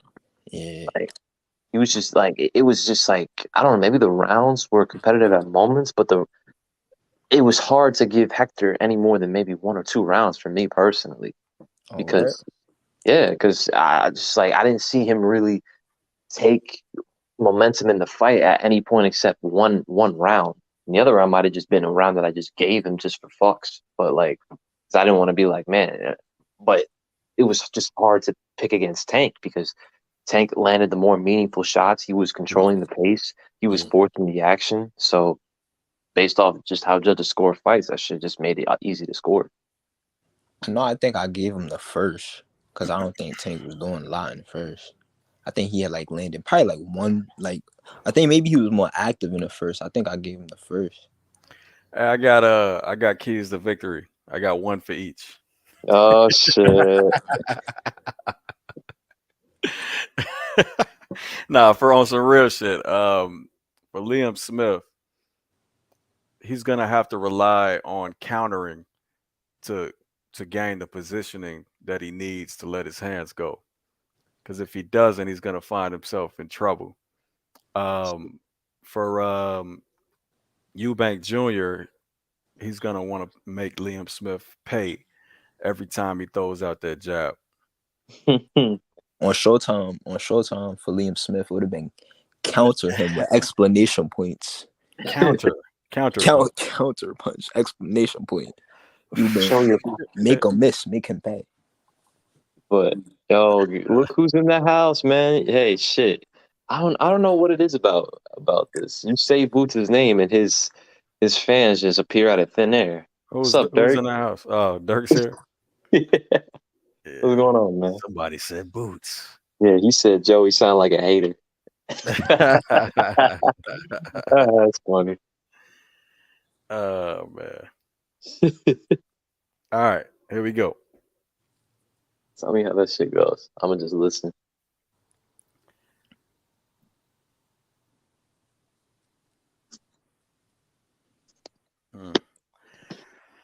Eubank already finding Liam Smith with a jab.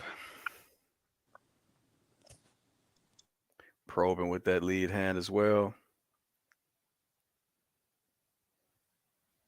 Liam Smith starts his offense off with the stab jab, single stab jab. Tries to step in off a counter jab, doesn't work. Eubank doing a good job stepping to the left. With distance, though.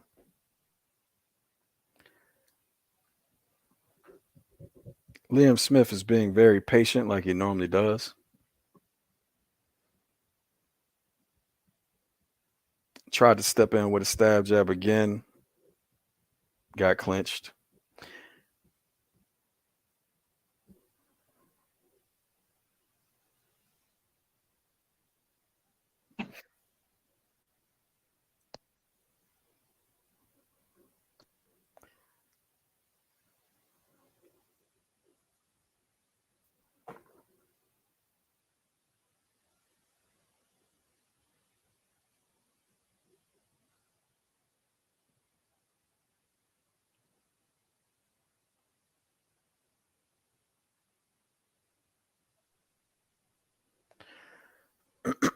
There's that slip to the lead leg counter that Liam Smith likes to do. I pointed out in the film study. I probably should make it sound more exciting, huh?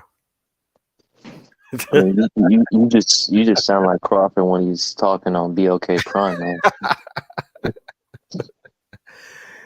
It's chess, not checkers. Watch me, BLK Prime. I'm more focused than ever. All right, nice counter punch to step in from Liam Smith right there. Landed the overhand.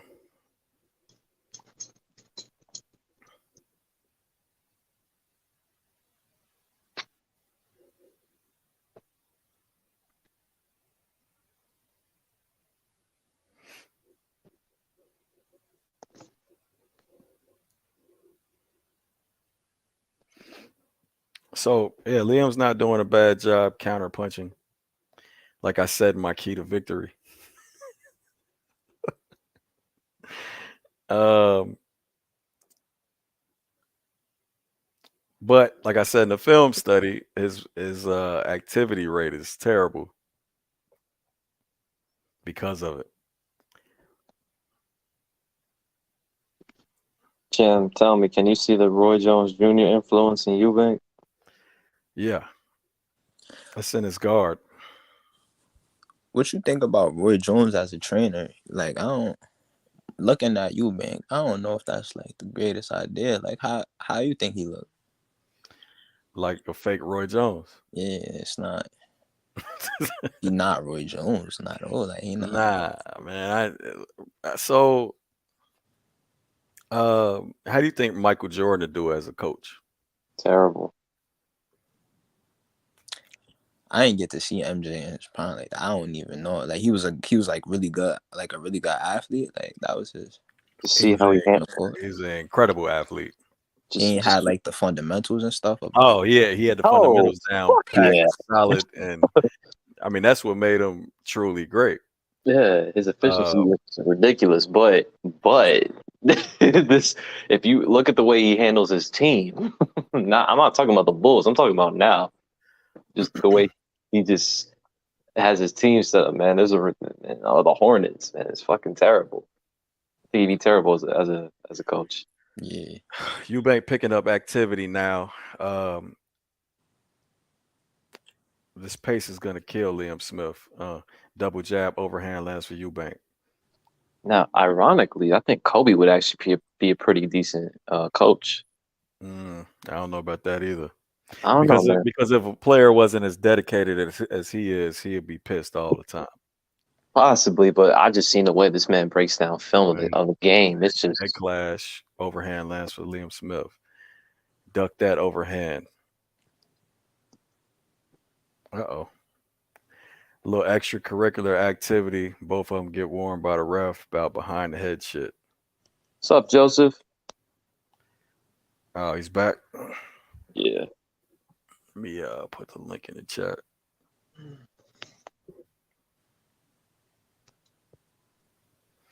Overhand counter from Liam Smith. Hold on, let me.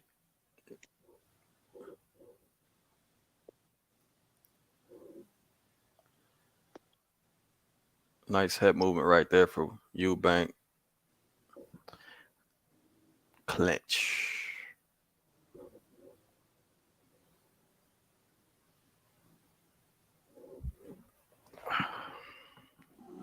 This 168, right? 160. 160. 160.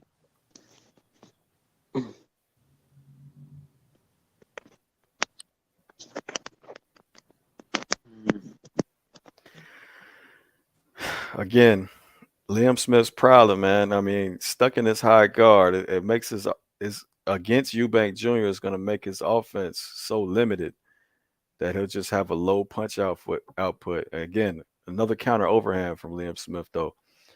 I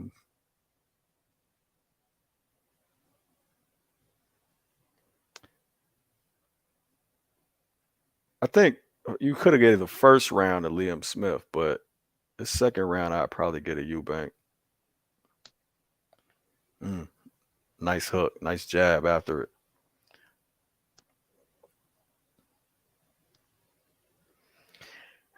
And it's funny. So say Liam Smith actually succeeds at closing the distance and getting into 50-50s against the ropes.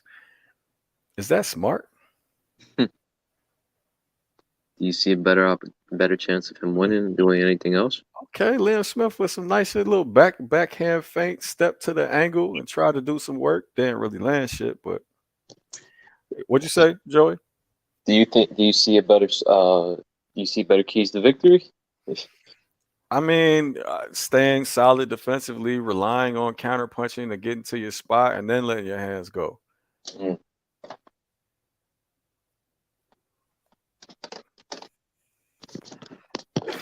But shit, if he does get into a rock'em sock'em against the ropes, bro, hey, I mean, this motherfucker competed at 168. And you just came up from 154. So I don't know.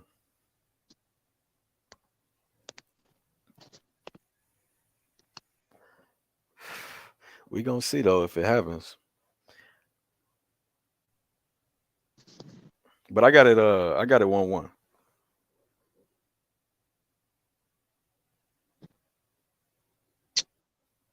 All I'm saying, both these guys can't fuck with Conor Ben, man. Yeah, and he the greatest. Check hook lands for kind of a check hook lands for Chris Eubank. Jab landed earlier for Chris Eubank. So yeah, something I talked about in the film study too. He was gonna straighten out his check hook a little more, so it's a skinny check hook so he could land. Because what's the name? Liam Smith has good fundamentals when he throws his jab. He keeps that right hand up.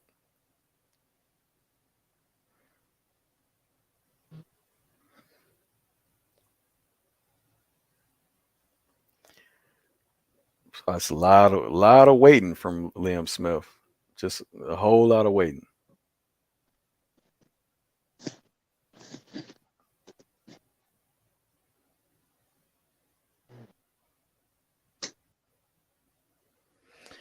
There goes the first counter over Liam Smith's jab. Counter cross. Nice jab from Eubank. Another one.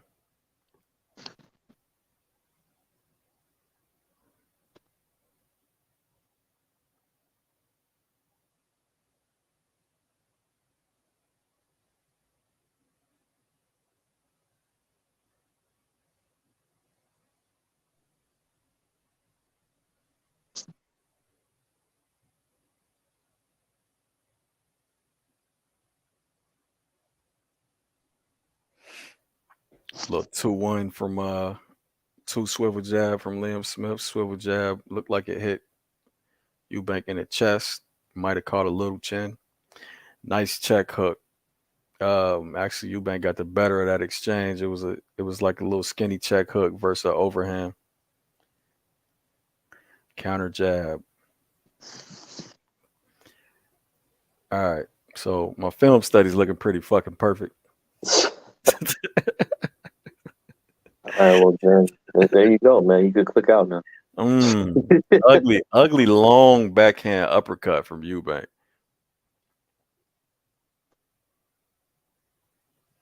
Uppercut, three uppercuts in a row. Another uppercut.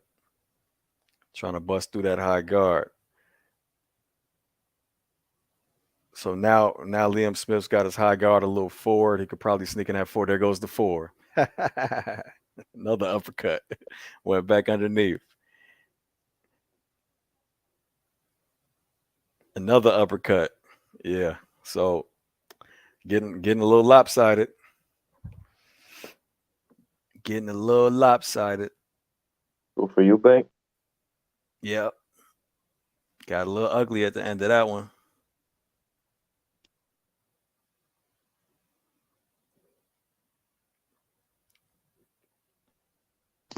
He said, "What else is new, Gems?" I appreciate that.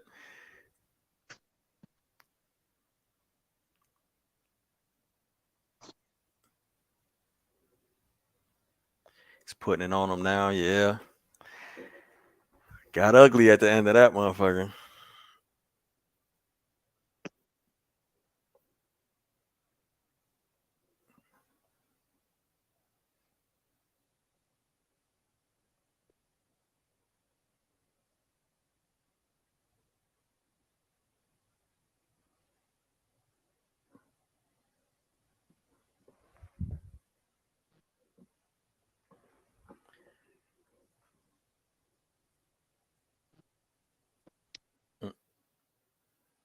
Liam Smith comes out with hyperactive rhythm and head movement. It's not gonna work. He gets hit by a jab.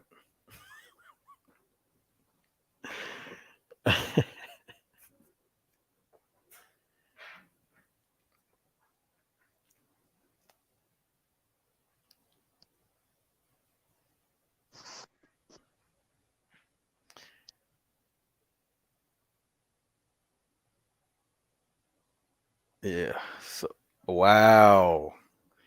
Combination rocks Eubank and drops him in the corner. Eubank is very hurt. Oh shit! Holy shit! What an upset. Upset. Oh, what? Nah, he's very hurt, bro. He's about to get stopped. Bro, what an upset. He got stopped, fam. He got Wow. stopped? Wow. Wow. So he was doing a whole bunch of dumbass, goofy ass head movement in the corner. And apparently something really hurt him. But hey, that's boxing, bro. Shit happens. Not Roy Jones. I don't know why he's yo. Shit happens in boxing. Wow, that's hilarious. Like, Looked like he was on the verge of starting to dominate Liam Smith. oh, I'm right there. Does one Oh, little snap. dumbass thing, and you That's all get it takes. stopped. Yep. That's how the cookie be crumbling. Thinking, man, you hot shit. So reality puts you on your ass. Literally. What an upset, man. Yeah, but that's a lot of people, that's why they watch boxing. For shit like this. So in that case, Eubank is like, is he done? Nah, man. I still favor him in a rematch. Yeah. I feel you. Hey, you get clipped sometimes. Shit, that shit happens. No, I know that's not what I mean. It's just like, but let me just see the odds for this fight. It's not as if Eubank was how do you put it? this man was he knocking on the door of a title fight? No. Oh, actually, yeah, he's a number one contender somewhere. Yeah. After I imagine he's gonna have to. It's gonna be a hole to climb from, if you ask me. Yeah, man. Nah, he's got to get the rematch. He's got to. Wow. All right, got some excitement. Got So some they fluffed excitement. all that. I mean, I guess the fluff was worth it, right, Jim? Huh? I guess the fluff was worth it at the end I mean, because the fight was short. because the fight gave us something we didn't expect. Yeah. Hey, I want to see. I want to see the replay because I couldn't tell what the fuck Eubank Jr. was trying to do defensively in the corner. He was He being pretty aggressive. much put himself in the corner too. I mean, he could have got out the corner beforehand, but we'll see. It looked like he was trying to use he was in a high guard, but trying to use like the most awkward head movement that I you don't could even think do. his hands was up. Hey, man. It looked real like novice like what he was doing. But let me see the replay.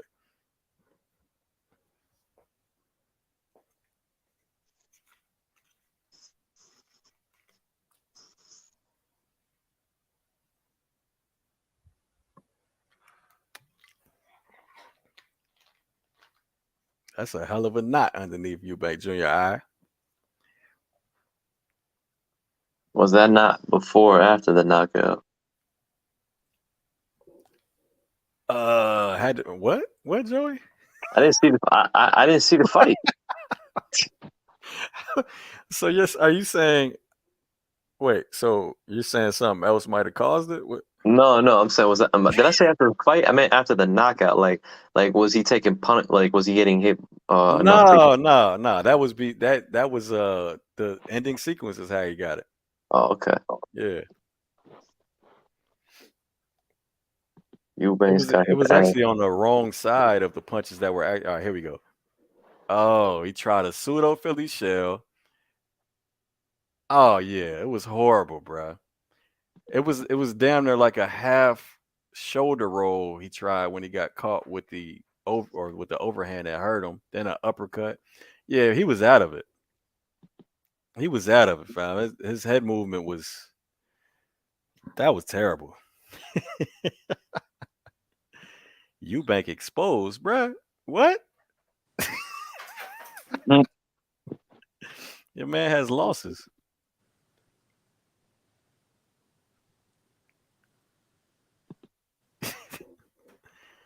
Yeah, so it was like a half-ass Philly shell that he was trying. And then of course he couldn't roll the shoulder like most people. Got clipped with that overhand. Then he was a little out of it and started doing some other dumb shit with his hands away from his chin and just straight head movement, but not real head movement. And got clipped again with an uppercut. And that Yeah, was so all she wrote. what's he doing? I just Yeah, seen the replay. Why is he tweet. trying to? He tweet. Now he ain't know where he was after that second knockdown. Damn, Chris. He didn't realize the fight was stopped.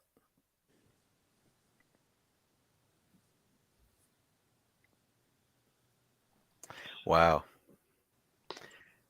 Gotta love that excitement.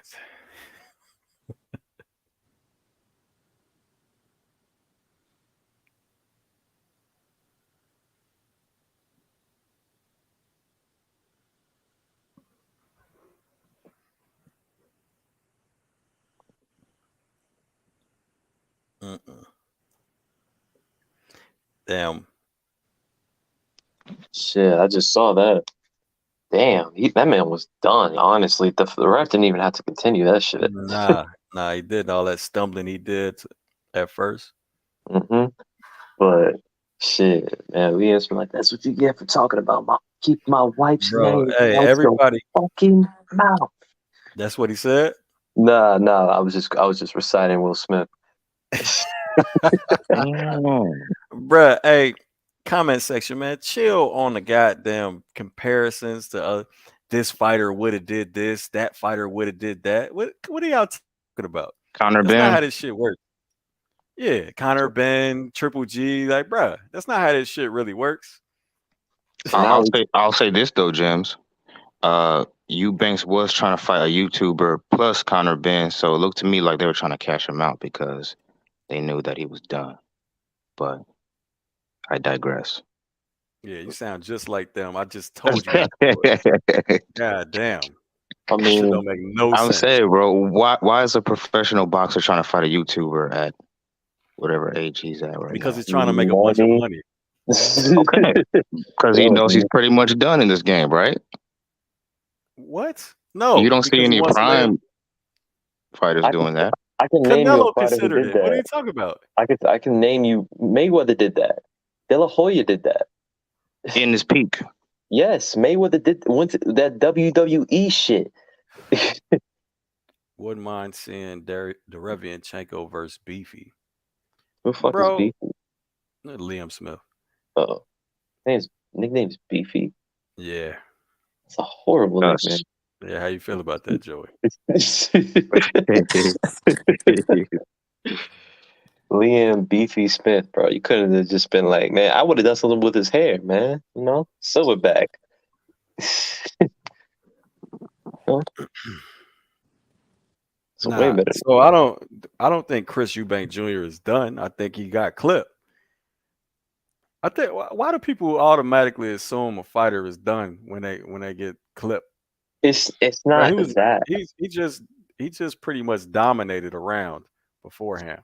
It's just, I mean, like you said, it depends on if he gets a rematch. But my thing is just this fight. Let's be honest here. This was supposed to be a fight for where Eubank was expected to either dominate or win convincingly in a division for which he campaigns at. Where Smith is just making his first entrance. It's just when I say done, I mean it's his stock that I'm really talking about. Yeah, I know what you're talking about, but you're talking about in the rankings, he's gonna have to work to get back up. Oh yeah. But as a fighter, no, I don't think he's a fighter.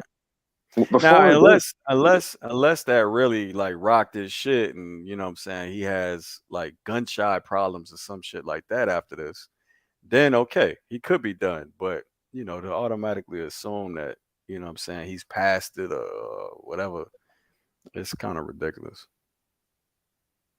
He gotta clean up them. He gotta clean up them Philly shell problems. That He gotta stop doing that shit. Is what he gotta do. He got fired, Roy. I'm sorry, like that is not.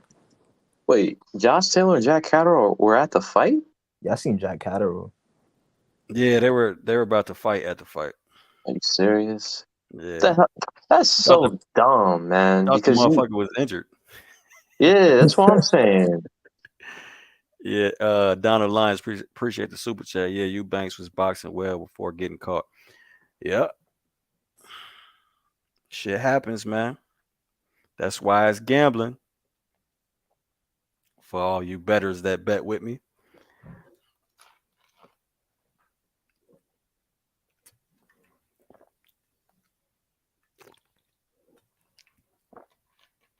I don't even know why Josh Taylor got up, man. Isn't your leg fucked up? That shit should have hurt.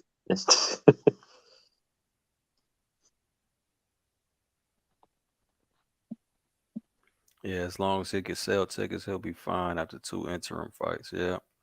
That's a fair point. I mean, damn, that Eubank Ben fight just died. You got one fighter who tested positive for stuff. That's a good. What the fuck, bro? Why are y'all naming other fighters, man? What are y'all talking about, man?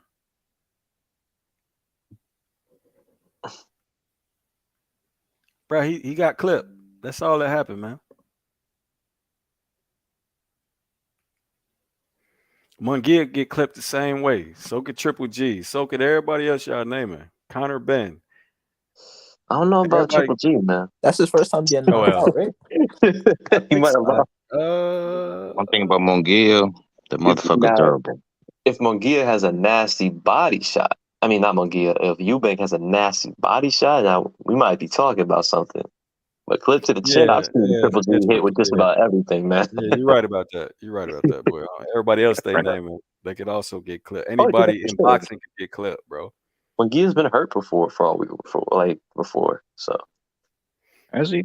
Oh, yeah, I yeah. don't really watch him fight like much. Let's see. I mean, you Yeah, won't be watching so him fight much. his other two losses Yeah. was decisions. So yeah, that's the first time he got stopped. Yeah, nah, he lost to George Groves and Billy Joe Saunders, if I'm correct. Yep. Yeah. Yeah, I didn't watch either of those fights. Smith Yeah. has lost to Canelo. Who Smith lost to? Munguia. Lost to Munguia. Yeah. Oh, that's why they say that. Oh, they're doing boxing math.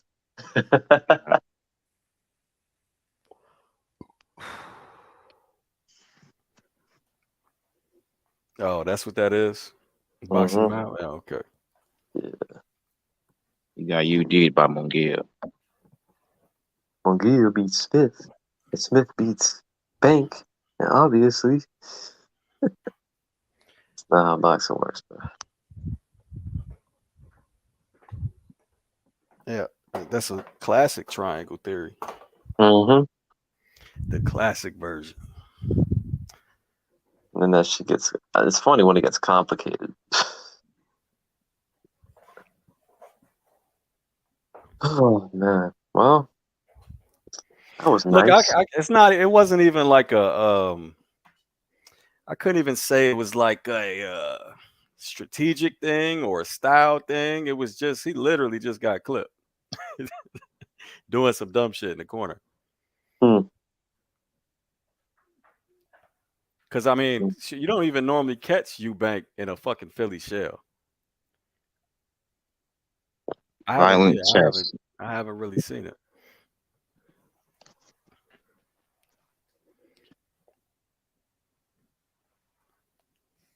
Did you guys have the honor of watching a Jogba versus Shaw? Nah, I was out Oh, of town. wait, I why? saw it. I What? feel bad for anybody that had to be subjugated to watching that fight. Why? That shit was horrible. You seen it, right?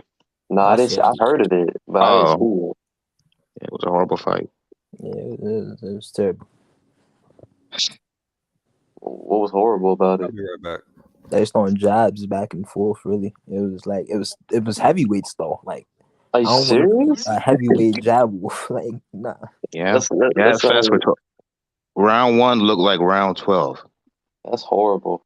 That's y'all. Why y'all heavyweights fighting like lightweights, man? That's And stupid. somebody told me, "Hey, this is the next American heavyweight." I'm like, I hope not. God Nah, damn it, that's terrible. we in trouble.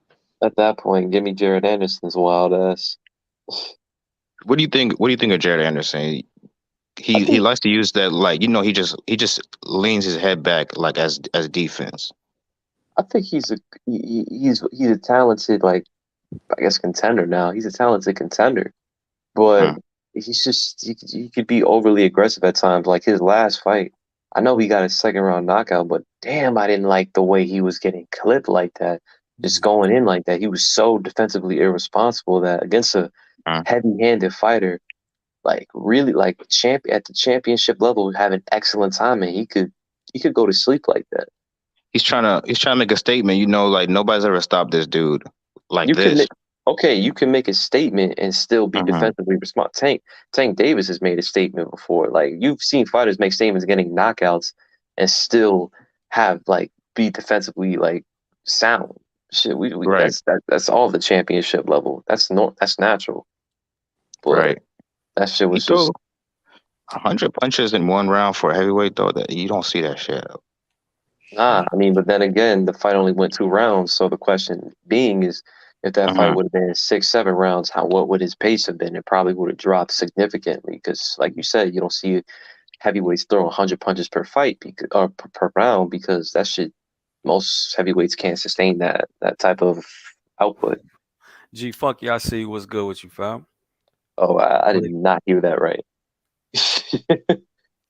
Everybody go check out G Funky Box's channel. Yeah, wow. Yeah, that shit, theater of the unexpected should be happening. Dirk, you wanna ask Jen the same question you asked me, man? What question?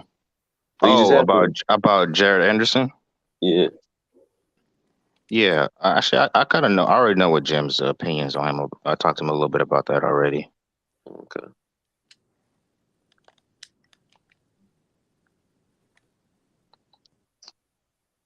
At least upsets make boxing interesting. Yeah. Yeah, that's facts. That's absolutely facts. Is this really that big of an upset? Like, It I know it wasn't a wasn't huge 50. upset. It was, Yeah. but I think Eubank was minus 300 in the end. Oh, Okay. so But far, it's surprising to me. Well, it's always surprising when it's like a one shot thing. You know what I mean? Yeah. so is this a win for the UK or a loss? Ain't they Just both in the depends who UK? you ask. Yeah. I think it's a win for UK boxing Uh, as a whole. You know what I'm saying? okay. Because this what fans like the most, or casual fans. Yeah. Oh man, now next week we get to watch my bad. We get to watch what's his name, Yar go to the hospital with Eubank, man. Hey, you might see another upset, Joe. You never Hey, know. live Yeah. dog. That's all I'm gonna say. Live dog. Yardy. Joe Look, Smith was a hey, live I'm dog gonna too, my actually I'm gonna guy. lead a bet. I'm gonna lead a bet open, fam. That's why I said I was gonna hedge it in a film study. Because Yard definitely has power and he could definitely counterpunch. It's just I think his biggest strength is his biggest weakness at the same time. So it's gonna be knockout by knockout for me. One thing is guaranteed: someone's going to sleep this fight. Yeah. That's guaranteed. JG, appreciate the super chat. Much love. Most money you could make is betting is just on a 12 round fight. Real life Ivan Drago. Better beef.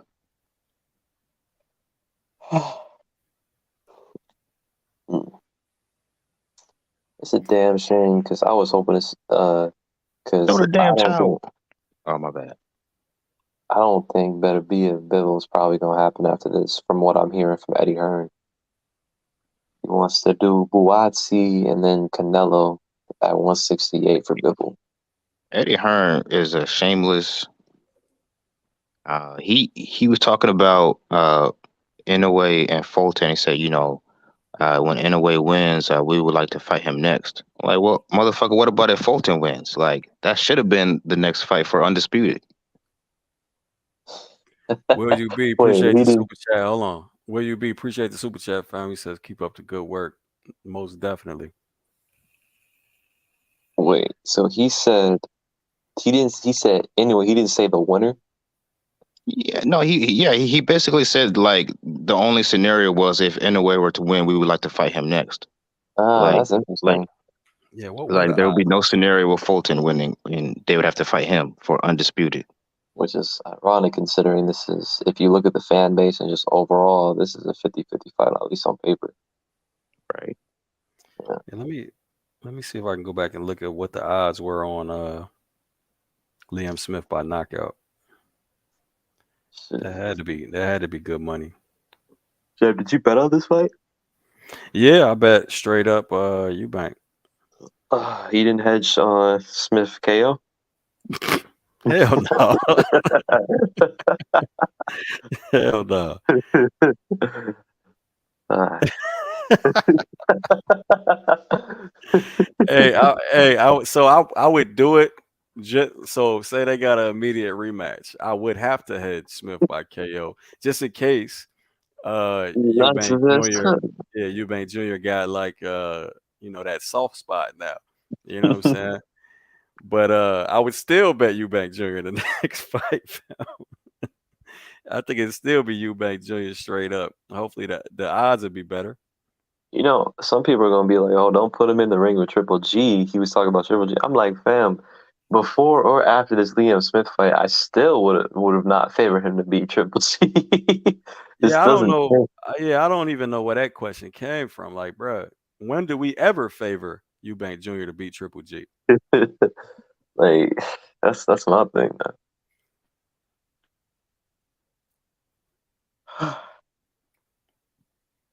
Oh, so Dark, what you think is the best fight to be that's been either announced or being negotiated right now for Fulton boxing? in a way. Okay, I didn't expect that for you to say that. Yep, absolutely. I think Fulton is the most underrated boxer in the world. He should be in people's pound for pound list, and Mm, obviously in a way is who he is. So that's to me that's the best. I don't Bond, what think up, fam? I Go don't ahead. think underrated is the word for Fulton. I think the word is just unknown. Like Okay, nobody yeah. knows it. Dude. Yeah, to Hey, like keep it real in a way or win. who said that? See, I Bond. mean, like I said, Fulton man. presents a lot of problems that Inoue has never seen.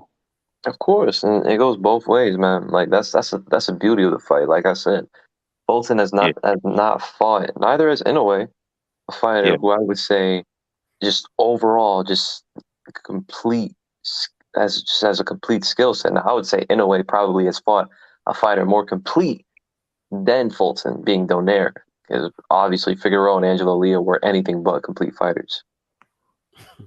Oh, you Hey, said this that. dude. Oh, go ahead.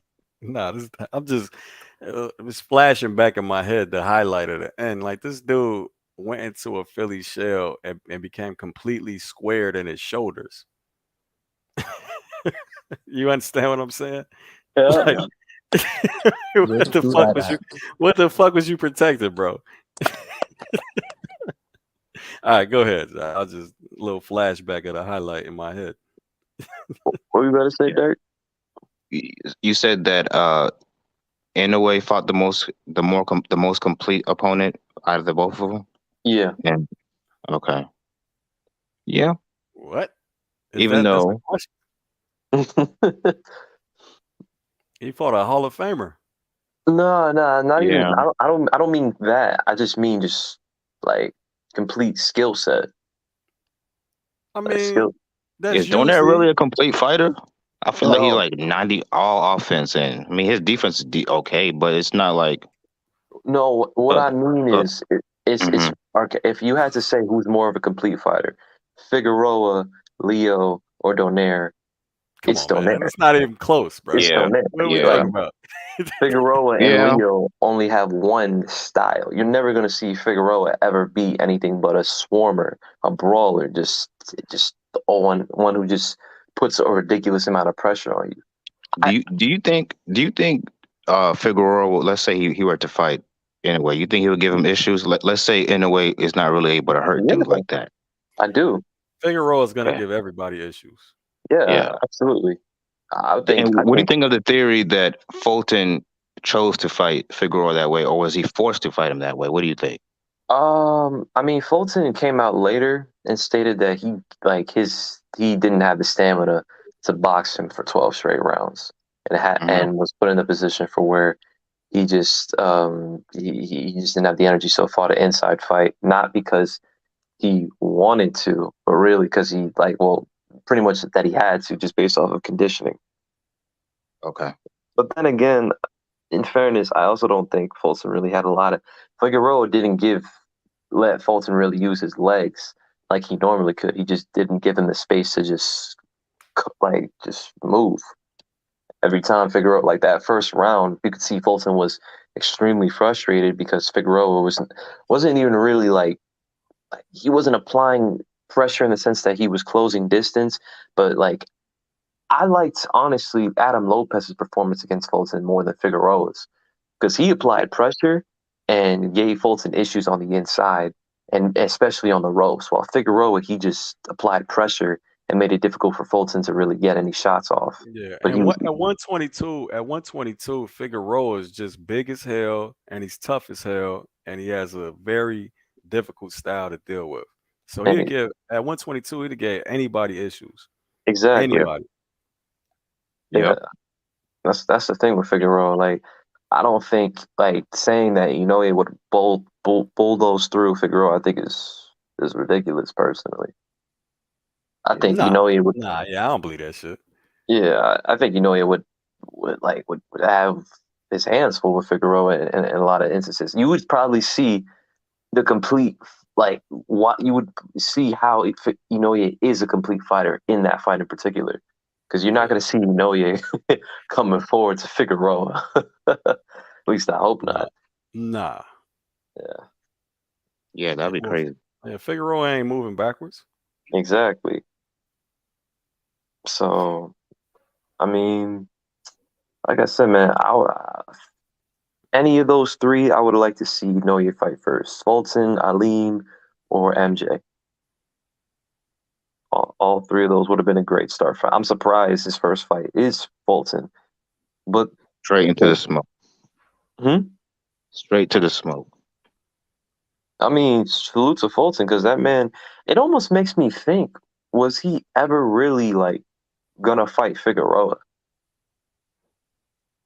or was that just like a plan B? Fulton? Yeah, Yeah, yeah. Why not? because just the immediate way how Figueroa and had Mexayo and Fulton had Inoue, and they now like Oh, the yeah, shit, the quick ass shift. yeah, man. YSM, yeah, YSM kind of hinted that might be next, like I think 2 weeks ago Oh on yeah, Twitter. that's true. I did hear about that recently. That YSM hinted at that.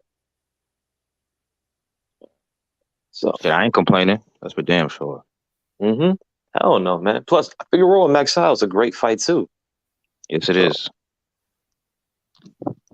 You won't have to so look for him like his last opponent, makes sense. So He had hell, trouble with Donaire the first time, but a lot of crap, bro. So Donaire was on my pound for pound list when I had it before that Inoue fight. I mean, the thing with Donaire that people like to just write him off. Donaire's a really good fucking fighter. Don't let people, don't let certain people confuse you in thinking Donaire was a quote unquote hype job. I've seen that shit thrown Wait, around what? so often. What's Yes, happening? I've seen the phrase like Donaire, what's his name, Chocolatito, and all those others are just hype jobs. So I'm saying, so at what point are these people saying that you live up to hype? Like, goddamn, a 5 division champion is a hype job. But yeah, pretty That don't much, make man. no fucking sense, bro. Like at some point, I had to live up to the hype somewhere in these 5 divisions and all these goddamn championship fights. Like I I mean, literally said this to people. Like, do people understand that Donaire is the oldest bantamweight champion in boxing history? Like he set that record in his last fight, and that he's that's like saying, look, that's like saying, all right, bet we get Crawford Spence, and Crawford loses to Spence, and they call him a hype job. that's exactly what I'm saying. oh, Like that's gonna no, happen. That's Believe me, fucking they think retarded. he's That's right now. fucking retarded. no, like honestly, like really, based off their logic, if Crawford beats Spence, he's a hype job. He's a Or hype job. loses. No. I'm saying beats because Crawford losing to Spence. I don't know, but Spence being. Like, let's just look at it. Spence is being like many people find Spence to be top two pound for pound for God knows what reason. I don't see the justification for it. But Right. so if this man were to lose UD knockout, who knows? If you really look at Spence's overall, just what he's done, Who are you talking about will be a hype job? Spence. Wait, you think people would call Spence a hype job? He lost to Crawford, I mean, I don't see how you couldn't based off the logic that but they're that. well, The Bud okay, fans yeah, will. I get you. I The get people who you. already hate Spence. That shit is ridiculous, fam. If I'm a fan of Spence or a Mhm. fan of Crawford, bro, and I call Spence a hype job after Crawford beats him, then I'm diminishing the fighter I like. Exactly. That shit is dumb as fuck, bro. It doesn't make any sense because Donaire. I remember people started saying, "Oh, because Donaire lost to Rigondeaux, he's not as good of a fighter as people made him out to be," which is Oh my stupid. god. Yeah, you're diminishing Rigondeaux. It's stupid. That was an Bro. amazing performance, by the way. I just had to say that. It was. It Yeah, was. absolutely. But it's Donaire didn't lose because he was overrated. He lost because Rigondeaux was an excellent fighter. Right. Like this man was a decorated amateur for a reason. Motherfuckers is different. Motherfuckers, Yeah. hey, boxing fans, different, man. It's like shit. Everybody that loses in the Super Bowl is a hype job, or everybody Same. that loses in an NBA championship game is a hype job. Like Yeah, that they shit. say the same thing. Lomachenko, fastest 3 division champion in boxing history. Hype job, apparently. Like, it's just. I'm pretty Now sure look, you don't hear this shit in the UFC because you know what I'm saying. Everybody got losses in the UFC. Every champion has a loss. Yes, they So, do. well, not Khabib. Except, Not when Khabib was there. oh yeah, that's okay. right, So, Khabib. Hey, don't forget John Jones. I mean, yeah, technically his only loss is by DQ. He was But beating the shit out of dude. true. that's what I'm saying. So y'all name two. When I go Yeah. to that list, every champion on that list got a loss. But boxing overall, at least for the long haul, is similar. You can't name me a lot of undefeated world champions. Like, at least not Throughout high. history or Yeah, that's what currently? I'm saying. So for a fan to say, "Yo, this dude is a hype job," it's fucking nuts Well, about a you're only as champion. good as your latest performance. Yeah, but you're not a hype job. I mean, a hype job is you didn't live up to the hype they put out for you. But fuck, if you became a champion, why is that not already living up to the hype?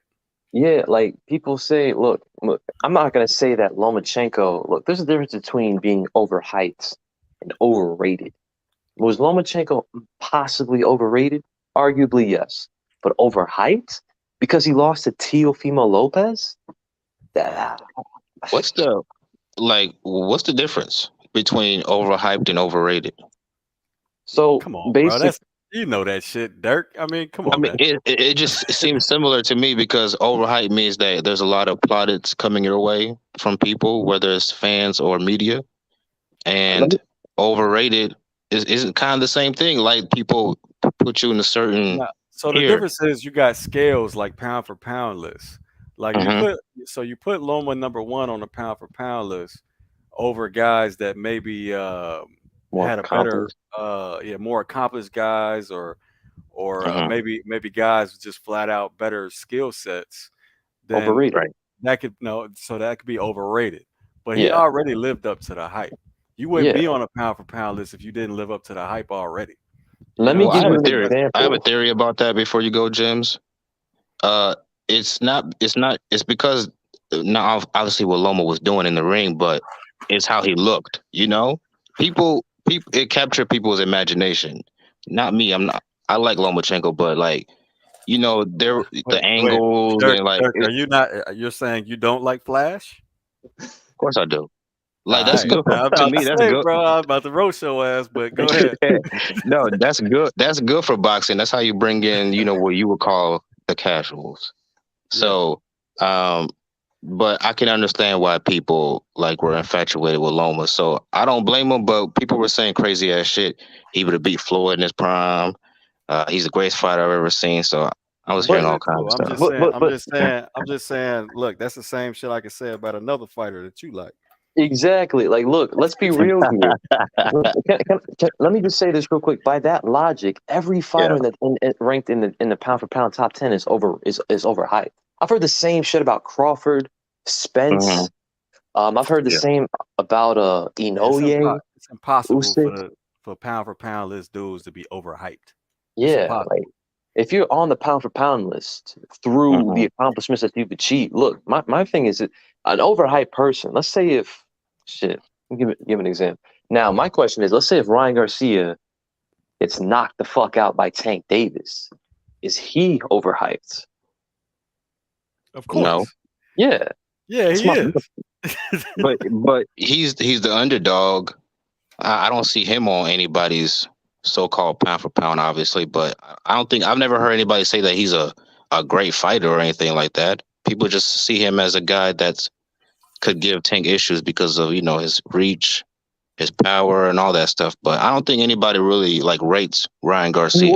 But you just said Yeah, the yeah, word. I, You just I said it though. understand it. I understand what Dirk is saying though, because I think everybody sees the obvious flaws. You know what I'm saying, and that's why. But Yeah. so I understand it. So yeah, it's I guess tough. all right. Let me think. All right, in that case, let me flip it over. Let's say Tank Davis gets knocked out by Ryan Garcia. Mhm. Lord have mercy. If that happens, All but right, go fuck ahead. it. Not even knocked out, because like Jem just pointed out, just because you getting clipped, that's boxing. Let's say he gets It would beat. be so it'd be overrated. Yeah, yeah. If he gets beat by Ryan Garcia, Overrated. Very possible. That's would what they that be would. over? That's what it. So if you say something about it, if you actually give them, whatever moniker, it'll be overrated. It couldn't be overhyped because I would again, say that's the man overhyped. already been a champion. No, because my thing is, look, let's say if Tank lost to Devin, Loma, or Shakur, then I would say overrated. But losing to Ryan, that I think that's a bit that would be hype personally, because Well, Ryan has a weapon that would beat anybody yeah, that's around true. him. So I, That's I mean, true. you can't just say it like that, But bro. no, but That the left reason why hook, I'm that left hook is shit. A Shit. weapon. yeah, I feel you, Dare I say top Elite. 3 in boxing. No, I feel you on that. But as we mentioned, I'm guessing the other two are Donaire and Inoue. On left hooks. Yeah. I ain't gonna put Donaire in there no more. Okay. I don't know But where he's at. You know what I mean? no, I feel That you. motherfucker But getting old as dirt. But Anoya, yeah, you can put him in there. I don't even know who the other one is. I ain't really thought about it, but still, Ryan Garcia, yeah, no, I feel motherfucker left you. hook is incredible. Yeah, but the thing is, it's just like outside of his fast, twitchy speed with his hands and that power and that left hook or the overall technique. Look, hey, the left hook is an A plus, right? Yeah, Everything else he got is a C yeah, or and below. that's my point. I'm saying that, like I said, if Ryan Garcia were to catch and knock Tank Davis out, that's one, especially if it's with the left hook. I'm saying if Ryan Garcia actually does something that I would not expect, and that's to actually outbox Tank Davis. Tank Man, Davis is get the fuck overhyped. out of that shit ain't happening, bro. I know. I'm If saying, everything else was a B, like you saying, Gems, this fight wouldn't be happening because there's way too much size Oh, advantage for Ryan. that'd be way too much risk. yeah, If no, everything else was a B, Ryan Garcia would be one of the best fighters in boxing. that's facts, especially his In that footwork. weight class. But if he was where he was supposed to be, which is welterweight, then no. I think he'd be just one of the guys if he was at welterweight to be Why you perfectly say honest. that though? Where did he fight in the amateurs? He just thinks he's a He big ass dude. yeah, man, he's 5'11". I'm saying, but Or where did he fight in the amateurs, bro? I mean, Fundora he, is 6'5". I believe he So fought like a 132, something like that. all right, so all he did was move up in the pros. You You right. gotta. I mean, I can't say motherfuckers is weight bullies like that. Now, if you fought at 152 in the amateurs and you campaigned your whole career at 147, I Yeah. don't know. Is that a Oh, shot that's at a Earl shot. Spence? Oh, that's a shot. I don't know. You know what I'm talking Yeah, nah, yeah, we know what Fair you're talking enough. about.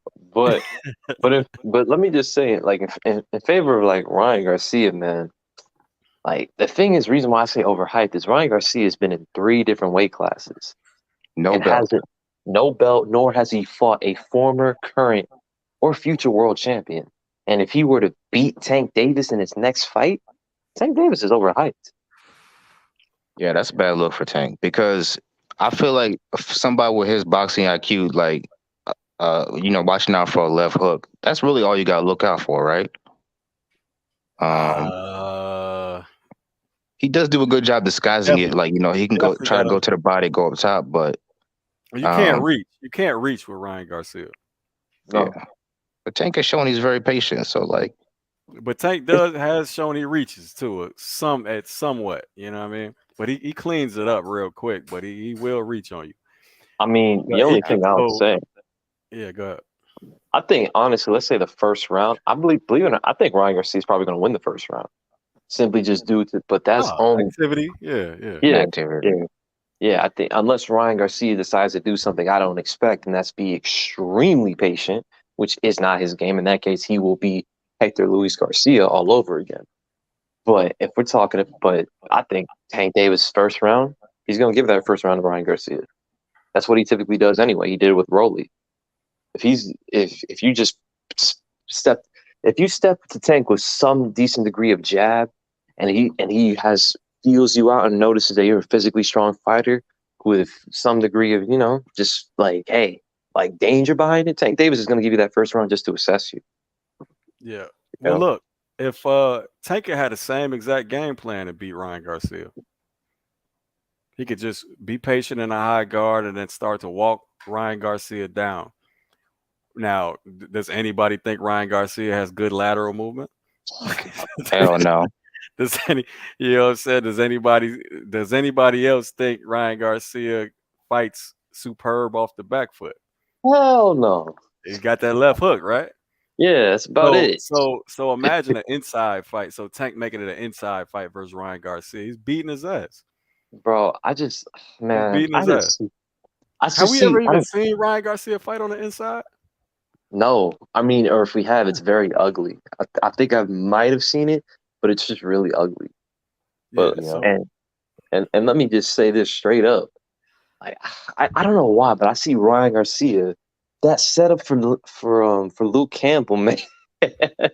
I just don't.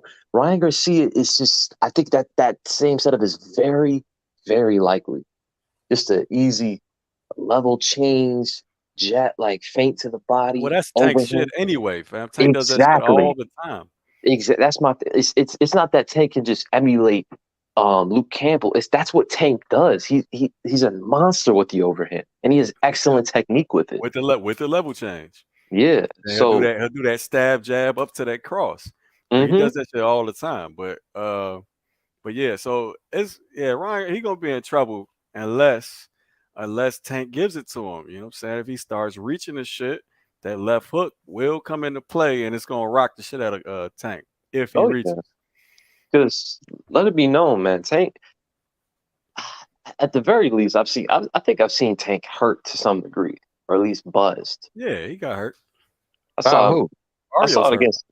Hell, I thought Eastside Cruz clipped him in the first round. I didn't think Oh, his legs didn't shake like that for no reason, man. But he recovered fast. I'll give Tank that. oh, you mean when Barrios hit him and like he froze for like a second and started smiling, Yeah, he backed up or to the or he or he got was doing like a stumbled back to dance? the ropes, didn't he? Oh, I remembered him stumbling back to the ropes.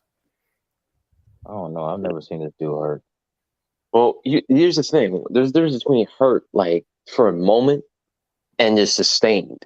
Like, and Zerk, Oh I'm not yeah. using this to pick on you, but I've seen boots hurt too, but it's just for a split second because Yeah, this man has okay. a So you want me to so I'm not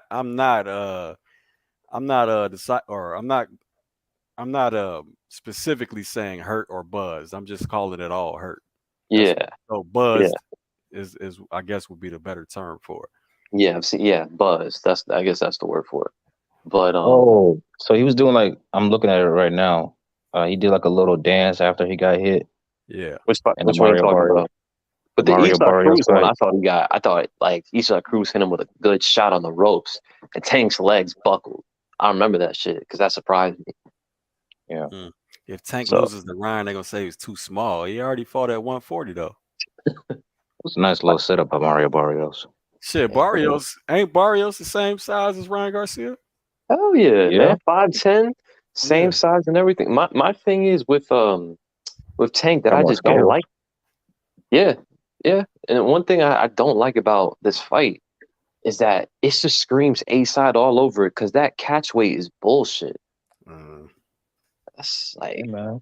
let's be real here. Both Ryan Garcia's last two fights have been at 139, 140. It's a clear indication that making 35 is very difficult for him. I mean, that's what happens. Like, you don't think he was actually gonna like surrender to Ryan Garcia and fight at his own weight class? It's not even okay, but at the very least, if you're gonna make a catch weight, Yeah, really a fucking pound? Like, yeah. come on, man. Like, yeah, technically that is light welterweight, but you could have at least done 138. Tank has fought at 140 at the natural weight limit, so it's not as if he wouldn't be comfortable. He just doesn't want to give Ryan Garcia that overwhelming advantage of being at his physical strongest. So what's Ryan Garcia's move here? Like, let's say he gets knocked out in 4 rounds. Probably not gonna happen because they're gonna be inactive. But he loses this fight. What does he do from here? Is he going to try to compete for a title at 140? Because he's been in two other weight classes where he didn't compete for a title. probably depends how the fight does as far Okay. as viewership. Pay-per-view, yeah. You mean like a rematch type of thing? No, No.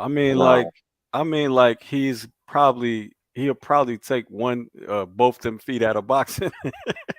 Oh, I see. You know what I'm saying? Like Ryan Garcia always been like 1 foot in, 1 foot out, in my opinion. Oh man, Ryan Garcia said it. He said he wanted to retire boxing at 26. The man's 24. That's a Oh well, danger. This is a dangerous sport to be 1 foot in, 1 foot out. Oh yeah, yeah. You got Well, you people make a want to see whole their bunch of kids. Type of bro. stuff. It doesn't even make any sense to be in boxing if you can get paid another way. yeah. Yeah. Why It's would just you risk it? Why? no As man. you, Dirk, you yourself, fam. If you could make $1 million on fucking YouTube every month for some dumb shit like that, or with sponsorships or whatever, just because you got so many goddamn followers on Instagram and all that other shit, why would you risk multiple concussions and shit? The only thing I can think of Why would is he you loves break the your sport. body to train? You know what I'm saying? I mean, the only thing I can think of is he loves the sport. But that's his point in the sense that he loves the sport. But like I just said, the man's looking at it on a way out in the sense that Yeah, he's never been already. fully into I'm saying he boxing. already said himself. But I'm just saying, Yeah, man, I wouldn't choose boxing if I could get it somewhere else. that's what I'm Right. saying. Like, let's be honest here. Ryan Garcia had money by the time, like, and I'm just saying, or at least could potentially was in the position to do so with sponsors. The man is literally, I think, sponsored with Gatorade. The dude's not even a fucking champion. Yep. You don't like. Here's the thing that the only thing Yeah, I hate about Ryan Garcia is he's paving the way of a new way. He may pave the way of new age of fighters, where you don't have to really do shit in the sport itself, but if you do shit outside the sport that grows, and then you grow in that sport, you may just that might just be the ticket to the biggest payday. Yeah. That doesn't sound like a good Dirk, you said Tank legacy. beats Pacquiao.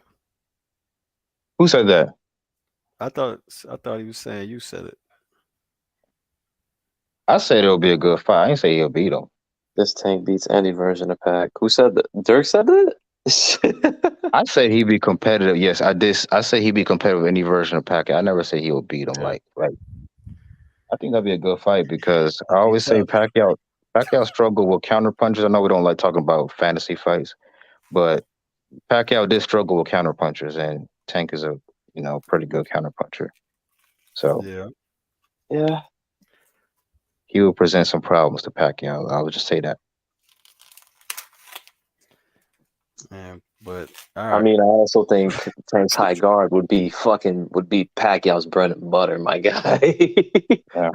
That knockout that Marquez had on Pacquiao, that looked very similar to the Rolly knockout. Oh Lord, you It didn't just do that, Dirk. did. You compare Pacquiao's technique with to, Rolly. to No. Rolly, I'm not bro. saying that, but I'm just saying like the way he just walked into that shit. But bro, by that No, logic, no, no, no, no, no, no. Wait. I gotta stop you, bro. That is not how Pacquiao's footwork goes. at all. I made a breakdown on his footwork specifically on Rolly's footwork coming in. That's not what he does, bro. That shit was God. horrible. That shit was horrible. Pacquiao does rely on athleticism, and it is Boom. flawed fundamentally. But bro, what Rolly did is some shit that you don't even see in boxing. And let me just make this clear: Rolly's footwork is by no means athletic at all. That shit looks. That was retarded strength though. Yeah, Yeah, he yeah. does. But Hey, no offense to anybody.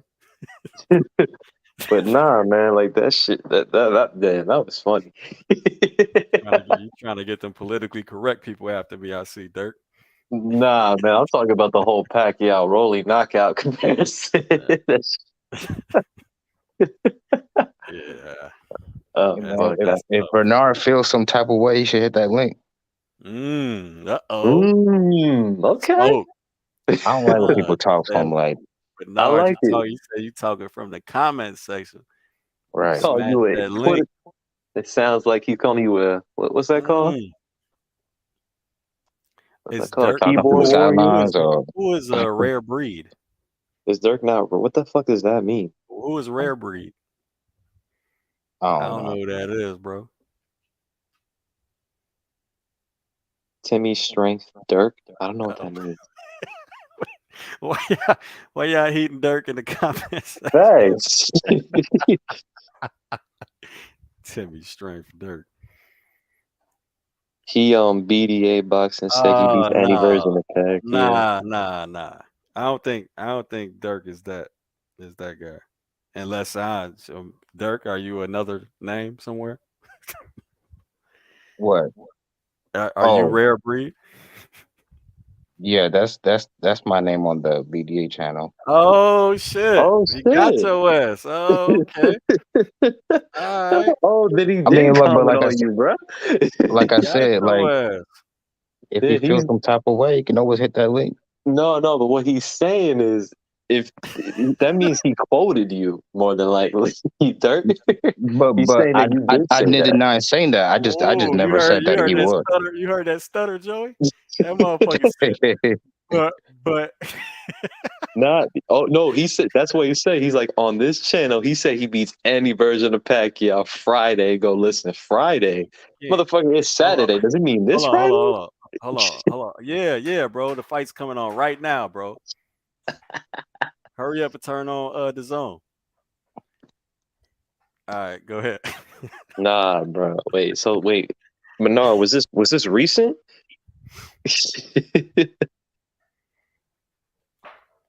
I said he could beat any version of Pacquiao. Nah, bro, we're not doing that. You're gonna have to hit the link. I'm not gonna talk to him typing. Nah, that's hilarious. Wait, so you did say that? Yes, but I said he could beat any version. I didn't say he would. It's a big difference. Dirt, but what you didn't, you retracted that a few minutes ago. What? You first you said he would give him a good fight. Let's do it like this. Hey, comment That's kind of the same thing. Hold on. Comment section. Tank versus any version of Pacquiao. Who wins? Man, come on now. That's not fair. That's not fair. Because people always gonna go with the old. People always gonna go with the old head. Like it's like human nature to always go with the legends. The 8 division champion. Okay.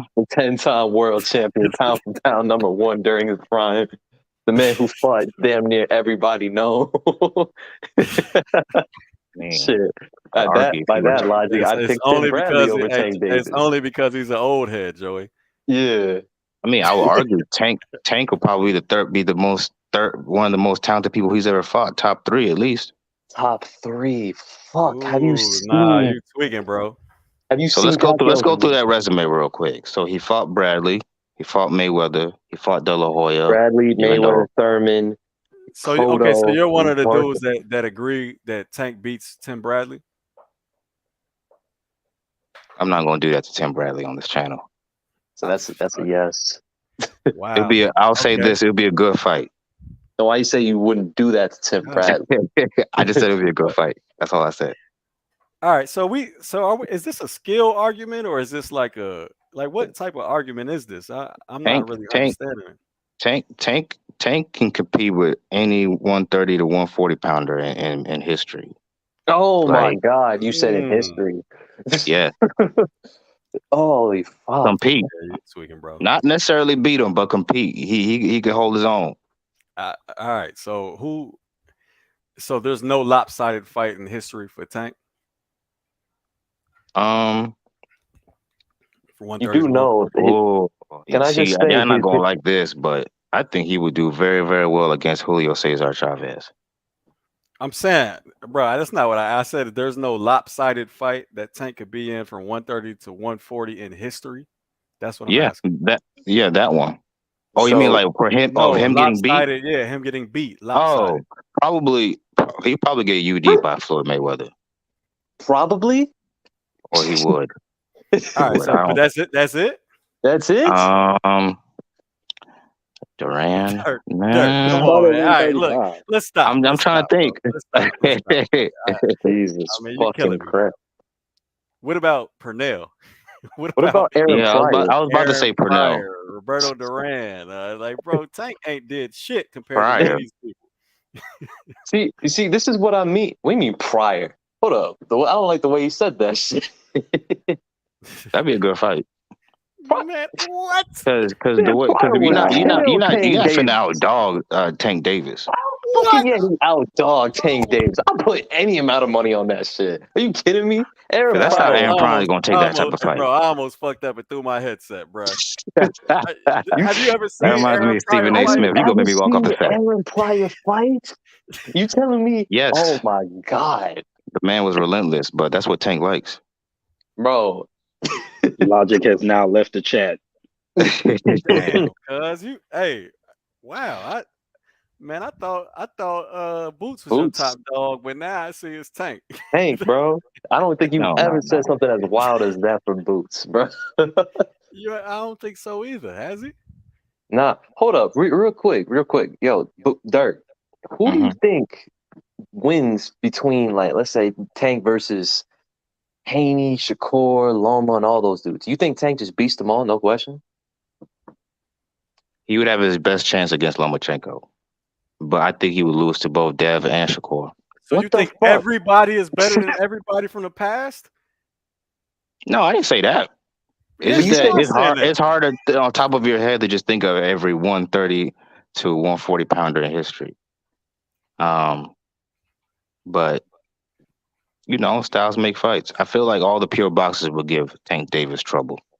Dirk, you The elite have ones, the at least. worst case of recency bias I've ever heard in my life. Jesus Christ, You, bro. you, This is this crazy. That's this some, is incredible. yeah. Well, but Can someone clip it's like the that shit? basketball fans. Like they always think that the old basketball players are better than the new age ones. That's not Nah, always the case. no, In no. boxing, man, I'm telling you, fam, it's very much the case. It's very And let me Okay. much the case. You get them dudes from the '80s, fam. Yeah. and, let- Everybody and what? here would have a hard time beating the top dudes from the '80s. And I gotta ask the $1 million question: What? Who has Tank Davis beaten in such a phenomenal fashion for you to just feel that way? What was it? The fight against Mario Barrios? We're like, nah, man. Yo, he's got it. Anybody, man. he Hey, get Jim, anybody smoke after that Barrios fight, or was it Gamboa, or was it like, bro? I Tank, like Andre Ward said, Tank hasn't been in any fights to really know how good he is. I mean, use the logic from the conversation earlier. There's skill sets that were in use in the 80s and early 90s that are neglected now. That alone lets you know the level of competition was different. We had that Yeah, conversation earlier. That's facts. But I still think that he could beat Pacquiao. at least now you're saying it. Yes. I mean, but is your argument because he has more dog or what? Like I feel like I'll be right back. there hasn't been too many fighters like Tank Davis that Pacquiao has fought. The closest thing you could probably say is probably Floyd Mayweather. Oh, You Tank know, had so. What is it about Tank Davis' skill set that Pacquiao hasn't seen often? What are you referring to? A complete fighter. Complete fighter. Tank ain't complete though. Tank is a complete fighter. No, I Tank is a think he's complete fighter. skillful. No, Tank. Mm, Tank is There's, definitely a complete there's fighter. We might not, he. you might not like the guy, but you got to admit he's a complete fighter. No, I He can, actually he do can like pretty Tank. much do it all. The only thing you can say his punch output might not be that high. but that has nothing to But do with I being a can complete fighter. I can That's put. not. okay, So okay, when yeah, I say fair enough. complete, let's clarify real quick. Joey, you too. So let's clarify. I'm going to say when I say complete, I mean that if you were to lay out a base, let's say 5 different things and say these make a fighter complete, you're probably going to be able to say that Tank does 3 of them well and 2 of them are mediocre. That makes him incomplete to me because those things can be exploited. Am I wrong? There's things you can exploit about Tank that Devin, you're not going to be able to exploit Shakur specifically. Yeah, no, I disagree. And the reason why because what you said is what I see as a complete fighter. If he can, you said 3 that he can do good and 2 he can do mediocre, but the point is he can do them all.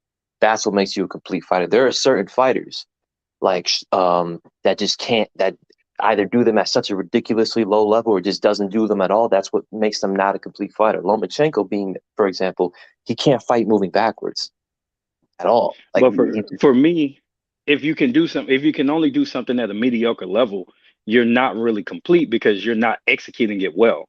Complete is you're good Well, at but that's not everything fair, and you bro. could be There's great no at fighter that others. does all 5 of those things you're talking about at an elite level. Well, Name me no, I one didn't fighter that say can do elite. that.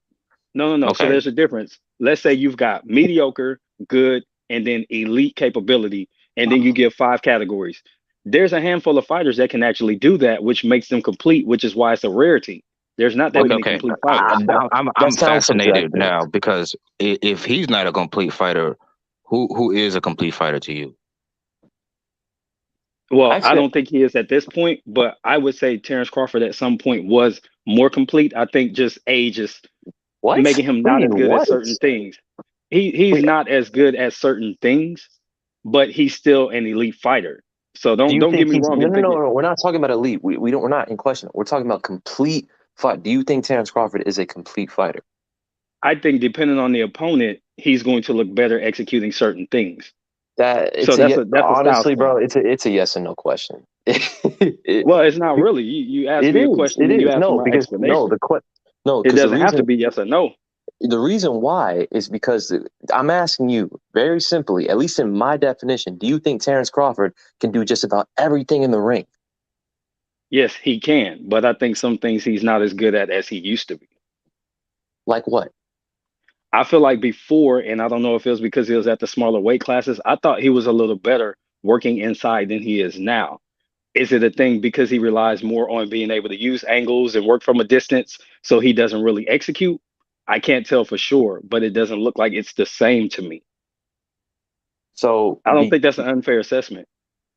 I guess this is just a disagreement on a definition on how what you Okay, view as a complete fighter. I Yeah, can that's about I it. can live with Yeah, that. like I I can don't. live with that. Yeah, that's just a difference in it. That's just a difference in opinion right there. Yeah, I can live with that. But what I'm saying is, I still respect him as a more complete fighter than if you try to throw Tank in there. I don't see him as a complete fighter in that way, to where it's like, man, he's doing everything at such a high level, or at least But at a more but than nobody said functional that level. though. But in fairness, nobody said that. Like Okay, that's cool. yeah, like when I That's said cool. But complete that's why I fighter, defined. or That's I don't why I know what Dirk defined also. means. I'm gonna be straight up. I don't know what Dirk means as a Okay, complete fighter. Dirk, and I what want do to you hear his mean? explanation too. Yeah, What do I describe as a complete fighter? yeah. So if you need be, you can fight on the back foot, like he showed against what's his name, Cruz. Obviously, we know Tank can walk you down. We know he's got a good inside game. His defense is pretty good. Um, yeah, there's not much Tank can't do. Like he's a complete fighter. Like, what do you want me to say? I mean, no, I'm not. I'm not saying like what. Tank's a complete fighter, bro. Yeah, like he's got almost every attribute. I don't. Yeah, there's Like I not much said, to say. the thing is with Tank. I say with Tank, yeah, Crawford, all. It's just that you haven't seen an aspect in their game that you like. There's nothing you haven't seen basically. Right. Like, oh, I don't know if he can do this. I don't know if he can do that. Now, mind you, he may not be particularly as good in certain aspects, which is natural. You're not going to be complete in every aspect in boxing. There's no such thing as a perfect fighter. But Nah, you're not gonna be the best at every aspect in boxing. Yeah, facts. yeah, that's never existed. But in terms of being able to do everything, yeah, Tank is capable of that. So is Crawford. So is Inoue. So But is that's why I asked. That's why I asked from the beginning. Are we talking? Is this a more skilled argument, or is this, you know, what I'm saying, some like real fantasy fight, who beats who type shit? You know what I'm saying? But it went over to the like fantasy who beats who type shit, and I don't think, and Tank just hasn't done enough to say he could beat anybody. Found like no, anybody. That's I mean, we're literally talking about all time greats. Yes. Tank ain't legend. nowhere near that. Like Dirk, real quick, who do you think is Tank's best win right Currently, it's probably between well, we'll see how it ages, but Pedraza and Hector Garcia. now? That's fucking sad. That's really sad. But I want to give Tank the benefit of the doubt. Is Ellerby and Floyd just moved him that way for whatever reason. And I don't think it's because they didn't think he was ready or anything like that. They're trying to build a star, I guess, and they were successful. Okay, but then again, you also said that with Tank, you think he has his best chance against Loma. Well, Did crap. somebody say Sugar Ray Leonard wasn't a complete fighter? No, Blasphemous. Oh, no one okay. said that. Oh, all right. No, but Yeah. someone. I mean, the only thing that was said was that Tank isn't a complete fighter, and that Crawford isn't as complete as he used to be. I disagree with that. Wait, somebody said what? That Tank That was isn't a my complete statement. fighter, and Crawford isn't as complete a fighter as he used to be. That was all that was said. I think We were talking what I- he's about still the same. He's just less athletic. Yeah. speak of the devil, but I'm gonna say it later. But keep going. Bud Who's the think Crawford. devil? Bud, Who's No, the devil? no. When we were talking about Bud Crawford, we're not gonna pretend like he wasn't getting touched up by Avanesian. I think he's the most complete Touched fighter in boxing right Touched now, up. Wait, bro. But what you mean touched up? He was getting touched up pretty good, like All right. until the knockout. Was he not? Touched up as in you getting get hit often? Yeah, and I don't know. Is He it because chose to be in that he didn't fight. respect Avanesian, but Bud's not really using lateral movement as much as he used to? Is it because he's getting I older? don't. So the thing can I, about can I, look, it happens in every single Crawford fight for some reason that Crawford gets a hit a lot. guy, yeah, Crawford gets hit a lot, but he gets hit way less than everybody else. I don't understand it, fam. Because he usually Like ends it. No, what I'm no, that's saying, not even even during it. the rounds, bro. Like I mean, Mhm. so I'm not vouching for CompuBox, but damn, it says total punches 48 in six rounds, bro. It's 8 Well, punches a round. That's not a lot. Which is Crawford's average. Same average he had That's what I'm against Sean saying. Porter. Like when people say he gets hit a lot, I don't really understand it. he was Mind getting you, hit a like, lot. Yeah, like he was getting hit, Crawford is and it wasn't like little patty punches either. He was getting hit clean. not that often, though. Definitely not that often, Boom! bro. I'm watching that shit right now. But what I'm saying is like well, let's not act like Bud got the best defense either, because no one ever said that though. The I best mean, defense relative to who? yeah. to people at welterweight, What? He does No, have the and best that defense at Crawford what does he have the gets hit best the defense. least The at fuck are you welterweight, talking bro. about? I'm done. He's All right, I'm done. I'm like, just saying Well, that's it's just the facts, though. no. He literally no, like no, all jokes. He literally, not even statistically. He's just defensively. Well, absolutely, that's not even a question. That's literally not even a debate.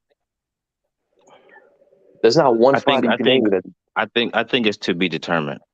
What? He's been at Yes. the weight class for 5 years. No. I'm. Well, you're not gonna like me saying it, but I'm gonna say it anyway. So fuck it. Oh, I don't say think I that. think I think Boots has pretty good defense.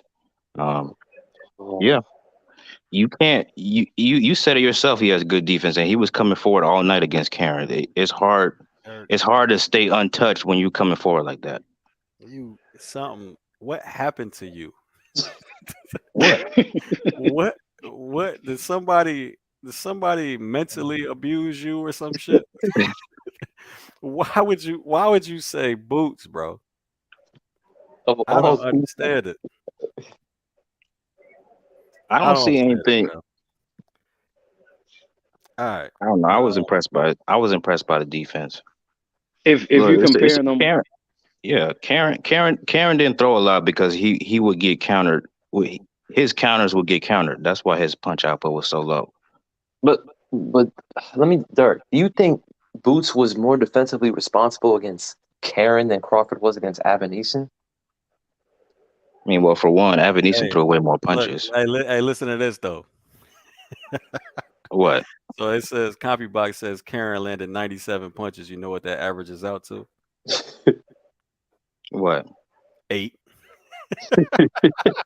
Same number. Yeah, but he didn't get hit by like any big shots. Like, did you see him get like rock?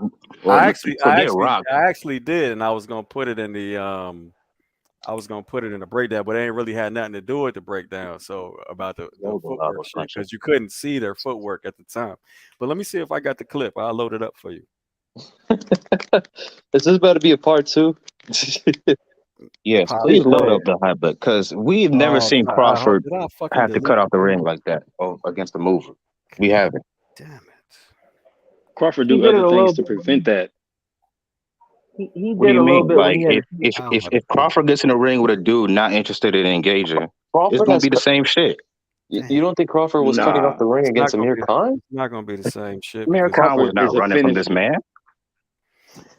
Crawford had to Amir cut Khan- off the ring versus Khan at points in the fight. Yeah, at points, but he had to do it the whole fight. Yeah, Yes, but but Boots wasn't doing it well. you're saying that Crawford would make fundamental mistakes with his footwork, just like Boots did.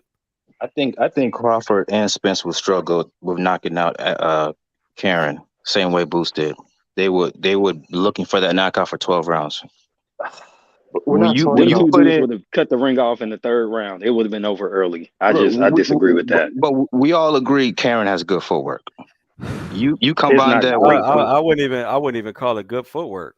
He just used a lot of lateral movement. well, you can't do that without good footwork, right? Well, without knowing how to use lateral. So for Hmm. me, good footwork is basically always being in position to defend and And throw attack. offense. So since he didn't attack, I can't really call it good footwork. But he said himself, when he would attack, he would get countered. His counters would get countered. So that's why he didn't throw as much. He said in an interview Right, but after that the don't fight. have nothing to do with good or bad footwork in my example.